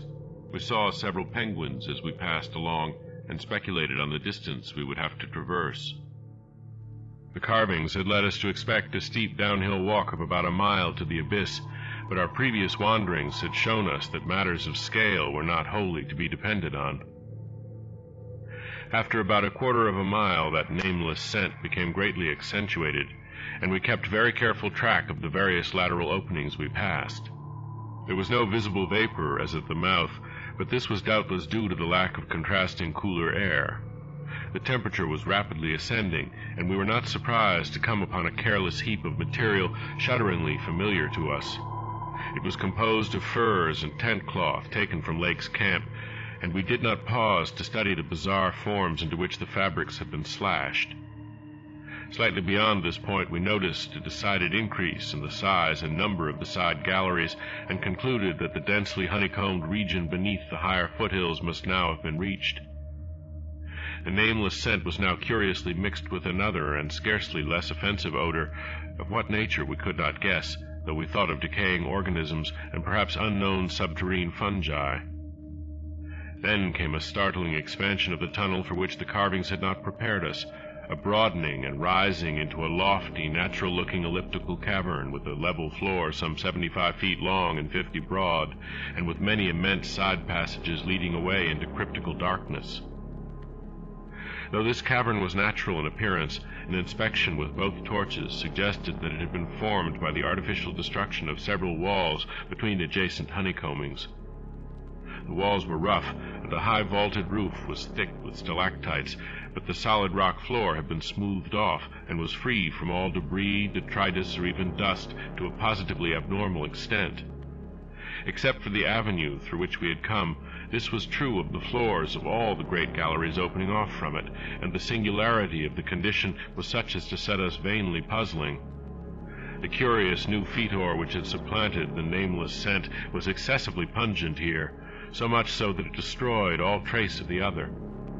Something about this whole place with its polished and almost glistening floor struck us as more vaguely baffling and horrible than any of the monstrous things we had previously encountered. The regularity of the passage immediately ahead, as well as the larger proportion of penguin droppings there, prevented all confusion as to the right course amidst the plethora of equally great cave mouths. Nevertheless, we resolved to resume our paper trail blazing if any further complexity should develop, for dust tracks, of course, could no longer be expected.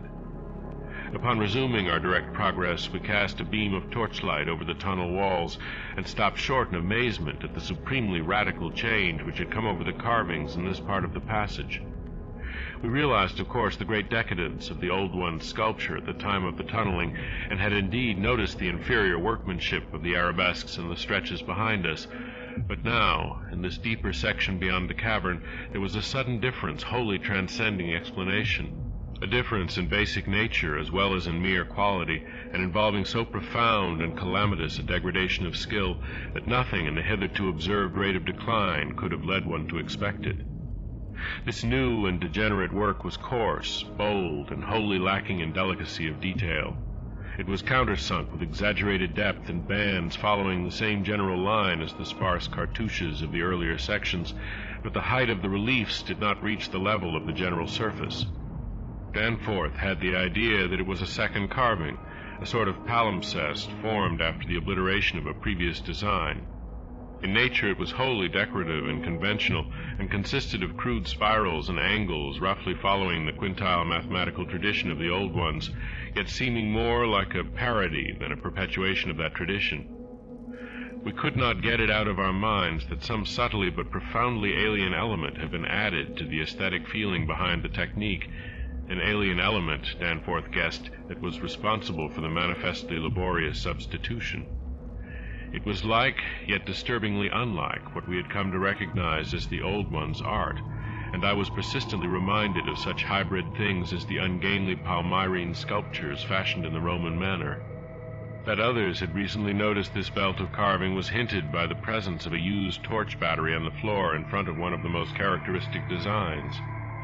Since we could not afford to spend any considerable time in study, we resumed our advance after a cursory look, though frequently casting beams over the walls to see if any further decorative changes developed. Nothing of the sort was perceived, though the carvings were in places rather sparse because of the numerous mouths of the smooth-floored lateral tunnels. We saw and heard fewer penguins, but thought we caught a vague suspicion of an infinitely distant chorus of them somewhere deep within the earth. The new and inexplicable odor was abominably strong, and we could detect scarcely a sign of that other nameless scent. Puffs of visible vapor ahead bespoke increasing contrasts in temperature and the relative nearness of the sunless sea cliffs of the great abyss. Then, quite unexpectedly, we saw certain obstructions on the polished floor ahead, obstructions which were quite definitely not penguins, and turned on our second torch after making sure that the objects were quite stationary.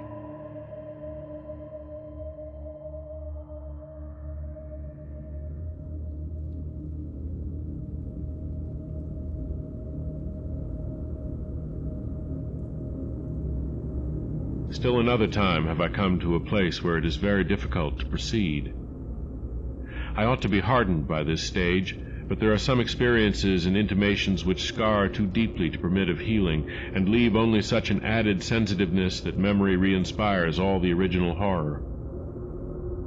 We saw, as I have said, certain obstructions on the polished floor ahead, and I may add that our nostrils were assailed almost simultaneously by a very curious intensification of the strange prevailing fetor, now quite plainly mixed with the nameless stench of those others which had gone before us. The light of the second torch left no doubt of what the obstructions were, and we dared approach them only because we could see, even from a distance, that they were quite as past all harming power as had been the 6 similar specimens unearthed from the monstrous star-mounded graves at Poor Lake's camp. They were indeed as lacking in completeness as most of those we had unearthed, though it grew plain from the thick, dark green pool gathering around them that their incompleteness was of infinitely greater recency. There seemed to be only 4 of them, whereas Lake's bulletins would have suggested no less than 8 as forming the group which had preceded us. To find them in this state was wholly unexpected, and we wondered what sort of monstrous struggle had occurred down here in the dark. Penguins, attacked in a body, retaliate savagely with their beaks, and our ears now made certain the existence of a rookery far beyond. Had those others disturbed such a place and aroused murderous pursuit? The obstructions did not suggest it, for penguin beaks against the tough tissues Lake had dissected could hardly account for the terrible damage our approaching glance was beginning to make out. Besides, the huge blind birds we had seen appeared to be singularly peaceful. Had there then been a struggle among those others, and were the absent 4 responsible? If so, where were they? Were they close at hand and likely to form an immediate menace to us? We glanced anxiously at some of the smooth-floored lateral passages as we continued our slow and frankly reluctant approach. Whatever the conflict was, it had clearly been that which had frightened the penguins into their unaccustomed wandering. It must then have arisen near that faintly heard rookery in the incalculable gulf beyond, since there were no signs that any birds had normally dwelt here. Perhaps, we reflected, there had been a hideous running fight, with the weaker parties seeking to get back to the cached sledges when their pursuers finished them. One could picture the demoniac fray between namelessly monstrous entities as it surged out of the black abyss with great clouds of frantic penguins squawking and scurrying ahead. I say that we approached those sprawling and incomplete obstructions slowly and reluctantly. Would to heaven we had never approached them at all, but had run back at top speed out of that blasphemous tunnel with the greasily smooth floors and the degenerate murals aping and mocking the things they had superseded. Run back before we had seen what we did see, and before our minds were burned with something which will never let us breathe easily again. Both of our torches were turned on the prostrate objects, so that we soon realized the dominant factor in their incompleteness. Mauled, compressed, twisted and ruptured as they were, their chief common injury was total decapitation. From each one the tentacled starfish head had been removed, and as we drew near we saw that the manner of removal looked more like some hellish tearing or suction than like any ordinary form of cleavage. Their noisome dark green ichor formed a large spreading pool, but its stench was half overshadowed by that newer and stranger stench, here more pungent than at any other point along our route. Only when we had come very close to the sprawling obstructions could we trace that second unexplainable fetor to any immediate source, and the instant we did so, Danforth, remembering certain very vivid sculptures of the Old One's history in the Permian Age 150 million years ago, gave vent to a nerve-tortured cry which echoed hysterically through that vaulted and archaic passage with the evil palimpsest carvings. I came only just short of echoing his cry myself, For I had seen those primal sculptures too, and had shudderingly admired the way the nameless artist had suggested that hideous slime coating found on certain incomplete and prostrate old ones, those whom the frightful Shoggoths had characteristically slain and sucked to a ghastly headlessness in the great war of resubjugation.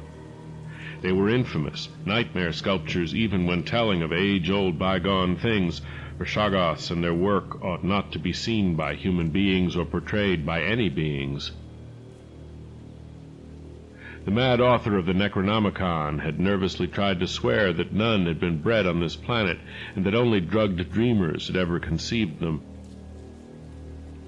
Formless protoplasm able to mock and reflect all forms and organs and processes, viscous agglutinations of bubbling cells, rubbery 15-foot spheroids, infinitely plastic and ductile, slaves of suggestion, builders of cities, more and more sullen, more and more intelligent, more and more amphibious, more and more imitative. Great God! What madness made even those blasphemous old ones willing to use and to carve such things? And now, when Danforth and I saw the freshly glistening and reflectively iridescent black slime, which clung thickly to those headless bodies and stank obscenely with that new unknown odor, whose cause only a diseased fancy could envisage, clung to those bodies and sparkled less voluminously on a smooth part of the accursedly resculptured wall in a series of grouped dots, we understood the quality of cosmic fear to its uttermost depths. It was not fear of those 4 missing others, for all too well did we suspect they would do no harm again. Poor devils! After all, they were not evil things of their kind. They were the men of another age and another order of being. Nature had played a hellish jest on them, as it will on any others that human madness, callousness, or cruelty may hereafter drag up in that hideously dead or sleeping polar waste, and this was their tragic homecoming. They had not been even savages, for what indeed had they done? That awful awakening in the cold of an unknown epoch, perhaps an attack by the furry, frantically barking quadrupeds, and a day's defense against them, and the equally frantic white simians with the queer wrappings and paraphernalia. Poor Lake, poor Gedney, and poor old ones. Scientists to the last. What had they done that we would not have done in their place? God, what intelligence and persistence! What a facing of the incredible, just as those carven kinsmen and forebears had faced things only a little less incredible. Radiates, vegetables, monstrosities, star spawn, whatever they had been, they were men. They had crossed the icy peaks on whose templed slopes they had once worshipped and roamed among the tree ferns. They had found their dead city brooding under its curse, and had read its carven latter days as we had done. They had tried to reach their living fellows in fabled depths of blackness they had never seen, and what had they found? All this flashed in unison through the thoughts of Danforth and me as we looked from those headless, slime-coated shapes to the loathsome palimpsest sculptures and the diabolical dot groups of fresh slime on the walls beside them, looked and understood what must have triumphed and survived down there in the cyclopean water city of that nighted, penguin-fringed abyss, whence even now a sinister, curling mist had begun to belch pallidly as if in answer to Danforth's hysterical scream. The shock of recognizing that monstrous slime and headlessness had frozen us into mute, motionless statues, and it is only through later conversations that we have learned of the complete identity of our thoughts at that moment. It seemed eons that we stood there, but actually it could not have been more than 10 or 15 seconds.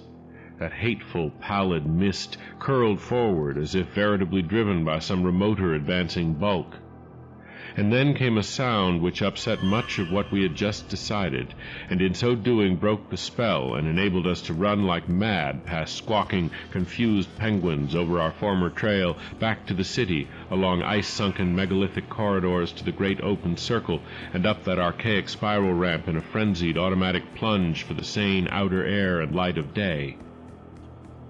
The new sound, as I have intimated, upset much that we had decided, because it was what poor Lake's dissection had led us to attribute to those we had just judged dead.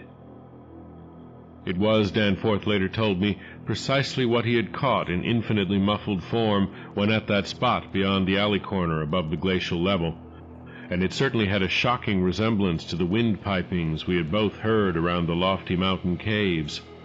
At the risk of seeming puerile, I will add another thing, too, if only because of the surprising way Danforth's impression chimed with mine. Of course, common reading is what prepared us both to make the interpretation, though Danforth has hinted at queer notions about unsuspected and forbidden sources to which Poe may have had access when writing his Arthur Gordon Pym a century ago. It will be remembered that in that fantastic tale there is a word of unknown but terrible and prodigious significance connected with the Antarctic and screamed eternally by the gigantic, spectrally snowy birds of that malign region's core. Tekeli-li, Tekeli-li. That, I may admit, is exactly what we thought we heard conveyed by that sudden sound behind the advancing white mist, that insidious musical piping over a singularly wide range. We were in full flight before 3 notes or syllables had been uttered, though we knew that the swiftness of the old ones would enable any scream-roused and pursuing survivor of the slaughter to overtake us in a moment if it really wished to do so. We had a vague hope, however, that non-aggressive conduct and a display of kindred reason might cause such a being to spare us in case of capture, if only from scientific curiosity. After all, if such a one had nothing to fear for itself, it would have no motive in harming us. Concealment being futile at this juncture, we used our torch for a running glance behind, and perceived that the mist was thinning. Would we see at last a complete and living specimen of those others? Again came that insidious musical piping, Tekeli-li, Tekeli-li. Then, noting that we were actually gaining on our pursuer, it occurred to us that the entity might be wounded. We could take no chances, however, since it was very obviously approaching in answer to Danforth's scream rather than in flight from any other entity. The timing was too close to admit of doubt. Of the whereabouts of that less conceivable and less mentionable nightmare, that fetid, unglimpsed mountain of slime-spewing protoplasm whose race had conquered the abyss and sent land pioneers to recarve and squirm through the burrows of the hills, we could form no guess, and it cost us a genuine pang to leave this probably crippled old one, perhaps a lone survivor, to the peril of recapture and a nameless fate. Thank heaven we did not slacken our run. The curling mist had thickened again and was driving ahead with increased speed, whilst the straying penguins in our rear were squawking and screaming and displaying signs of a panic really surprising in view of their relatively minor confusion when we had passed them. Once more came that sinister, wide-ranged piping, Tekeli-li, Tekeli-li. We had been wrong. The thing was not wounded, but had merely paused on encountering the bodies of its fallen kindred and the hellish slime inscription above them. We could never know what that demon message was, but those burials at Lake's camp had shown how much importance the beings attached to their dead. Our recklessly used torch now revealed ahead of us the large open cavern where various ways converged, and we were glad to be leaving those morbid palimpsest sculptures, almost felt even when scarcely seen, behind. Another thought which the advent of the cave inspired was the possibility of losing our pursuer at this bewildering focus of large galleries. There were several of the blind albino penguins in the open space, and it seemed clear that their fear of the oncoming entity was extreme to the point of unaccountability. If at that point we dimmed our torch to the very lowest limit of traveling need, keeping it strictly in front of us, the frightened, squawking motions of the huge birds in the mist might muffle our footfalls, screen our true course, and somehow set up a false lead. In the neighborhood of the prostrate things, that new and lately unexplained fetor had been wholly dominant, but by this time it ought to have largely given place to the nameless stench associated with those others. This it had not done, for instead the newer and less bearable smell was now virtually undiluted and growing more and more poisonously insistent each second. Only a benign fate kept the curling vapors thick enough at the right moment, for they were constantly shifting and threatening to vanish. Indeed, they did lift for a second just before we emerged from the nauseously resculptured tunnel into the cave, so that we actually caught one first and only half glimpse of the oncoming entity as we cast a final, desperately fearful glance backward before dimming the torch and mixing with the penguins in the hope of dodging pursuit. If the fate which screened us was benign, That which gave us the half-glimpse was infinitely the opposite, for to that flash of semi-vision can be traced a full half of the horror which has ever since haunted us. I might as well be frank, even if I cannot bear to be quite direct, in stating what we saw, though at the time we felt that it was not to be admitted even to each other, so we glanced back.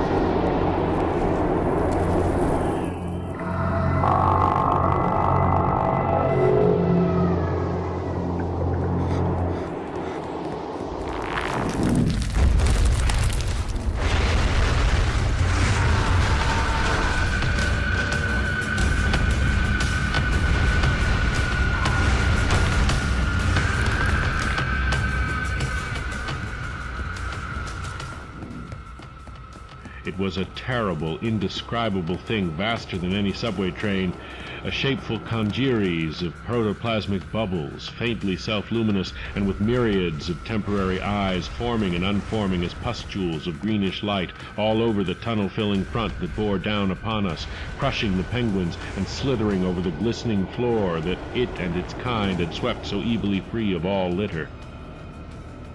Still came that eldritch mocking cry, "Tekela-li, Tekela-li."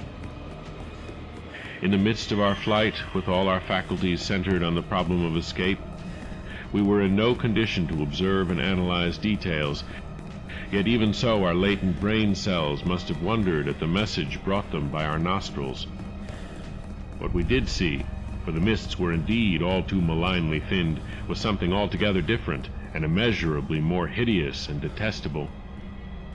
Instinct alone must have carried us through, perhaps better than reason could have done, though if that was what saved us, we paid a high price. Of reason we certainly had little enough left. Danforth was totally unstrung. The fact that we survived and emerged is sufficient proof that the thing did take a wrong gallery whilst we providentially hit on the right one. And the first thing I remember of the rest of the journey was hearing him light-headedly chant an hysterical formula in which I alone of mankind could have found anything but insane irrelevance, and its nearest comprehensible analog is a vast, onrushing subway train as one sees it from a station platform. Danforth was totally unstrung, and the first thing I remember of the rest of the journey was hearing him light-headedly chant an hysterical formula in which I alone of mankind could have found anything but insane irrelevance. It reverberated in falsetto echoes among the squawks of the penguins, reverberated through the vaultings ahead, and, thank God, through the now empty vaultings behind.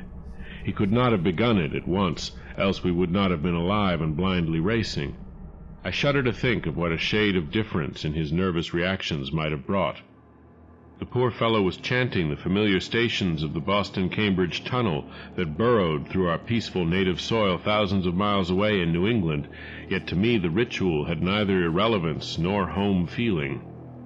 It had only horror, because I knew unerringly the monstrous, nefandous analogy that had suggested it. But we were not on a station platform. We were on the track ahead as the nightmare plastic column of fetid black iridescence oozed tightly onward through its 15-foot sinus, gathering unholy speed and driving before it a spiral, re-thickening cloud of the pallid abyss vapor. And at last we remembered that the demoniac Shoggoths, given life, thought, and plastic organ patterns solely by the old ones, and having no language save that which the dot groups expressed, had likewise no voice save the imitated accents of their bygone masters. Danforth and I have recollections of emerging into the great sculptured hemisphere and of threading our back trail through the cyclopean rooms and corridors of the dead city, yet these are purely dream fragments involving no memory of volition, details, or physical exertion. It was as if we floated in a nebulous world or dimension without time, causation, or orientation. The gray half-daylight of the vast circular space sobered us somewhat. But we did not go near those cached sledges or look again at poor Gedney and the dog. They have a strange and titanic mausoleum, and I hope the end of this planet will find them still undisturbed. It was while struggling up the colossal spiral incline that we first felt the terrible fatigue and short breath which our race through the thin plateau air had produced. But not even the fear of collapse could make us pause before reaching the normal outer realm of sun and sky. There was something vaguely appropriate about our departure from those buried epochs, for as we wound our panting way up the 60-foot cylinder of primal masonry, we glimpsed beside us a continuous procession of heroic sculptures in the dead race's early and undecayed technique, a farewell from the old ones, written 50 million years ago.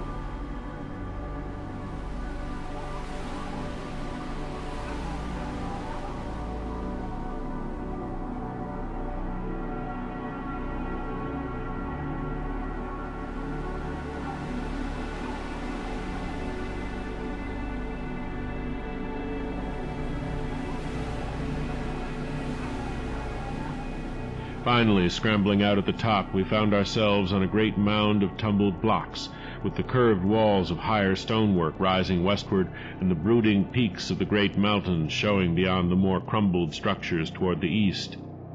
The low Antarctic sun of midnight peered redly from the southern horizon through rifts in the jagged ruins, and the terrible age and deadness of the nightmare city seemed all the starker by contrast with such relatively known and accustomed things as the features of the polar landscape. The sky above was a churning and opalescent mass of tenuous ice vapors, and the cold clutched at our vitals. Wearily resting the outfit bags to which we had instinctively clung throughout our desperate flight, we rebuttoned our heavy garments for the stumbling climb down the mound and the walk through the eon-old stone maze to the foothills where our aeroplane waited. Of what had set us fleeing from the darkness of Earth's secret and archaic gulfs, we said nothing at all. In less than a quarter of an hour we had found the steep grade to the foothills, the probable ancient terrace by which we had descended, and could see the dark bulk of our great plain amidst the sparse ruins on the rising slope ahead. Halfway uphill toward our goal, we paused for a momentary breathing spell and turned to look again at the fantastic Paleogean tangle of incredible stone shapes below us, once more outlined mystically against an unknown west. As we did so, we saw that the sky beyond had lost its morning haziness, the restless ice vapors having moved up to the zenith, where their mocking outlines seemed on the point of settling into some bizarre pattern which they feared to make quite definite or conclusive. There now lay revealed on the ultimate white horizon behind the grotesque city a dim elfin line of pinnacled violet, whose needle-pointed heights loomed dreamlike against the beckoning rose color of the western sky. Up toward this shimmering rim sloped the ancient tableland, the depressed course of the bygone river traversing it as an irregular ribbon of shadow. For a second we gasped in admiration of the scene's unearthly cosmic beauty, and then vague horror began to creep into our souls, for this far violet line could be nothing else than the terrible mountains of the forbidden land, highest of Earth's peaks and focus of Earth's evil, harborers of nameless horrors and Archean secrets, shunned and prayed to by those who feared to carve their meaning, untrodden by any living thing of Earth, but visited by the sinister lightnings and sending strange beams across the plains in the polar night, beyond doubt the unknown archetype of that dreaded Kadeth and the cold waste beyond abhorrent Leng, whereof unholy primal legends hint evasively. We were the first human beings ever to see them, and I hope to God we may be the last. If the sculptured maps and pictures in that pre-human city had told truly, these cryptic violet mountains could not be much less than 300 miles away, yet none the less sharply did their dim elfin essence jut above that remote and snowy rim like the serrated edge of a monstrous alien planet about to rise into unaccustomed heavens. Their height then must have been tremendous, beyond all known comparison, carrying them up into tenuous atmospheric strata peopled by such gaseous wraiths as rash flyers have barely lived to whisper of after unexplainable falls. Looking at them, I thought nervously of certain sculptured hints of what the great bygone river had washed down into the city from their accursed slopes, and wondered how much sense and how much folly had lain in the fears of those old ones who carved them so reticently. I recalled how their northerly end must come near the coast at Queen Mary Land, where even at that moment Sir Douglas Mawson's expedition was doubtless working less than 1,000 miles away, and hoped that no evil fate would give Sir Douglas and his men a glimpse of what might lie beyond the protecting coastal range. Such thoughts formed a measure of my overwrought condition at the time, and Danforth seemed to be even worse. Yet long before we had passed the great star-shaped ruin and reached our plain, our fears had become transferred to the lesser but vast enough range whose recrossing lay ahead of us. From these foothills the black, ruin-crusted slopes reared up starkly and hideously against the east, again reminding us of those strange Asian paintings of Nicholas Roerich. And when we thought of the damnable honeycombs inside them, and of the frightful amorphous entities that might have pushed their fetidly squirming way even to the topmost hollow pinnacles, we could not face without panic the prospect of again sailing by those suggestive skyward cave mouths where the wind made sounds like an evil musical piping over a wide range. To make matters worse, we saw distinct traces of local mist around several of the summits, as poor Lake must have done when he made that early mistake about volcanism, and thought shiveringly of that kindred mist from which we had just escaped, of that and of the blasphemous, horror-fostering abyss whence all such vapors came. All was well with the plane, and we clumsily hauled on our heavy flying furs. Danforth got the engine started without trouble, and we made a very smooth takeoff over the nightmare city.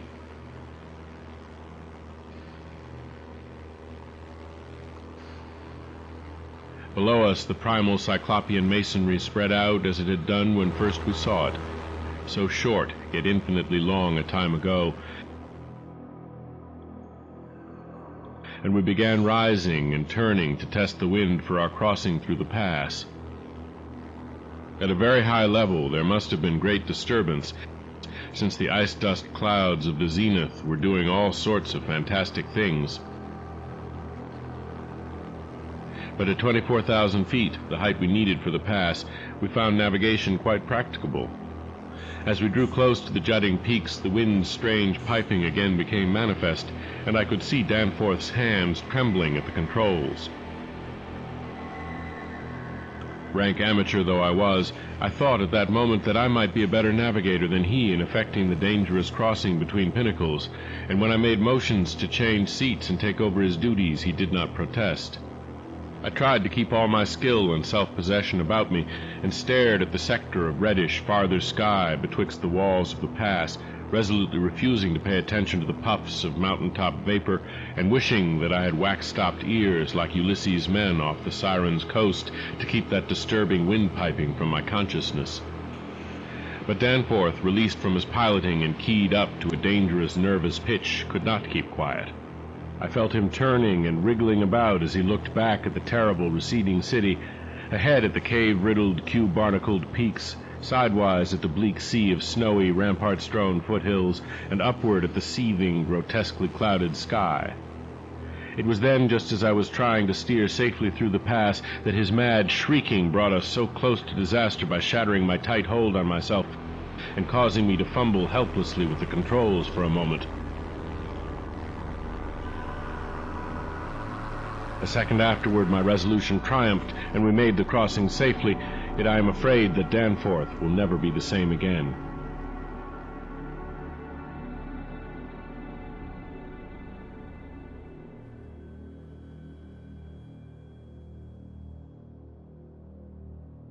I have said that Danforth refused to tell me what final horror made him scream out so insanely, a horror which, I feel sadly sure, is mainly responsible for his present breakdown. We had snatches of shouted conversation above the wind's piping and the engines buzzing as we reached the safe side of the range and swooped slowly down toward the camp, but that had mostly to do with the pledges of secrecy we had made as we prepared to leave the nightmare city. Certain things, we had agreed, were not for people to know and discuss lightly, and I would not speak of them now but for the need of heading off that Starkweather Moor expedition and others at any cost. It is absolutely necessary for the peace and safety of mankind that some of Earth's dark, dead corners and unplumbed depths be let alone, lest sleeping abnormalities wake to resurgent life, and blasphemously surviving nightmares squirm and splash out of their black lairs to newer and wider conquests. All that Danforth has ever hinted is that the final horror was a mirage. It was not, he declares, anything connected with the cubes and caves of echoing, vaporous, wormily honeycombed mountains of madness which we crossed, but a single fantastic, demoniac glimpse among the churning zenith clouds of what lay back of those other violet westward mountains which the old ones had shunned and feared. It is very probable that the thing was a sheer delusion, born of the previous stresses we had passed through, and of the actual, though unrecognized mirage of the dead transmontane city experienced near Lake's camp the day before, but it was so real to Danforth that he suffers from it still.